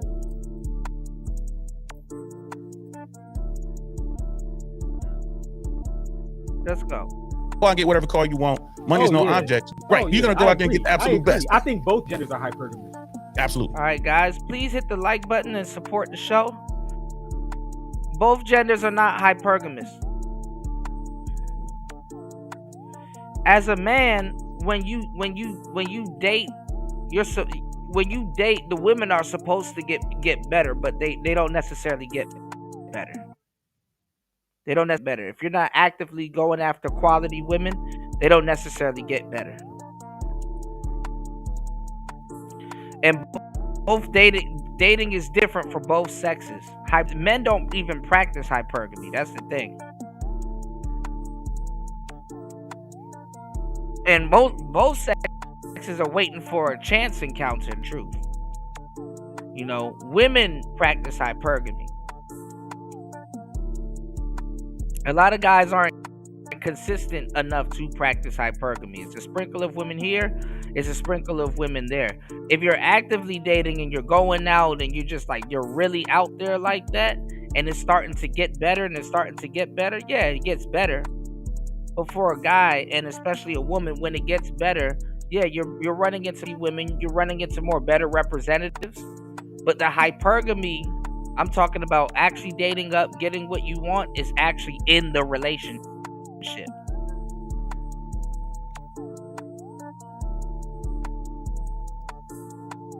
Okay? It's in the relationship.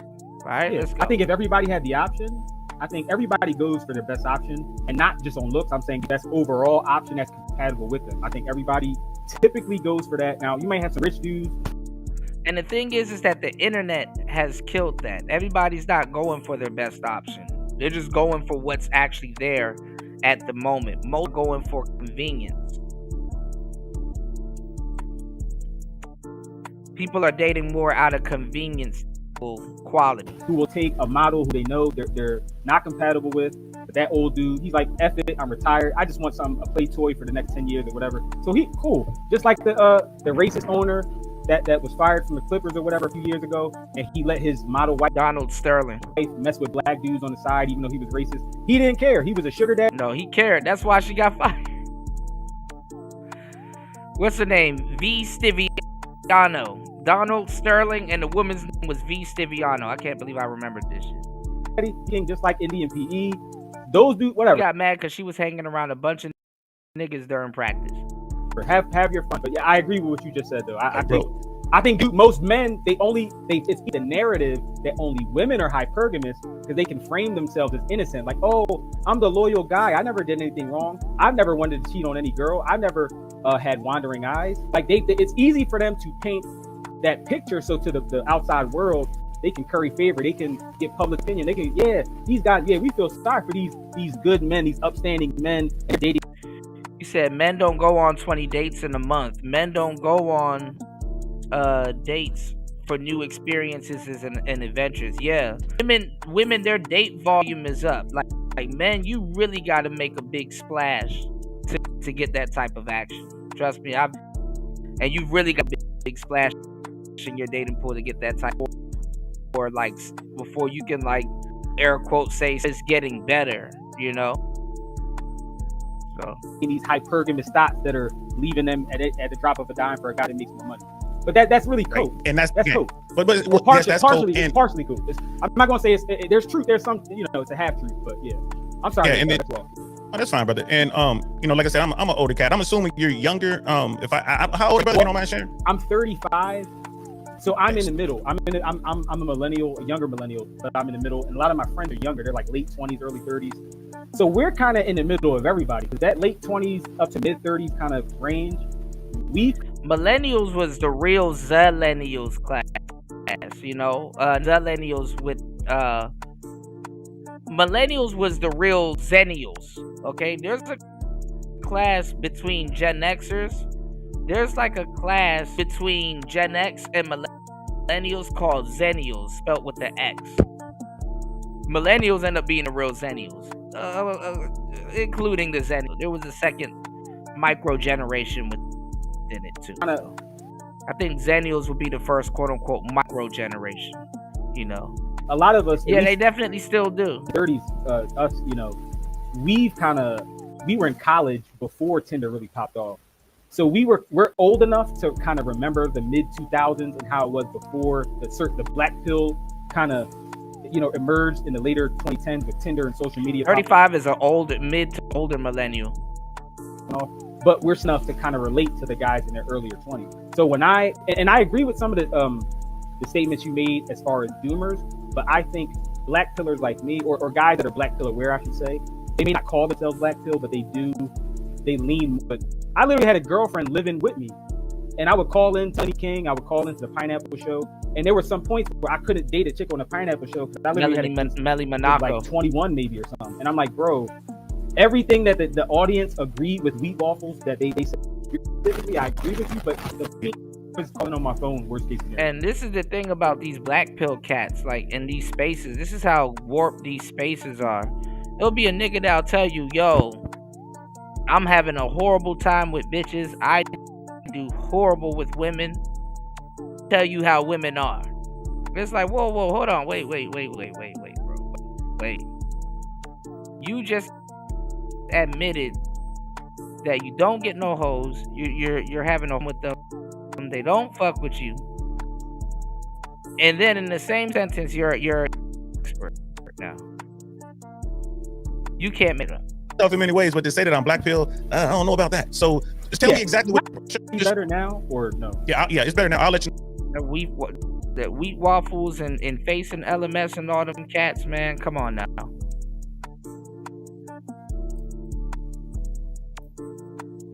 They said Face and LMS look like a damn donkey. They said this nigga look like a mule in the face. God damn. I don't know if it cranks up again. Yeah, so I can always call in on my phone, worst case scenario. Okay, we'll keep you posted. So let's start with one of the shows. I don't know if it was yesterday or the day before. I was watching from the wings, and you mentioned that even guys who are good at womanizing are black pill. Let's start there, bro. What did you mean by that? Because I disagree with you there, bro. Like black pill, like come on. I can describe myself in many ways, but to say that I'm black pill, I don't know about that. So just tell me exactly what you mean by that. I'm glad. Shout outs to Auntie. Auntie says, not enough time in the day. Too many want a second and third and fourth date. Then want the girlfriend experience. 20 dates a month is for the undesirable. I'm just saying. Some women, they switch it up though. Yeah, but most of them ain't gonna attend all 20. You know? He said, I'm 34. 7 to 8 years ago, women in mass weren't talking. You got to have a passport to date them. You got to make 80K plus, etc. Their requirements were still through. You know, what a degenerate. See you, man.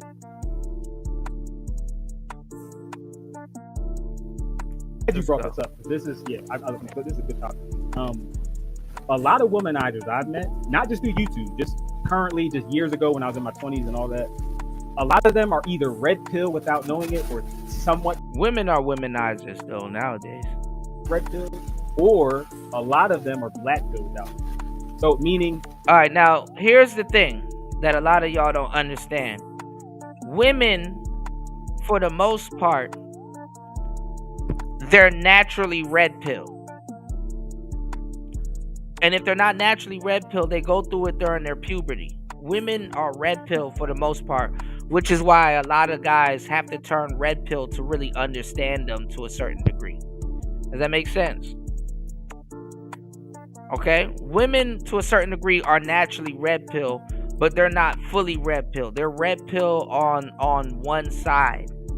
You understand what I'm saying? They're red pill on one side when it comes to reacting to men, understanding the dynamics of men, and what men in lust. This is men in lust, what they want, and stuff like that. A lot of women have to learn, and they usually learn within their first and their second boyfriend, how to really manipulate men and get certain things out of women. Women also can speak from men in a state of desire and quote unquote hunger. You understand what I'm saying? This is where the shit tests and all of that stuff comes from. So in a lot of cases, women are naturally red pill. You know what I'm saying? But not in the same way that men get red pill. All right?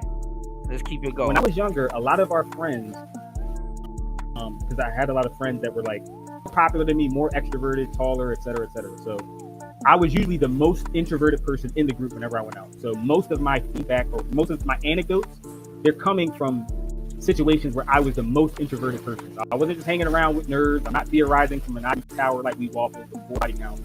And it's all about demeanor and stuff like that, because people are like, oh, well, women don't like a quiet guy. Yes, they do. Actually, the less you speak as a man, the more you'll get far with women. It's the men that open their mouths and snitch on themselves.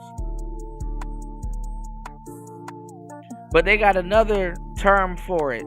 It's called being stoic. Let's go. Going out with Chad Run lights. So the dudes he flew, like my best friend in college was a white They're dude. static again. Oh, okay. We're black pill.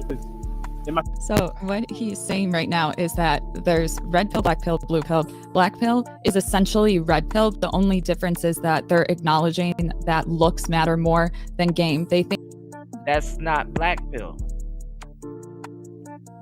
And actually, you got a lot of black people. You got a lot of black pill people with game. They're called pimps.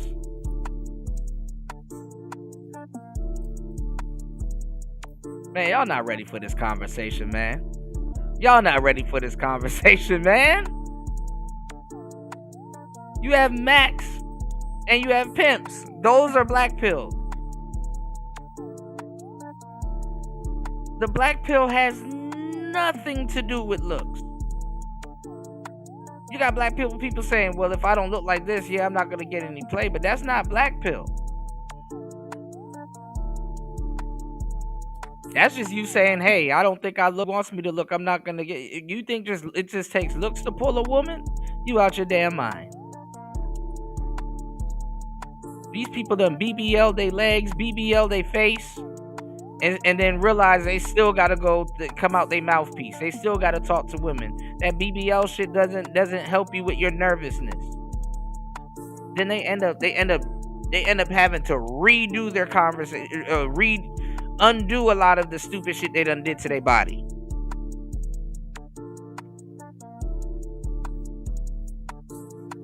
You got 20-year-olds that look like Vibes Cartel.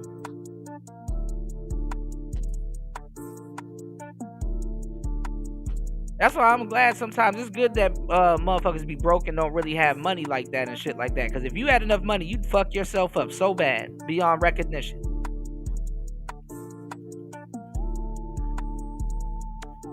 And that's approach anxiety. That's anxiety right there. You know, going through all of this shit just to not come out your mouth and talk to women that you're attracted to.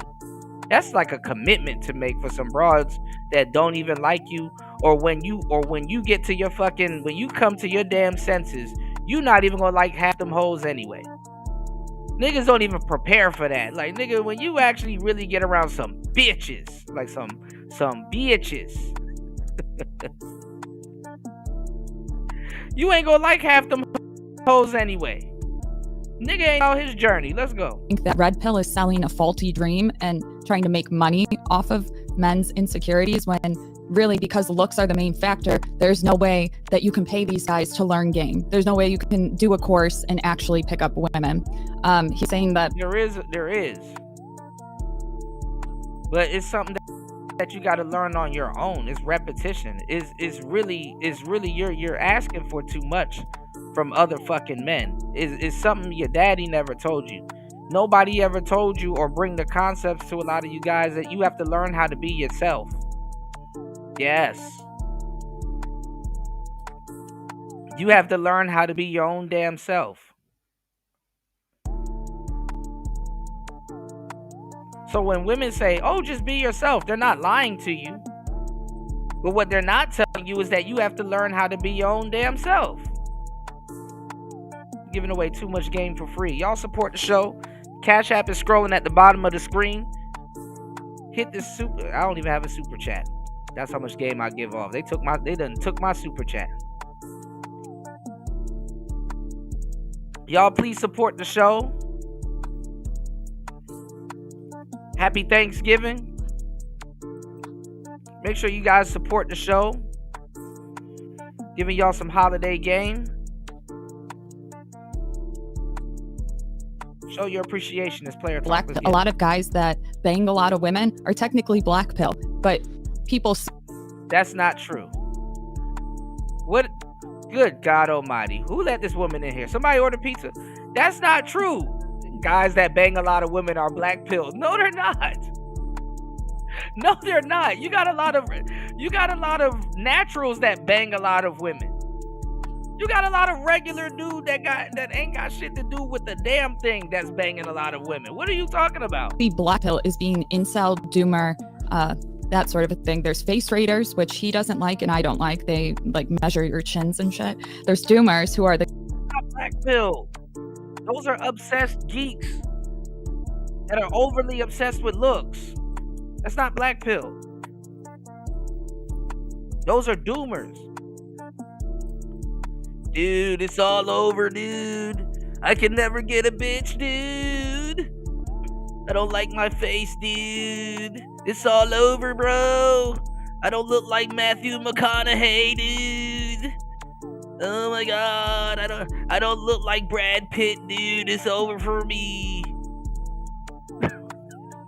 guys that probably will never get laid and they're annoying about it. They're mean. And then you have incels. Incels kind of gather in all groups. Honestly, they're fine. Dude, I don't look like Nicolas Cage, dude. But Black Pill is just saying that your looks matter. You have to looks max as much as you can. It's in Oh my fucking god, if I don't look like Brad Pitt at the party, dude, nobody's gonna talk to me, dude. your control. And then that's what you gotta lower your expectations. Yeah, I couldn't disagree more with that. Like when someone says that all that matters is looks, they haven't been in the trenches. I mean, we came up when I went to high school, there was a guy. I don't look like Matthew McConaughey, dude. His nickname was Monkey Man. The reason we called him Monkey Man is because he looked like a monkey. 100%, guys. This is a world where we didn't give a fuck about your feelings. That's the world we came up with. Oh, I'm gonna go self-harm myself in this corner, dude. He was in the streets. He was doing this thing. The looks did not matter. None of us had money like that. None of us. The only people who had money like that coming up were the D-boys, right? And so money was never the end all. Be all. Looks were never the end all. Be all. all these things come into play, and all these things are qualifiers. And I'm the most beautiful man in the world, you broke. Right? It's, most women are like, all right, you're cute now, but I'm not taking you out to dinner anymore. I'm not doing this. It takes an amount of game and understanding to even get women to take you out. This whole soft guy era, right? What's it called? Is it the soft guy era? Soft guy era. That's good. Soft, I haven't yeah. heard that. Oh, it's all over YouTube, girl. Yeah, It's yeah, all over YouTube. goddamn. But the soft guy era to me is quite pimping. You got dudes who are figuring out the game. Like okay, I've managed to get myself into the top 20%. Women are chasing me. I'm gonna make them pay. So these dudes are running female game. Yeah. Right. So when I talk about game, boys and girls, ladies and gentlemen, when I'm talking about game, you can substitute the word game with understanding. Yeah. To me, game is social skills, honestly. Game is uncommon knowledge applied. All right, knowledge you can't get in college, y'all. Please support the show. Drop something on the tuition. Let's social go. skills, game, understanding, all that comes into play. It is so many people that I'm noticing out here, in the manosphere especially, are like this. It's a game deficiency. They're not gamed up. And I wouldn't openly, even if I didn't believe in the game, the dumbest thing you could ever do, and this some game to you, is openly say, I don't believe in game or I don't have any. Like, that admission is like the goofiest thing you could ever do in front of women and shit. That's like being around a bunch of thieves and letting them know your security, your alarm system isn't armed or you don't have one at all. This is the way. It's kind of like religion. You got, Christians, this is the way. Jews, Muslim, this is the way. It's like, bro, I mean, there's so many different ways to get to it. Too generalized in the space is what It's too general. It's too general, and people are just looking to hold on to one vessel. Or they overly and critically analyze it and don't know what it is, and that's where they're having a problem with it. Some of y'all wasn't around for the game wars,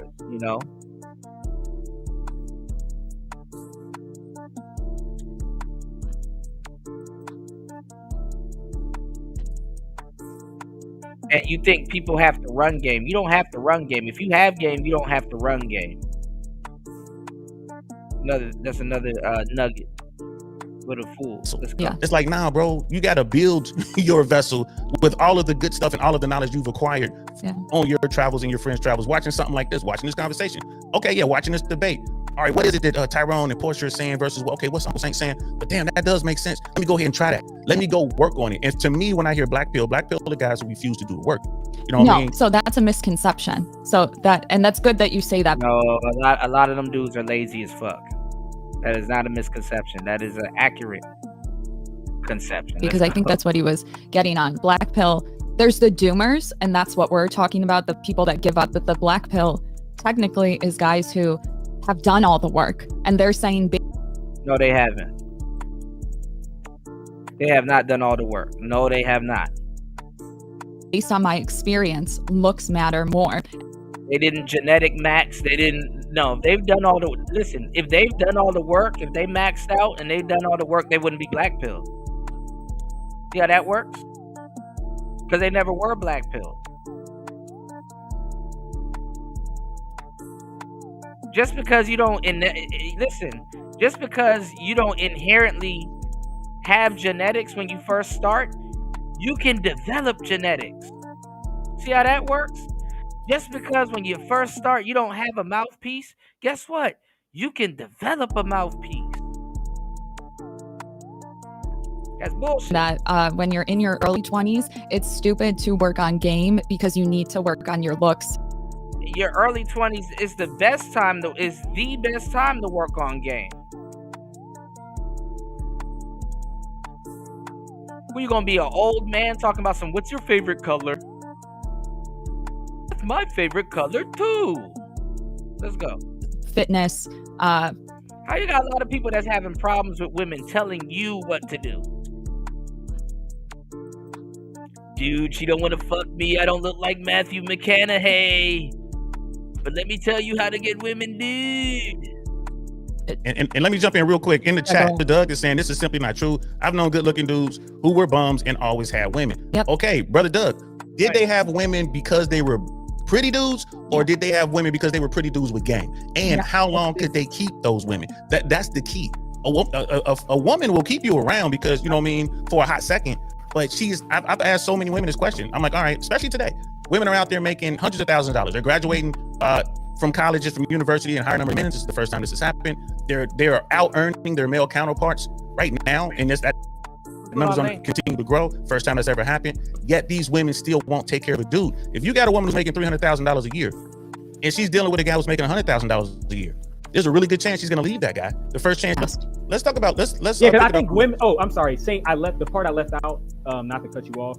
When I was saying guys that get women are black pilled, the reason I was saying that was because Happy holidays, all in my bro. 20s, we would make fun of guys who didn't really have good game, but they still had attractive women. But because we're friends with them, at the end of the day, we're still happy for them. It's like, oh, you know, we're just joking with you, teasing, roasting you. But at the end of the day, we're glad you're still getting attractive women. Like, you know, because you're cool. You're our friend. You're our roommate, whatever. But your static just came back, bro. Oh, it came. Women, but they don't necessarily have the game. Okay. Another thing that people tend to over the point that Brother Tyrone was making is like, oh, we noticed that our friends are still getting women, but they don't necessarily have the game. Okay. Another thing that people tend to overlook, and I don't know if it's intentional or whatever, but women have game too. Right? Women are running their game, ladies and gentlemen. So, like in Brother Tyrone's example, here's this guy who are getting these pretty women, and his game sucks. But guess what? While he's out there hunting, women are out there hunting for him. So he's falling for their game, let's say. So again, all of this is all encompassing when it comes to knowledge and understanding. You want to definitely understand what's going on and what you are dealing with. So, but go ahead, brother, about with reference to the black pill. Wait, DL, I took my headphones off. I'm talking through my laptop mic. Is this any better or no? Hell yeah, this is the best one yet. Great. Because if this is better, because the only reason I use my headphones is because my walls are thin. Now that I'm talking, now that you can hear me.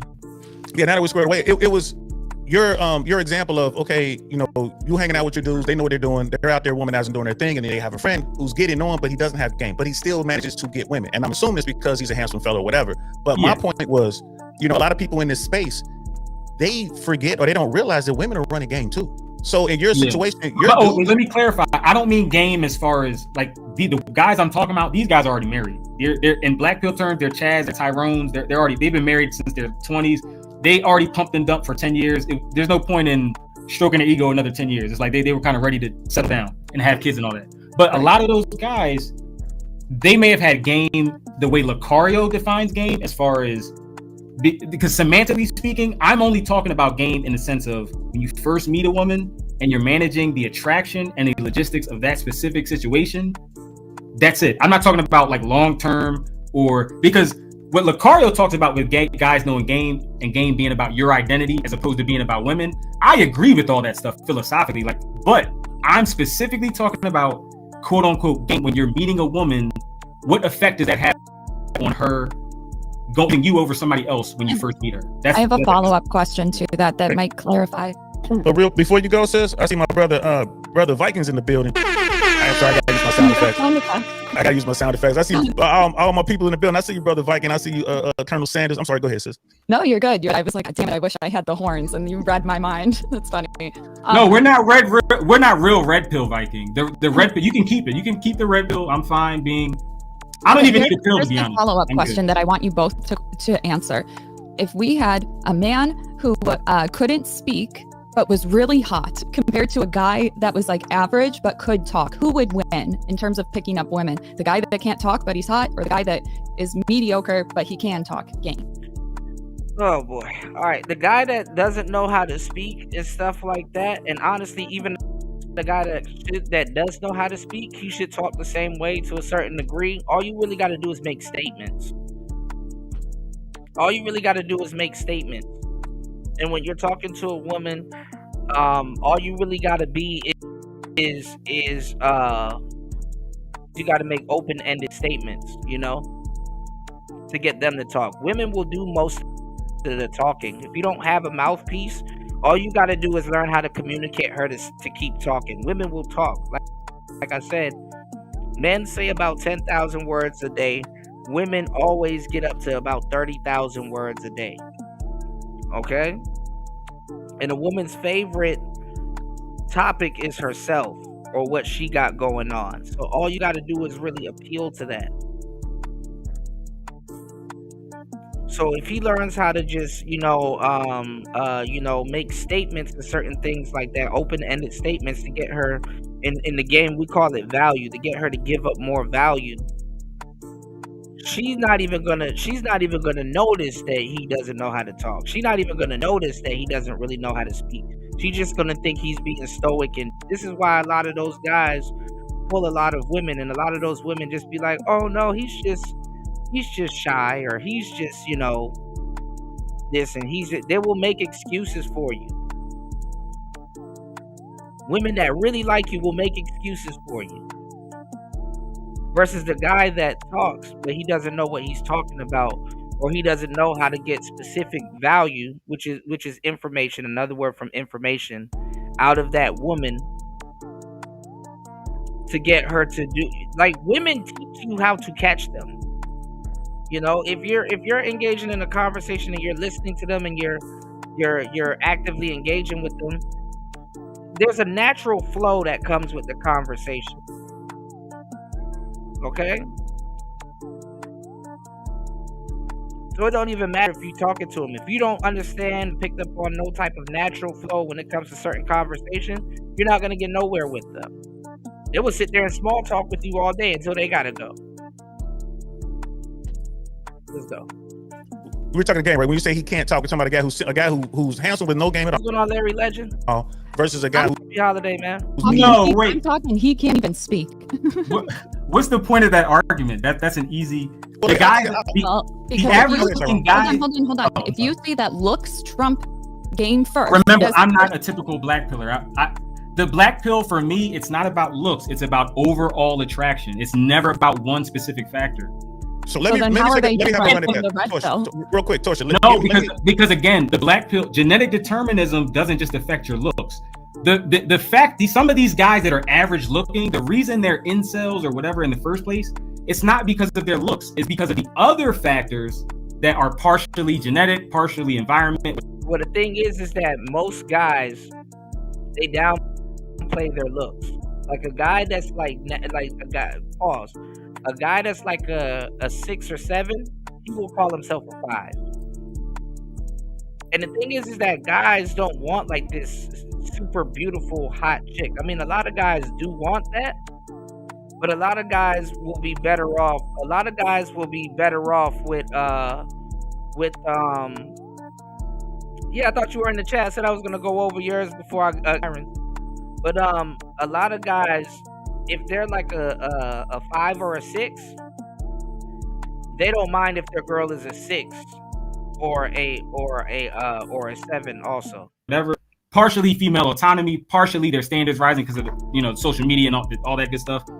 So there's a lot of shit. There's a lot of factors at play, but that's all black pill. That's all. Like, it's not just look. That's my thing. My argument is, let's say personality matters, right? Because I'm a big believer in compatibility, chemistry, personality, finding quirks that you find endearing in certain partners that make them, it's easy for them to recognize why they would partner up with you.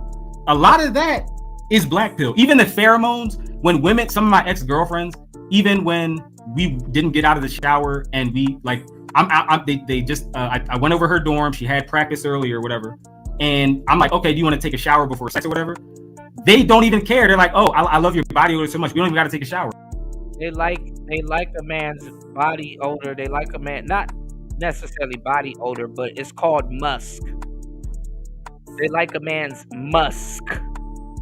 This is why when they steal your hoodie, they steal the one that you walk around the house with. They steal the one that you clean the car with. They steal the one that you fall asleep in. It's because they like your musk, you know. It's the same way like if you know you got your girlfriend or whatever and she was over your house and she wears like a specific perfume, or she has like her conditioner, or she even has a specific smell. Sometimes your sheets will smell. You know what I'm saying? And sometimes they might not be with you, but to have your scent all up in their sheets, you know. And women's noses are more sensitive than men. But nowadays, these bitches be smoking, so I don't know. Let's go. That's pheromones. That's I can't control that. That has nothing to do with my game. That has nothing to do with my charisma or charm or anything. Which I think that all that shit they talk about. No. But I'm saying the fact that my girlfriend even when I cold approached her and her white teammate on campus or whatever, that factor was at play the entire time. And that's on top of me being taller than her and me having popular friends in her. There's a bunch of factors. Smash her when she was a sophomore. What did you say? They'll be like, yo, Stefan, I didn't say anything, bro. She was just feeling me. The mood was right. Her friends introduced me. It was a get together after homecoming. That was it. I didn't really do much. And I've had roommates, and I would see them bring home girls every weekend. I literally had a roommate complain because one semester, for one weekend after a party, he didn't bring a girl back home, and he was complaining because some of our other roommates that were like average looking, they got girls that weekend. And the real, Tyrone dude that had all these muscles, he was like, Stefan, I ain't have a girl in a week. The Asian chick I was hooking up with, she's mad at me because she knows I'm talking to other chicks. And I'm like, bro, you're complaining because a girl that you talk to is mad that you're talking to other girls, and you went 1 week without smashing a chick and you're complaining. Okay. These are the type of guy, when black pillars are friends with those guys in real life, there's nothing more black pilling than that, because you don't need to read a study to tell you that, wait a minute, my lazy roommate that has a game at best. But a lot of those guys that are quote unquote incels, they're full of shit. Because once you get a girlfriend, they stop hanging out with you. Or you stop hanging out with them. You start realizing how immature they are, or some of you guys be whipped. And one or both of y'all were right. Let's go. And as the brokest roommate, some of my other friends have already graduated, being honest and saying, hey, even if I do get success, it wasn't all just me. It wasn't me pulling myself up by my bootstraps. It was me finding a woman that was already genuinely into me, not just sexually, but overall, we were everything. I'm sorry. Is my mic off? No. I'm unhinged. Okay, 2 minutes for everybody to talk because Tyrone, you fucking drag on, okay? No, Torsia, I'm turning off my other monitor because I have a very handsome man who can't speak versus an average looking man who has game. That's to the original question that Torsia asked. You got that scenario where you have a very handsome man who can't speak versus an average looking man who has game. Now the average man who has game is gonna win in this conversation. Let's say his game is above average, right? And Torsia, you wanted to know which guy would do better. She means speak literally, like he has a handicap, right? Right, he has a handicap. He can't talk. So, and Torsia was like, so who would do better in that situation? Well, if the guy who is mute has game, if he has understanding, he is going to slay 90% of the women he come after. Because he's mute and he knows how to use that. Now, everything you were saying, brother, I'm not pushing back on most of it. I can push back for some of it. When you with respect to your friends, well, in the story, like, here are these guys, these average dudes, and these women are coming at them, and you're saying the women just want them, be it pheromones, be it whatever. My point is this: even the mute guy is gonna get the girl faster because he already knows how to keno. If he got game, he'll know. Don't even try to talk. Just go straight into keno. Straight into keno. No situations, right? You're talking about a college situation. There's always been more women in university than men. For you, like even for me, there was like when I was. A lot of this is from my 20s after we dropped out, though. So it's not all. I'm with you, but hear my point out. There are more women on campus, generally speaking, than men. And the women on campus understand that the top tier guys are running through them. They know it. The girls are talking. They know what time it is. So these women that want a boyfriend, they want someone they can spoon with and cuddle up with. Their game, they become true hunters. They're the apex hunters now. And who are they hunting? They're working their way down the scale. All right, I can't get the top 20 guys, so let me get the top of the bottom 8. Shout outs to Link. Yeah, I'm moving at the moment, but yeah, I got this will be yeah, let me know. I mean, yeah, I definitely can do a movie night tonight. I'm just gonna take a quick rest. I definitely can do a movie night. Hopefully the show gets supported. I absolutely can do a movie night tonight. That'll be the next show if you guys like. I definitely got time. I definitely can do a movie night. Just let me know. You guys, this dude over here, you know what I mean? He's like you said, he's lean, he's in shape, he runs cross country. He's in my whatever class, you know what I mean? He's in my underwater basket weaving class. right? Right, he's in there, and the guy in there, he's trying to run his game. It's like a game on training wheels. He's awkward. He still hasn't figured out how to approach. He doesn't know any signals. Like, he doesn't get it when she's digging him or whatever. But he seems to be successful. That's not his game. So that's not him winning. That's her winning. That's her. Right? So he'll get on with her, and he'll stop working on his game because he's just like, well, shit, bro, it just comes to me because of ego psych, because of this, because of that, and a lot of the stuff that you mentioned, right, which plays a role in it. But as soon as that dynamic changes, we're out of college now. He's back into a huge disadvantage. A huge disadvantage because he did not work on his game. You mentioned Lucario. What Lucario and Miles do, bro, that's some top tier shit. Like, I'm good at what I do, but I don't hold a torch to them brothers because they're on like another level with this shit. That's what they focus on. And they can help men improve. Now, shout outs to Lucario and shout outs to Miles. Even though one of them, what was it, last year or some shit, Lucario low key threw a jab at me and shit. You know, Lucario be on some goofy shit sometimes, but shout outs to Trends, Hashim Trends. You know, that nigga know who I am.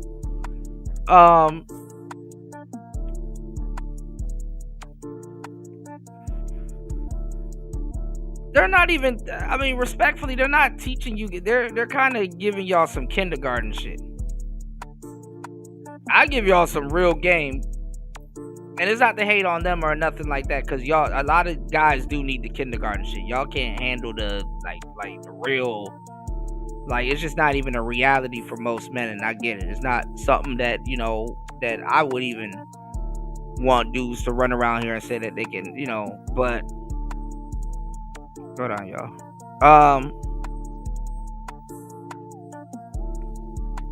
Yeah, me and him, no, he has something to say about the whole demisexual arc. And you know, he not bright enough to unpack that, you know? Cause a nigga will claim, oh, I'm not demisexual, that's that gay shit, and then and then continue to explain how they're demisexual. You know, like niggas couldn't even handle the concept of being attracted to somebody that you're you know, dealing with somebody that you're attracted to, you know, after you've been in connection with them. A lot of these niggas don't know how to build a bond and connection with women anyway. You know what I'm saying? And what they're teaching dudes is the masculine identity and all this other, you know, weird, you know, verbiage and stuff like that. You know, the quote unquote masculine identity. And it's like, bro, you're a fucking man, bro. Like stop with this masculine my identity, the fucking, like, you know what I'll talk about that shit in my book. You don't need all of these gamma man in weird ass terms to fucking describe yourself. You understand what I'm saying? You don't need all them terms to damn near describe yourself and shit like that. Like niggas be like, oh man, I'm the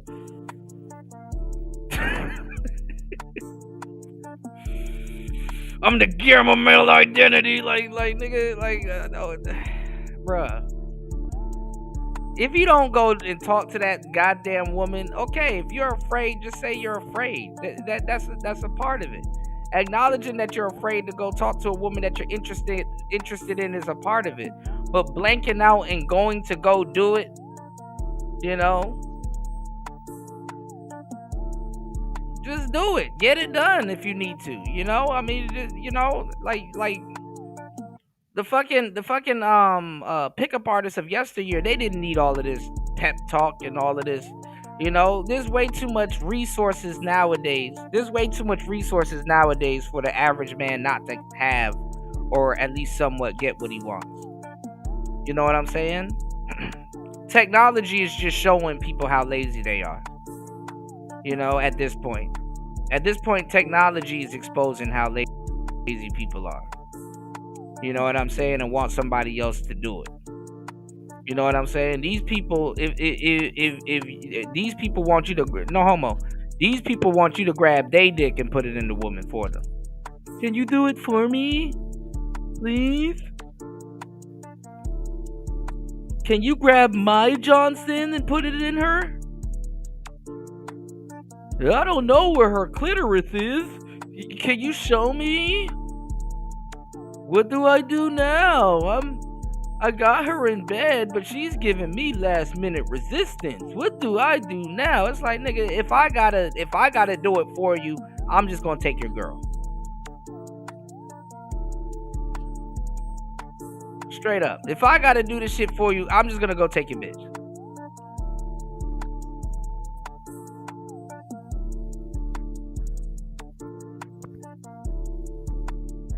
Shit crazy.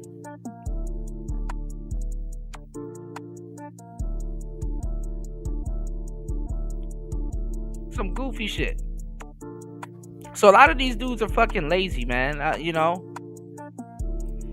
And then they do what MGTOW Dictionary and all them dudes do. They become an anti-dating coach. They become a professional dirty Mac. Yeah, last minute.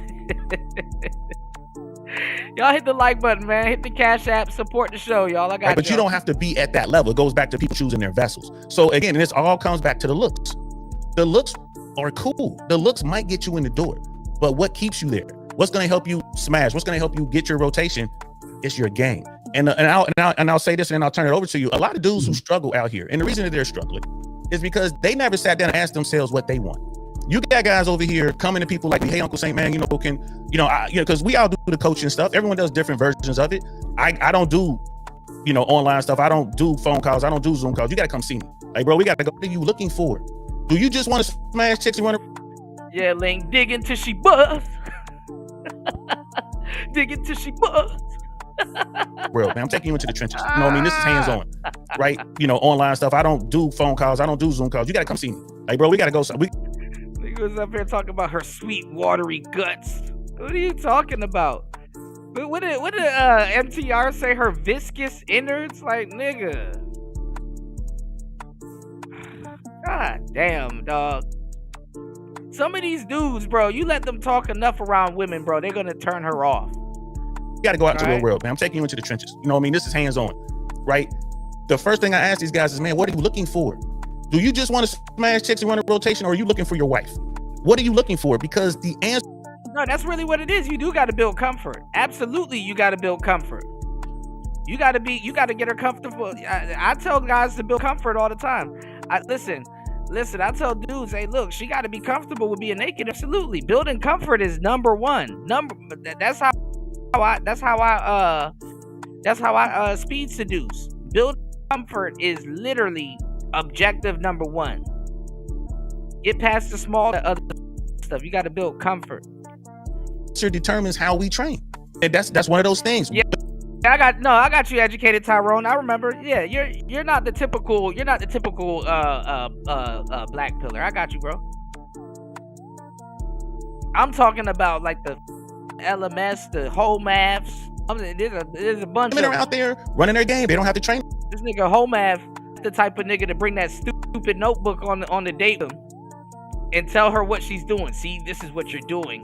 You're a stage 5 clinger, and now I'm trying to work my jujitsu game on you, and it's not working. So you're gonna default to this. Like, niggas be telling women what the hell they gonna do. Nigga, she's emotional. She don't know what the fuck she's gonna do.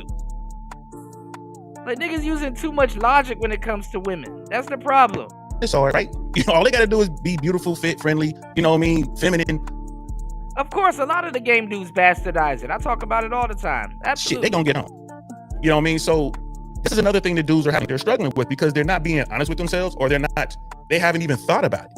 But game is critical. And again, people, when I say game, I'm talking about understanding. It's not about, I got game, I can go out here, I got 100 bodies, 1,000 bodies. People talking about fresh. Do you believe he's slept with 1,000?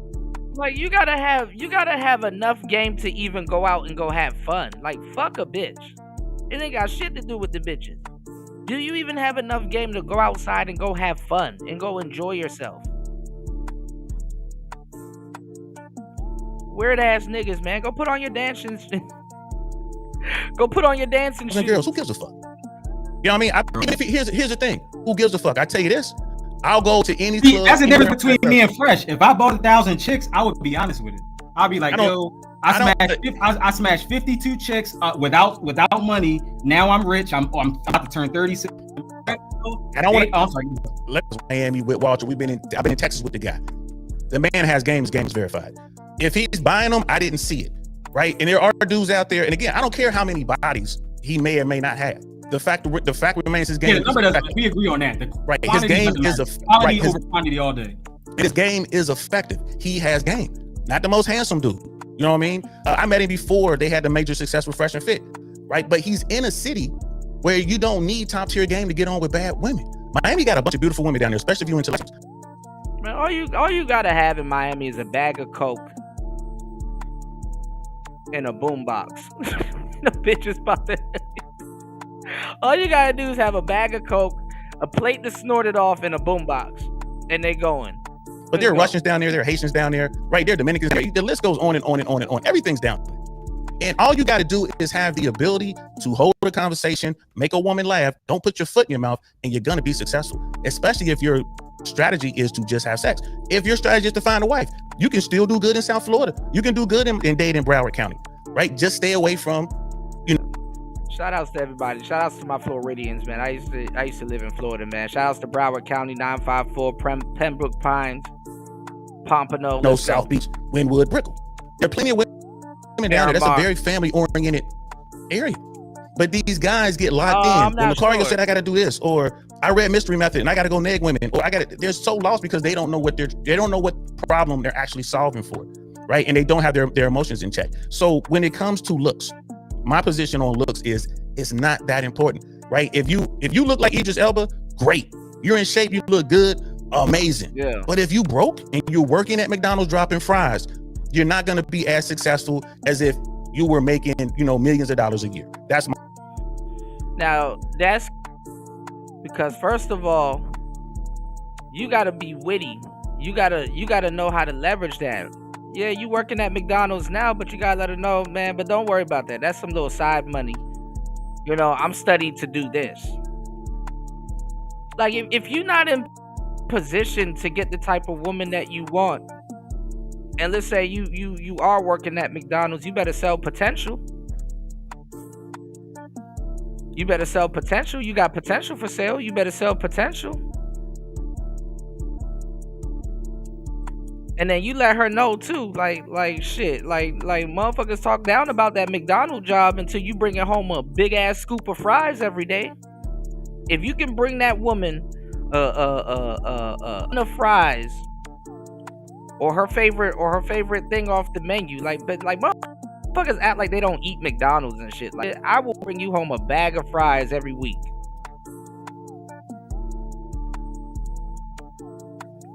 Fuck out of here. You gonna have a girlfriend. Let's go. My point. I really don't put that much weight on the looks. And then the black pill part of it is your version of black pill varies wildly from what I've been seeing. So, and I'm curious how the chat feels about that. Like, because now I'm like, okay, what is black pill? We're back to that question. Yeah, well, real quick, I think nobody's going to disagree about a normie, average guy, slightly below or whatever average that gets millions is going to be more successful. But I think black pillars are saying realistically, most guys are not going to get to that point. They're going to make their 80,000 or 110,000, or they're going to have their lower middle. And this is the thing that I don't like, because like niggas be talking about how much they make and shit, and bringing in telling these bitches how much they make and shit on the first date, like this motherfucker doing your taxes and shit like that. Like, first of all, that woman shouldn't even know how much you make. Just know I'm a cool ass nigga. If you work at McDonald's, just be like, man, look, I'm a cool jiggy nigga that work at McDonald's. That's funny. And I'm gonna bring you home a big ass scoop of fries. That's what you get. Like, what am I telling this girl how much I make? Even if you work at McDonald's, she don't know if you a manager there or something like that. Like, what the fuck? Like, I just stop equating women to money. If you do something nice for her, you do something nice. There's a nigga out there hitting that coochie that's not doing shit, and she's trying to get him to do something for her.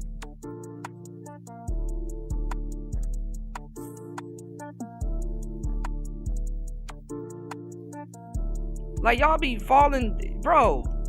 A woman that don't like you gonna charge you. And there's a big difference between doing something nice for her and being charged. A woman that don't like you is going to charge you. They break rules for guys they like, and they make rules for guys they don't like. If she listen, I'm not telling you to be around women broke, because like I said, it's dumb. You don't need money to get women, but it's dumb to be around them broke.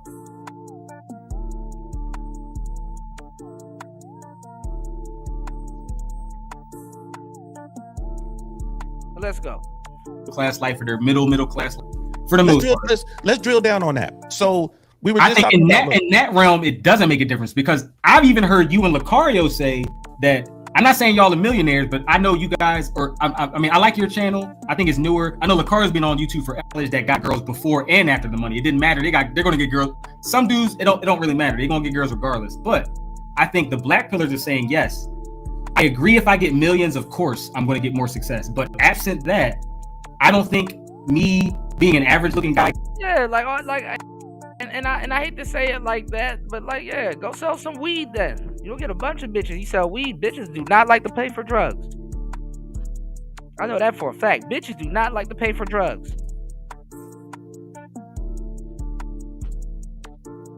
You said my ex was a McDonald's assistant manager. She used to feed me well in college. Yeah, like, nigga, I'm coming home with quarter pounders. Like, fuck is these niggas talking about? I'm bringing home Big Macs. They don't got the dollar menu no more, so McDonald's is eating good for a lot of people. Shit.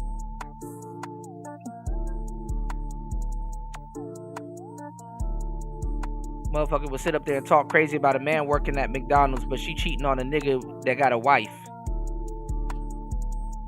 Ain't that crazy? Bitches won't sleep with a nigga that's at home with his mama, but she'll sleep with a nigga that got a wife. Talking about somebody needs some protection. D Chicago said, Kuda, it's about the fact that you know other men are making money and certain guys choose not to. There's a lot of lames that got money, bro.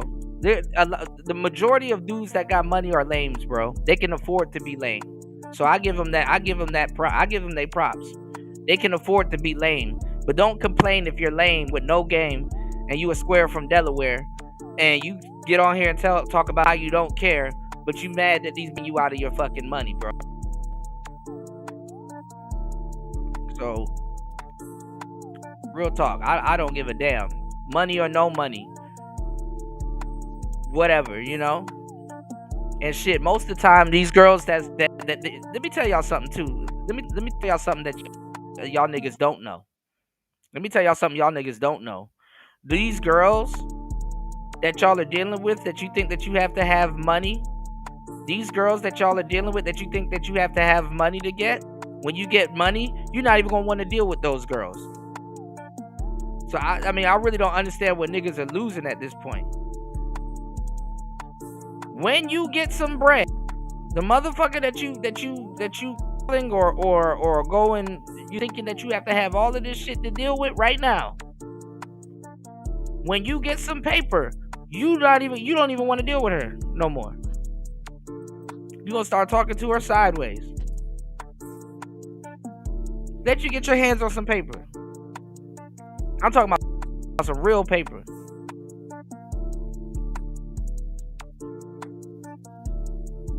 Yeah, I'm not bringing no fucking money. And these girls be fucking strangers and shit like that. Bring her around your boys or bring her to a certain type of place. Status.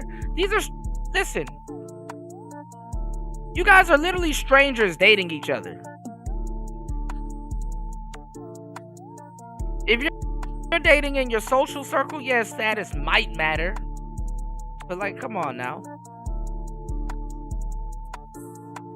Like, I'm trying to figure out when that something of women turns into a money conversation. Right, Link? Shit. Cobra Kai never die. And at half the time, niggas be talking to thoughts. Like they don't even be talking to, like, legitimate bitches and shit. Right, Jay?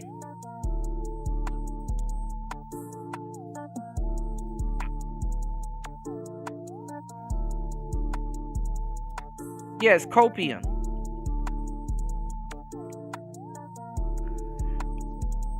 I don't be bringing up no damn money. I like why are we talking about money? What the hell money got to do with this? Where we at? Are we going on a date somewhere expensive? Like, I don't understand where money comes into the conversation unless you're going on a date and you want to prove something, I guess. But shit, you can still be tactical with Going that. from making 50,000 to 100,000 in this current dating market is going to move the needle. It might get me some more foodie dates, but again, DL sugar baby sites. Having money is not necessarily masculine. And what's gonna happen to your goofy ass when you lose that money or somebody robs you? But you're not gonna be a man after that? Oh my God, somebody took my money. I'm not a man no more. Back in the like late 2000s, a lot of chicks I ran into would literally be sugar babies, and I didn't even know it at the time. But one of them, she could have been if she wanted, but she wasn't really attracted to the dude, and she was volunteering at some places. Some rich white dude, nice car, whatever, took her out, courted her, quote unquote. On her literal Instagram story, and I'm dicking her down every night, and he only got a make out. Why? Because right. That's usually how it goes. That's usually how it goes. Educated.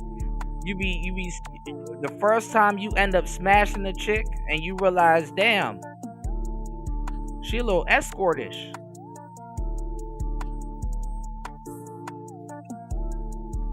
She letting me hit, and all these other dudes, she charging them. Maybe he's boring, right? That's the cardinal sin of all women. Don't be boring, bro. Yeah, he got the Porsche. Yeah, he can take you to the finest restaurant in town. Yeah, he can fly you to whatever. And that's another thing too. When you have all of that rich shit and you around low level broads, you got a lot of shit that's around you that costs a lot of money that can break. Some women want to smash in the back of a Honda Civic. Imagine trying to smash in the back of a Rolls Royce, even though there's enough space.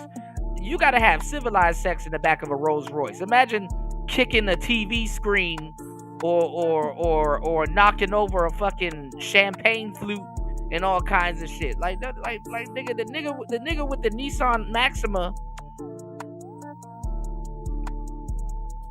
And then imagine trying to hide a Rolls Royce while you trying to. You can't even go to regular drive-thrus and shit like that. You got the extended wheelbase. You driving around in a submarine, nigga. You hitting guardrails.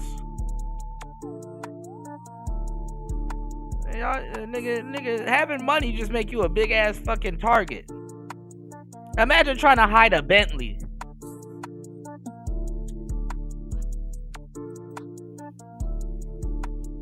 Didn't smash my bitch in my Bentley Batour.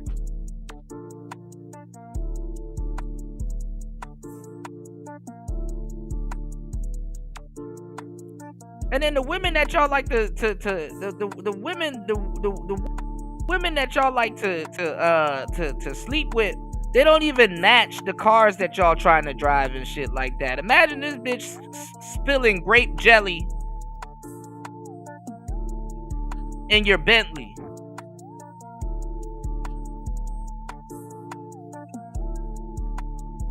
Imagine her dropping a moon pie in between the seats in the center console.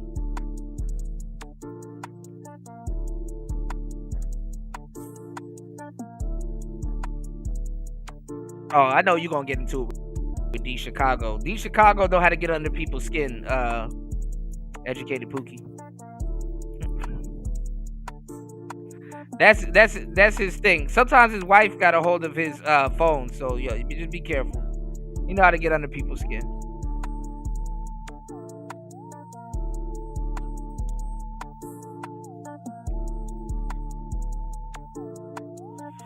You said anything has become more of a conversation than it. Yeah, like y'all having prostitution conversations. Kuda, the problem is you have to take that shit up with the culture that pushes strippers around. That's a lot of these goofy dudes in the space. I keep talking to dudes and all of a sudden money just keeps coming up. Like, but who's talking about money?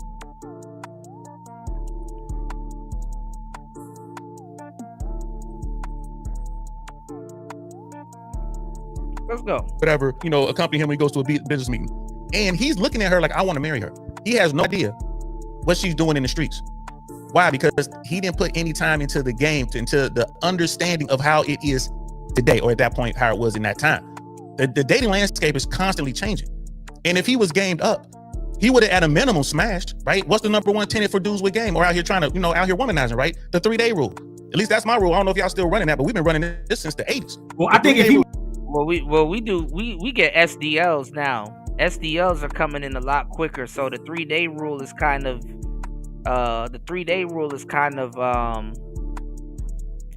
what's the word I'm looking for? The 3-day rule is kind of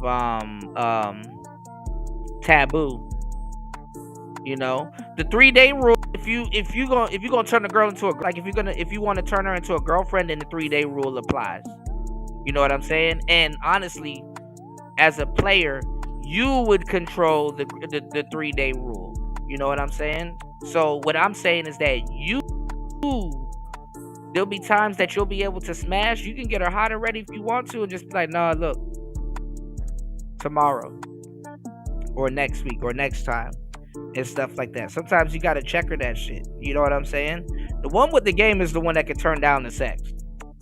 You know what I'm saying? So the 3-day rule got to be on your accord, honestly, especially if you want to turn her into your girlfriend. A lot of times. But then again, you play that game with certain bitches, you gonna lose them, because she'll be smashing the next dude. But anyway, the SDLs though. Black Pill, he would have gave up. He would have been like, all right, she's not attracted to me. I'm gonna just cut my loss and move on to the next one. And I think that's a problem with Black Pill. But also, I would say if he had the game, if he ran any type of basic game, he would have stopped dealing with her after the first 3 encounters. The 3 days or 3 days. If he ain't smashing, no, I agree with you on that. Yeah, I agree with you. And that's where he lost, right? So to me, the Black Pill, like you said, the Black Pill is like, well, I'm just gonna give up. There's nothing I can do. I'm making the money, or I'm not making the money. I have looks, or I don't have the looks. Do you see how it just becomes just the fetus mentality? No, but I meant only with that specific chick. If he was Black Pill aware, he would have noticed, like, okay, I'm rich, whatever. I got options. There's this black shit. Listen, and this is what the money is, y'all. This is what the money is. When people are trying to tell you about quote unquote money and women, the money is a confidence hook. That's what the money is. The money is a confidence hook.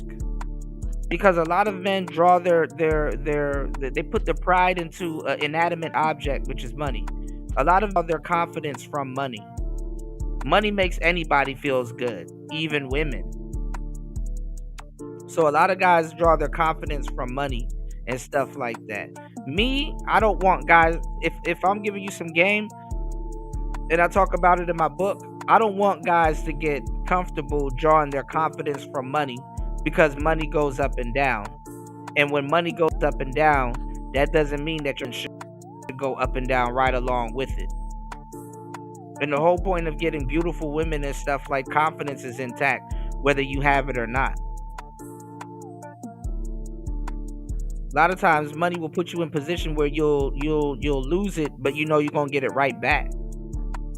So it makes no sense feeling down about it you don't have money. And you're gonna feel down about yourself a lot if you tie your confidence in with money. It's the dumbest thing ever. That's like tying your confidence in with. It's gonna go up and go down. Stabilize your confidence. Sugar baby chick that's not really into me, but let me go get one of these Asian chicks at the same college that are going to worship me like a god because I'm white and I got money. He would have been more aware of his natural dating pool, and instead of chasing this specific, and again, she wasn't even a sugar baby. She turned him down. Yeah, I think she really wanted. She could have milked him for money.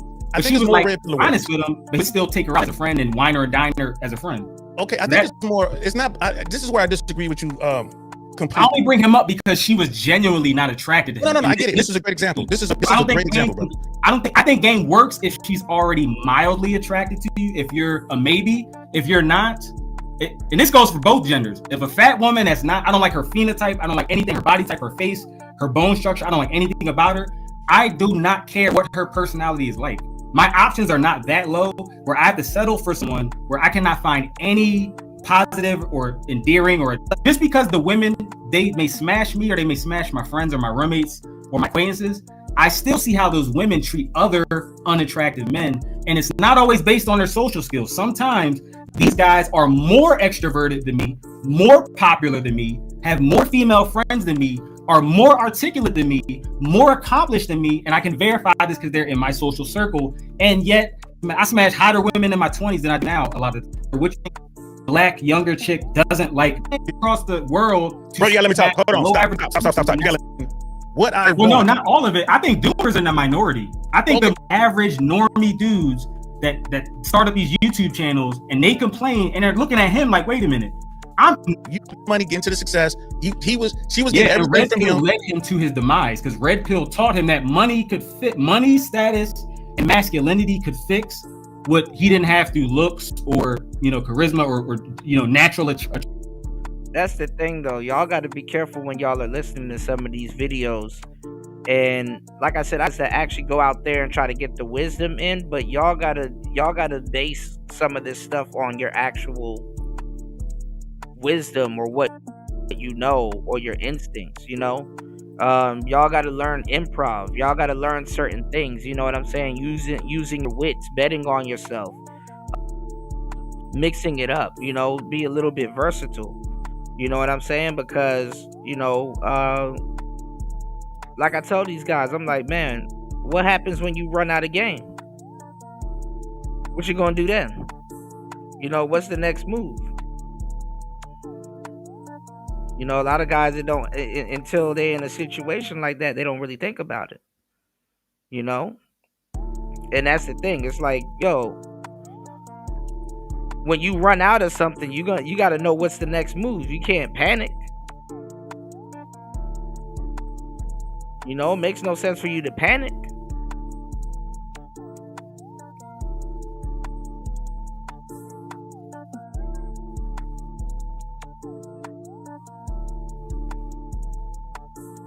So you gotta learn how to be yourself. You move,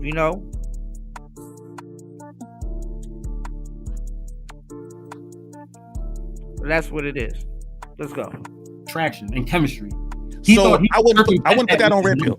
I wouldn't put that on Red Pill. I won, like we went state in high school basketball or football or whatever, and she's gonna love well, me. Height is technically black pill, but everybody has to agree with that because it's so objective that even a blue pillar will agree with height because it's so there's. I mean, height is bullshit. Women don't even know why they say height. They say it's a protection thing, but height is bullshit. It's just they just want a tall guy because they know other women want a tall guy. And in between all of that, you gotta look at it. It's like, okay, well, when she's not dating tall dudes, who's she dating? Short dudes. He says, serious question. Why don't you go on other panels and debate your points? I have before. A lot of people are stupid. And I've been engaging in certain debates recently. Dating has become about nothing but money since the right, Jay. Absolutely. What's going on, Raven? Welcome back. Raven said, hey, yo, Kuda, shut the fuck up and get an Xbox. Right. Where's War Master? Shout outs to War Master. He probably listening from the clouds on Rumble. I want to wish him a happy holidays. Yes, sir. Shout outs to Raven. Raven, what they doing with fucking Tony Storm and I was about to say Chris Statlander. What's her name? Was it Mia, the Shirakawa girl? I forgot. They got her in some weird tag team arc. Like, what the fuck? And then Bianca Belair, she's out for longer than expected. Shit sucks. No intangible to it. There's no debate. It's like you can literally measure it. I can literally walk out of my house right now and see a bunch of tall like dudes with women. It's not like yes, there are tall incels. I get it, but let's stay on message though. Let's stay on message. The fact that the money, the height, the looks, on their own, right? If Black Pill is right, then on their own, all those dudes will be successful no matter what. The fact that these dudes, the tall dudes, the guys with money, the guys with clout, the guys with fame or whatever. I know your team WWE, but I know you keep up with Tony Storm now. They're still failing. Why? No, but that's Black Pill. A lot of those guys, they don't have the Black Pill components to win. They were taught by the Red Pill that if I get my money up, my status up, my game up, I can compensate for a lack of looks, genetics. No, that's the Disney narrative, bro. That's the Disney fairy tale. If I become Prince, no, that's Disney. That's mainstream. Jonah Hill, a celebrity that you guys love bringing up, Jonah Hill, and I know he worked out and he got leaner or whatever. I went through his dating history. I've literally dated better looking women than Jonah Hill. Even, yes. But the irony in it is that Jonah Hill can pull more women fat to a certain degree than the version that a lot of the women is going to get. They remember Jonah Hill fat. When they see Jonah Hill on screen, he's usually fat. And let me tell you something, man.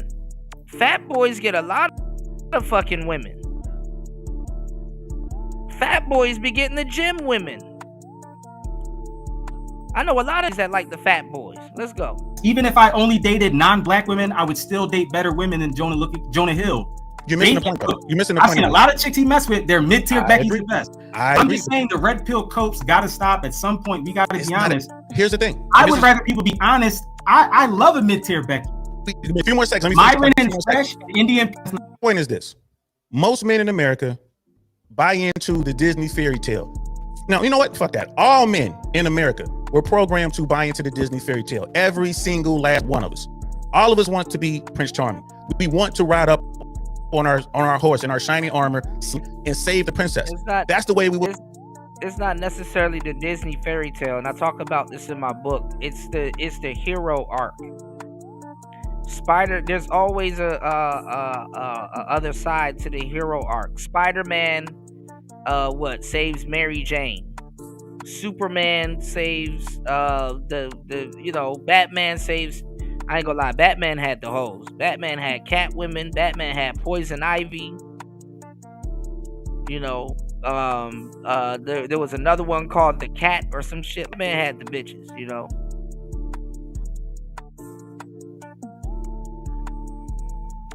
About saving some women. And I talk about it in my book, actually, guys, for the most part, actually start off as more monogamous when we're younger kids. It's when you realize and you get like a inkling how women really are. That's when dudes start saying, okay, I need a bunch of them. When you see the girls that you like start getting with a bunch of dudes, and that's when you get it. That's when it clicks in your head.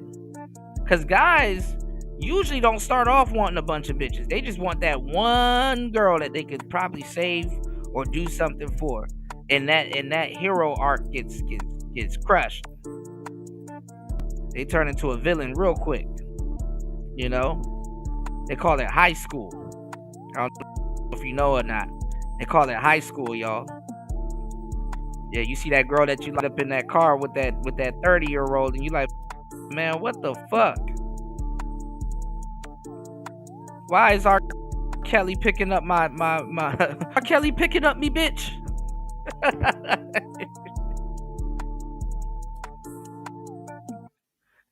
Make you stop listening to R. Kelly and shit, Like, shit, what did he got that I don't?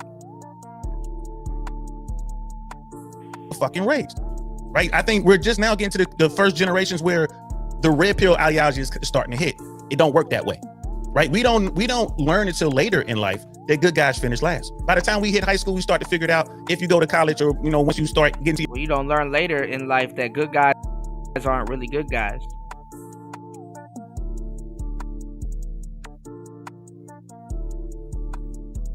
Good guys, in a lot of cases, aren't really good guys. Young 20s. By the time you reach your late 30s, your late 20s, you're like, oh shit, yeah. I'm gonna have to put a little bad boy in my step if I'm trying to get hurt, because the good guy shit don't work.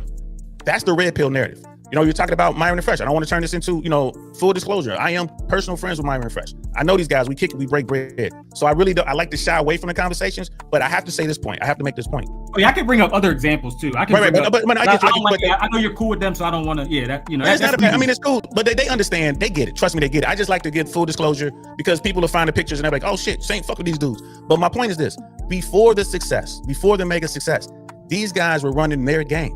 Myron runs his game, Fresh runs his game. Fresh was selling dreams, and Myron was being hardcore. Myron was doing that Punisher shit long before they turned on the camera, right? And it worked for both of them. A lot of that has to do with where they are, being in Miami, right? They have game. They are 100% red pill in the sense that they are aware of what type of game it takes to get the woman that they want. Does that mean that they're not susceptible to their emotions? Absolutely not. Right? This latest thing with Fresh. I haven't talked to Fresh about it yet. I haven't seen him. Next time I go to Miami, I'm going to talk to him about it. I believe that he failed for Shorty. I believe that she was the prototype. She was what he wanted. And then he found out. Oh, yeah. No, I think she's his type. And maybe, I know a lot of black pillars are going to kill me for this, but I think So what happened with Fresh? Another thing happened, or was it the Daisy Fit Chen thing? she's attractive to me. She looks good. She's sexy to me. I don't know. Right. She's not my style, but shit, she's fine. She's fine. Even she's not even my personal taste per se. People know I like more, I'm more whatever. All those dudes say more she's or whatever. No, Shorty's fine. She's sexy to me. Whatever.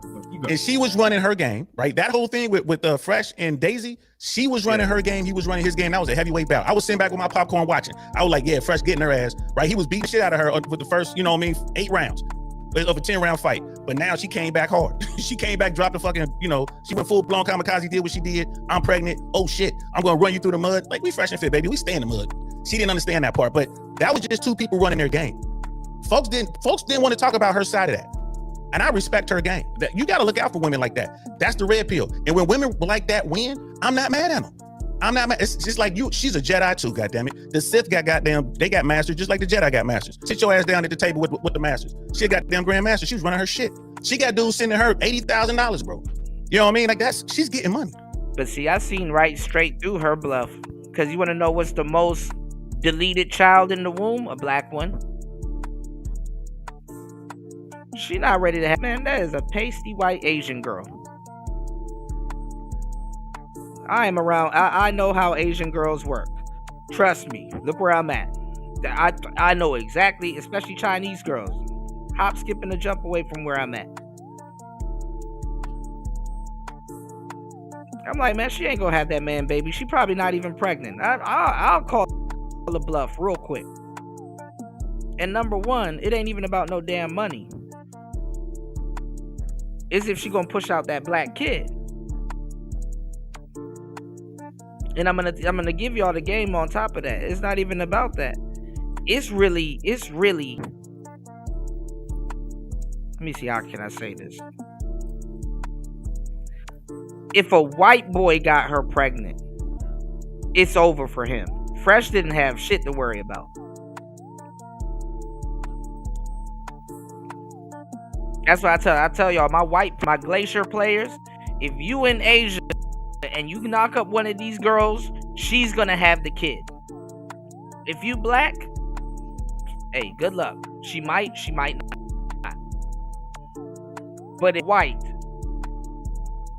she is going to have that kid. No ifs, ands, or buts. A black kid to an Asian woman is not a fucking meal ticket. If you look somewhat decent and stuff like that, yeah, she might have like an exotic little kid. But no, if you white, oh man, it's a wrap.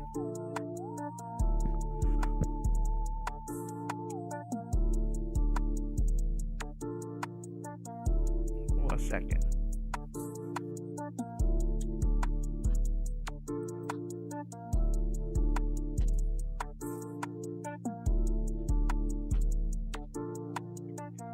Hold on.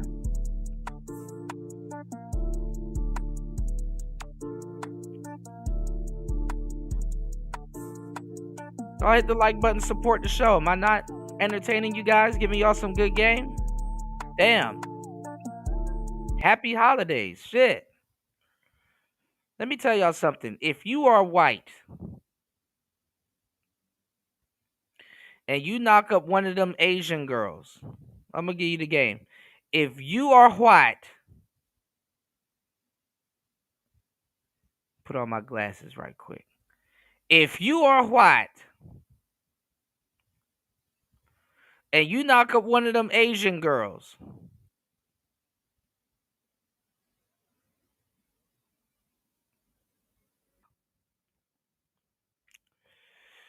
oh, D Chicago, I've already talked to you about this, bro. Why y'all keep asking me the same stupid questions? Y'all don't even watch travel content.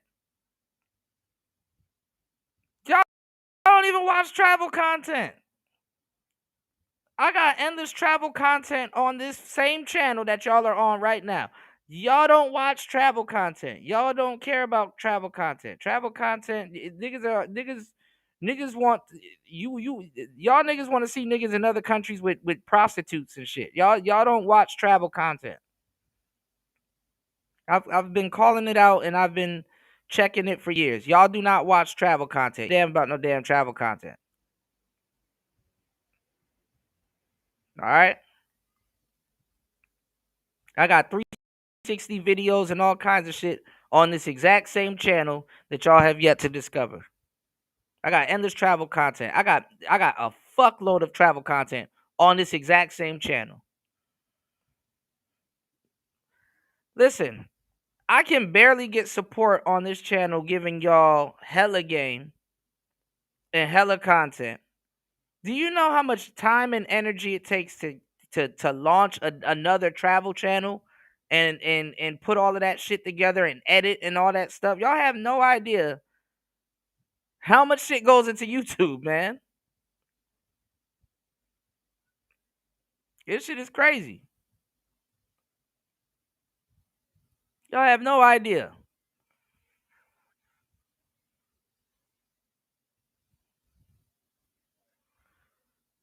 I don't give a fuck about those channels. I got a lot of travel content and it does well. Actually, it does well in other sectors. I don't give a damn about no damn manosphere and no damn travel content. Half these niggas are scared to leave their neighborhood anyway. They will never go to some of the places I've been. I don't give a damn. I will when I get to another destination. I will do a little bit of content, but I'm not centering what I'm doing around travel content. Niggas don't appreciate travel content. They really don't.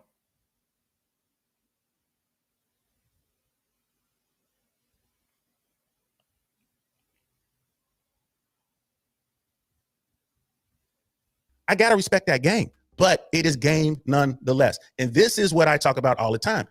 It is not the Disney fairy tale.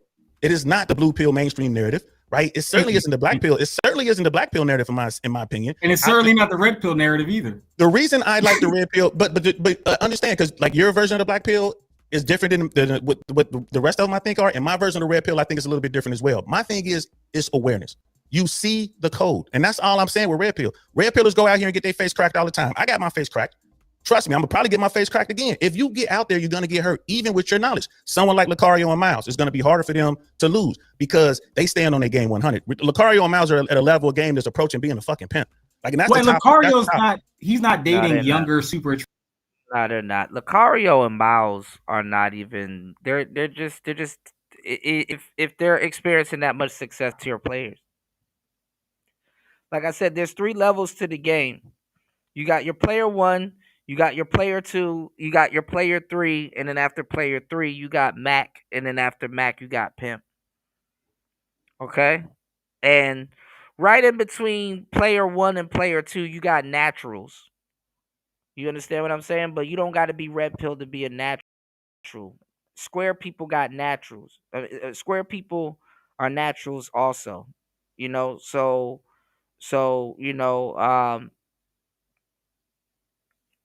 player 1, it's a young player. He's starting out. He's getting used to women, and he's learning the game, and he desires quantity until he realized and been around enough women and sharpened his sword and been around enough women. He starts to realize, look, I don't need all of these women around me. 1 or 2 good women or 3 dope women is perfectly fine. And he starts to indulge more in quality. And then once he gets quality, that's when he starts to get in his player 2 era. He can revert back to player 1 and he can swim around in player 2. He can deal with quality women and quantity women, or he can deal with a quantity of quality women, or he can move up and down as he pleases. And a player number 3, he can do whatever the hell he wants, He can, player number 3 is like really just like neck and neck with Mac. Neck and neck with Mac. You know, he just decides to do his thing and not necessarily, you know, he doesn't necessarily put on his pimp boots. You know what I'm saying? No topic for another day. You know, but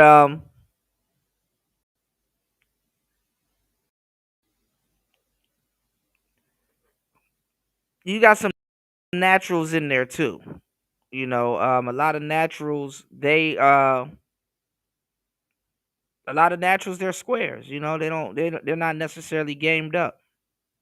You know, and nothing wrong with that. You know, some guys it's best that they stay natural. You know, that kind of happened with me. I was always a natural, but you know, my mind tended to wander. You know, and you know, I certain things, you know, it wasn't clicking, so I went down a rabbit hole that most naturals usually don't go down, and yeah, here we are. But uh, naturals, um, that's what they are. There's natural. You know, some naturals. This is what I wanted to say. A lot of naturals, if they tinker around with their game the wrong way, then they gotta relearn. Uh, then they gotta relearn game. So that's another you know, concept within the game that's not being talked about. Some naturals, if they have no earthly idea how they've obtained certain results, and they tinker around with their game the wrong way, yeah, they're gonna have to relearn. You know, something that they already know or think they know. They're definitely gonna have to relearn. You know, and I've always had this talk with naturals. You know, because there's certain aspects of the game that's gonna come off as goofy or silly to a natural because they never had to do certain things to obtain, you know, the same thing. The natural starts to be in his head a lot, and it doesn't even usually happen. Let me tell you how this shit happens. A lot of times you're a natural up until the point you get one itis. Up until the point you get one itis. And what one itis is that, like, you're a natural up until the point you are infatuated with one particular woman. And if you can get her or not get her, or if you really have to chase and you're not the type to chase, or you're spoiled and you get what you want and stuff like that, that woman might send you down a rabbit hole thing, you know, or get you out your body for real, you know. Or what you may have to do is you may have to get a bunch of women that she's probably attracted to, or you know, that's around her social circle or something like that. Sometimes you might have to corner them, you know. So if you're like in school or you're in college and stuff like that, and you kind of know her social circle, you kind of got to get in her social circle and get people talking about you or that, or you know, certain women get her to see you in a certain light. And sometimes it's best to get your affairs in order, like have like a shorty that you already with that's genuinely attractive, or like one of your girls, because you know, players have orbiters too.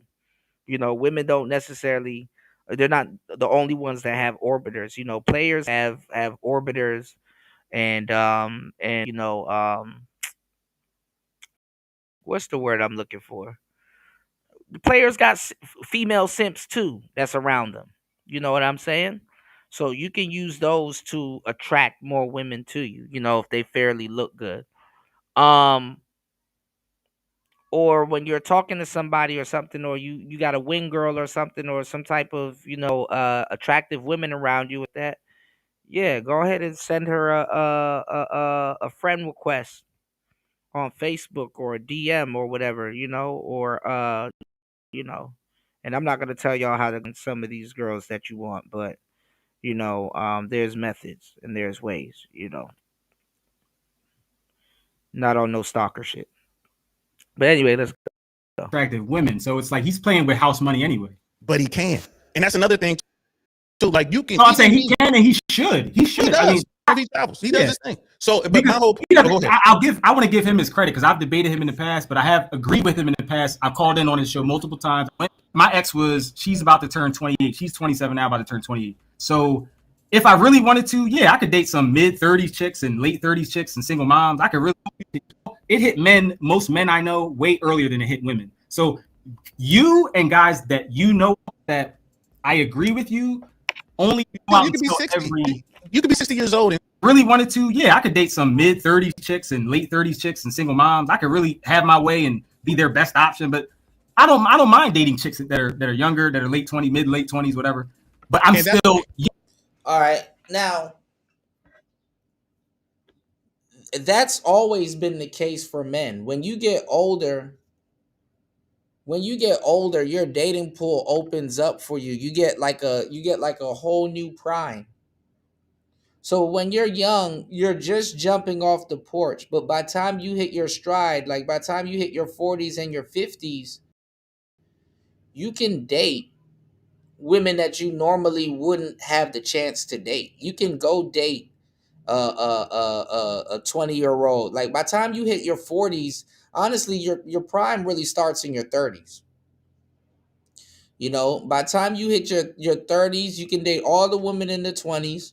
You can date women in your 30s. You can date women in their 40s and 50s, and people kind of won't look at you crazy. They might look at her and then maybe look at you.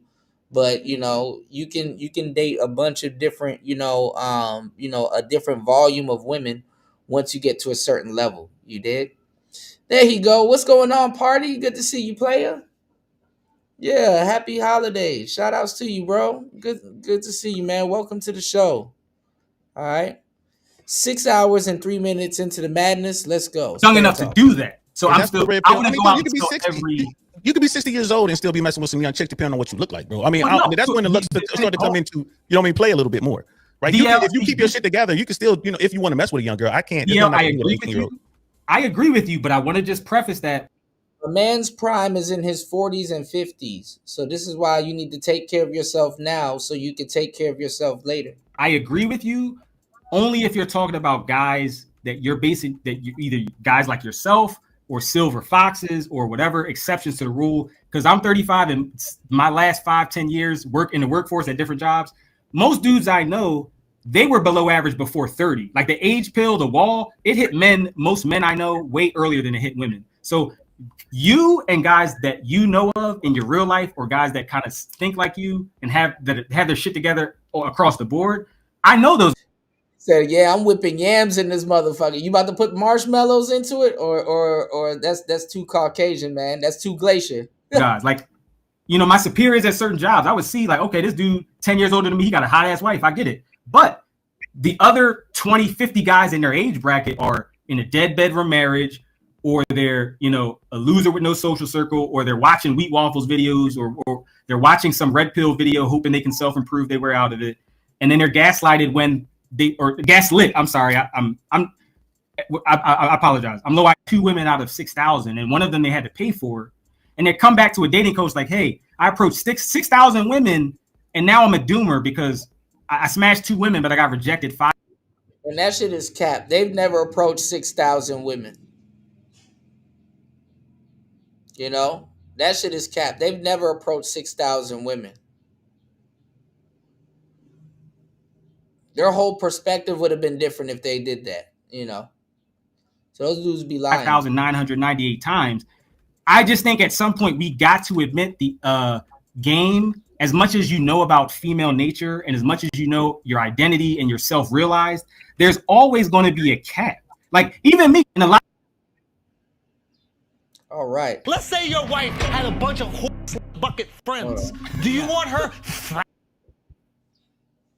What the hell is Andrew Schultz talking about? All right, let's look at a little bit of this, and then I'm gonna get up out of here. It seems like y'all not really fucking with today's show, but it's cool. I love you guys anyway.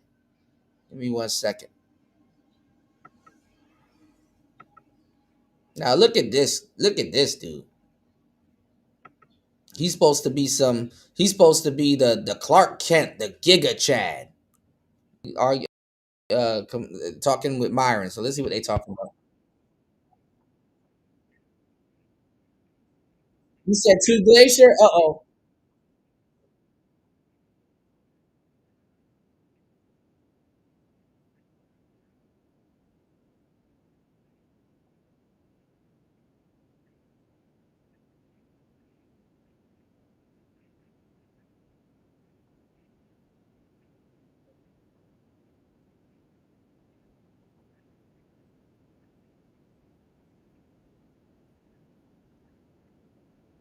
Dude, what the fuck is wrong with me, dude? I don't look like Matthew McConaughey. Dude.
I'm not gonna lie. I told you guys, I think until you get about 25 years old, that's when you should really start talking in these spaces, aside from soaking up some game and asking questions. I'm really not, other than what's going on or a little bit about the landscape of what's like what the girls are probably doing nowadays and certain little gambits and stuff like that.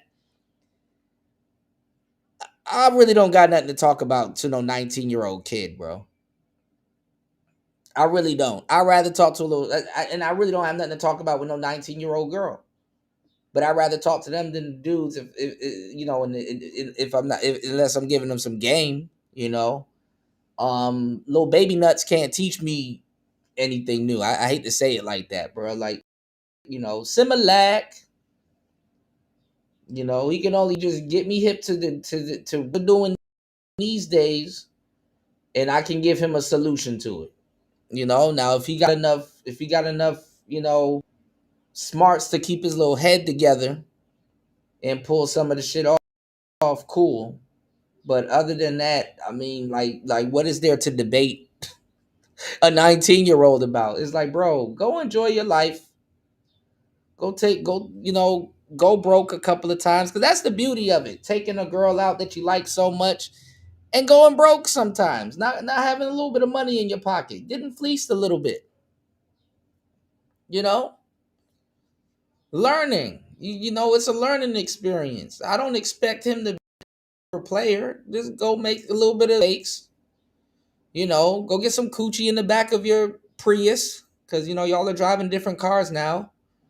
You know, it's not like you souping up a Cutlass or something like that, but you know, go live your life. You know, you're young. You know, shit. Really ain't nothing to talk about for real, for real. Just go. You know, you just getting started. You know, just don't get nobody pregnant. Strap up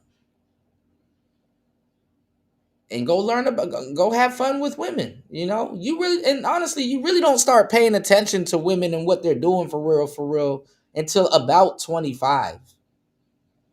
You know, like honestly, you know, till about 25, that's when you start like why is she doing this? Like what the hell is that? What was this? What is, you know, you really not, you know, you really not conscious of what the hell going on until about 25 anyway.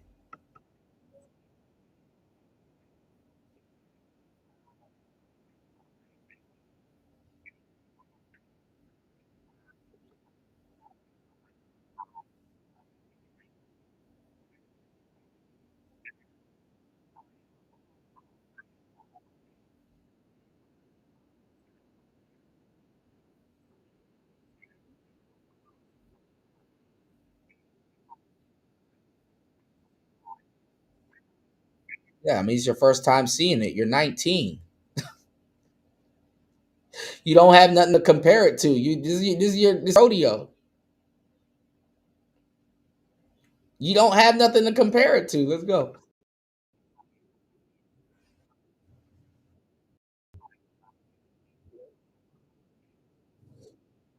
I assure you, you're not witnessing hypergamy. You're witnessing homie hopping. You're not witnessing hypergamy. Sometimes you guys are better off without using these red pill pop words, because honestly, they can get in your head and hinder you from moving forward. All right.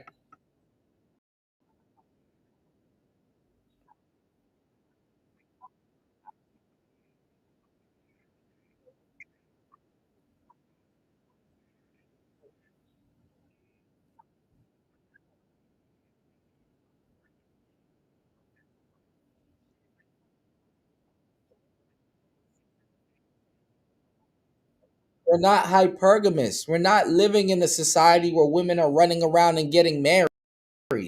They're not hypergamous. They're hopergamous. They're homie hopping.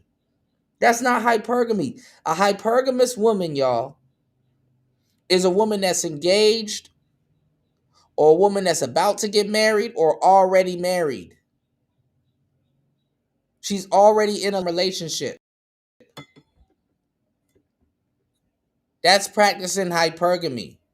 Women in long-term relationships right now, as we speak, they're practicing hypergamy. Not this homie hopping ass woman. If she homie hopping, that's not hypergamy. She's dating sideways, not up. Up is a short. Up in the dating game is the shortest. Is a short trick, right?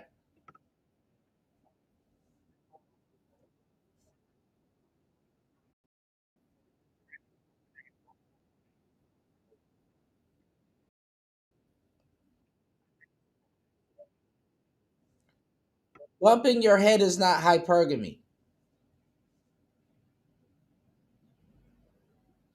Neither is bumping coochies.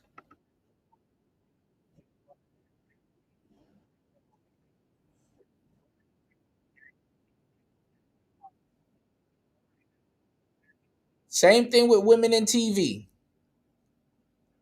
Or back in the day when women had radio, she would hear about it.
You gotta let these younger dudes go through life a little bit, because they don't have a comparison. They don't have a barometer to really put together what you're saying to them, for the most part. They don't really have a barometer.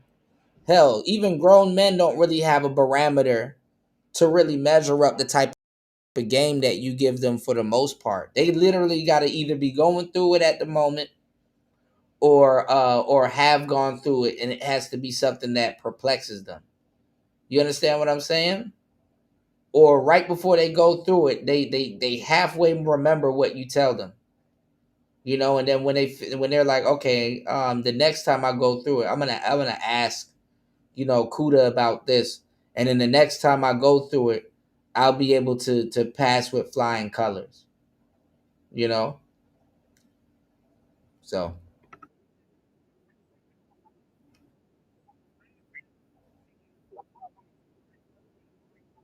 Long story short, you're not your type's type.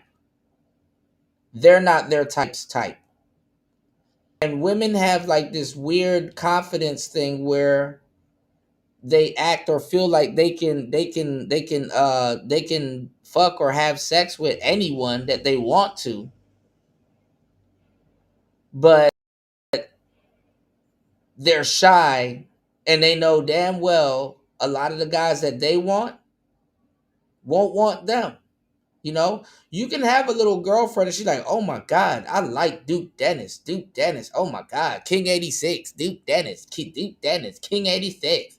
Duke Dennis. Duke Dennis. King 86. And you in the back of your head like, girl, that nigga, first of all, because you know your girlfriend, or at least the girl that you like, hopefully. But it's like, man, that nigga will not put up with you. You would have to be a fake ass bitch to be around that nigga. That nigga would not put up. You don't even hang out in streamer circles. You don't even hang out in streamer circles. You know? What's going on, Insane One? Good to see you, player. As always, great to see you. Happy holidays, man, to you and your fam. Hope all is well. Yes, Sirski. All right, 6 hours and 18 minutes into the madness, y'all. So, long story short, and hopefully it humbles some of you guys, is that her type, she's not her type's type. And sometimes you got to look at it yourself. Are you your type's type? The type of girls that like you, to a certain degree, do they go for guys like you? But see, this is the thing about guys. And I want you to keep this in mind also. It's a really good game. All right? This is the thing about guys.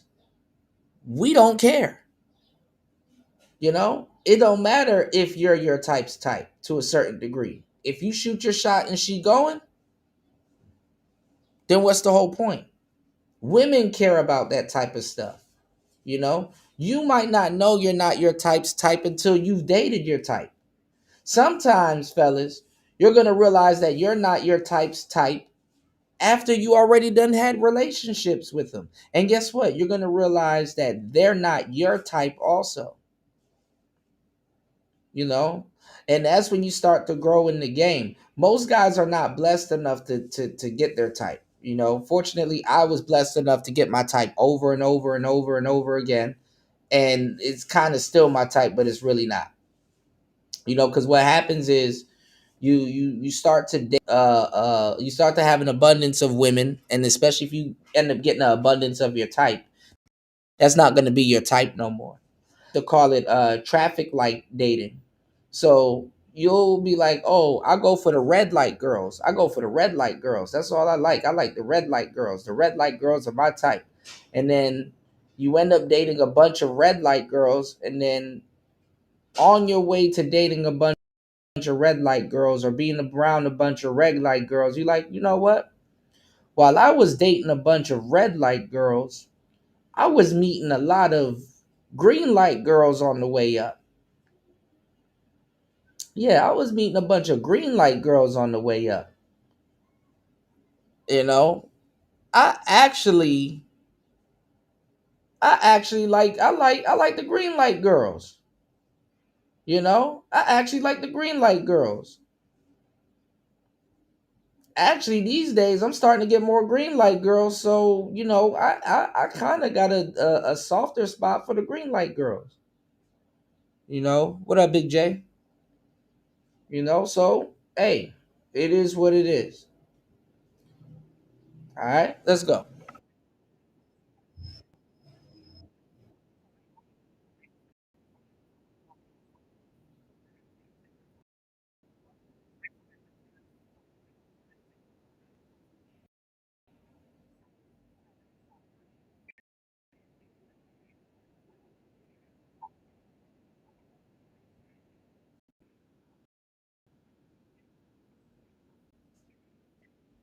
and we're practicing hypergamy.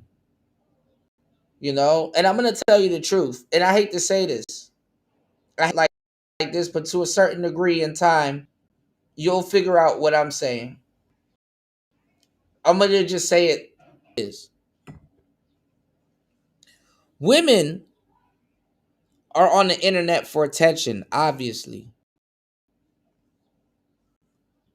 If they want to make the right choice, they need to date guys in the world, like in their real life, guys that they see on the way to work, guys at work, well, not at work, but you know what I mean. You know, guys that they come across in their real life. To a certain degree, and some women have to use it, I get it, but a beautiful, gorgeous woman, and you have to use the internet to get dates, to a certain degree, you're a loser. I hate to say it, amongst women. If you have to use the internet, like social media, to date, you're a loser. Like if you got Tinder or Instagram and all that, you're a loser. Usually your real life would bring the options that you need. You know? Usually your real life. You know, I hate to say it like that. Some women, I get it. They got to use Instagram and Tinder and stuff like that. But if you have to use, if you are a gorgeous, beautiful woman, if you are like a 7 and up in your head, and you got to use the internet, like I'm talking about Tinder, Plenty of Fish, OK Cupid, like these D League and E League websites. Like if you got to go somewhere to try to be the big fish in the small pond, you're kind of a loser. You understand what I'm saying? You're kind of a loser. So it is what it is. D Chicago says, why don't you do dating in Thailand content? Because I'm not dating in Thailand. Nicer said, Kuda, I wasn't going to say anything because I like Myron better when he's muted, but we can't hear the video you're playing. Let me see. Thank you for letting me know, because it does cut on and cut off. Give me 1 second. Let me see. Let me let it play real quick.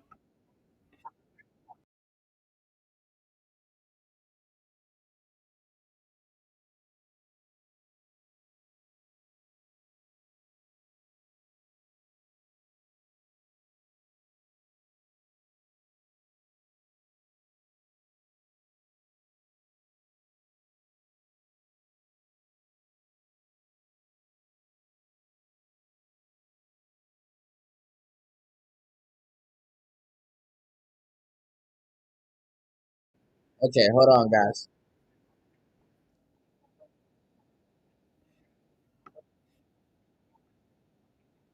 Hold on.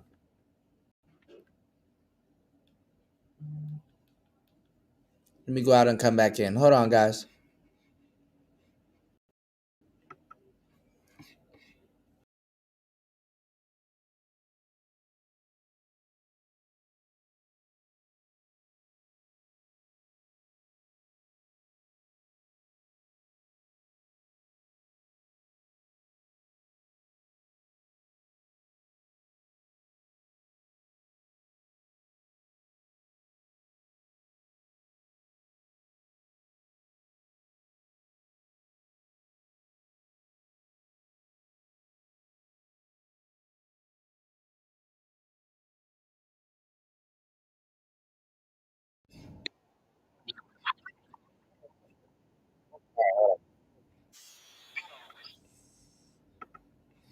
All right, give me 1 second. Let me go out and come back in.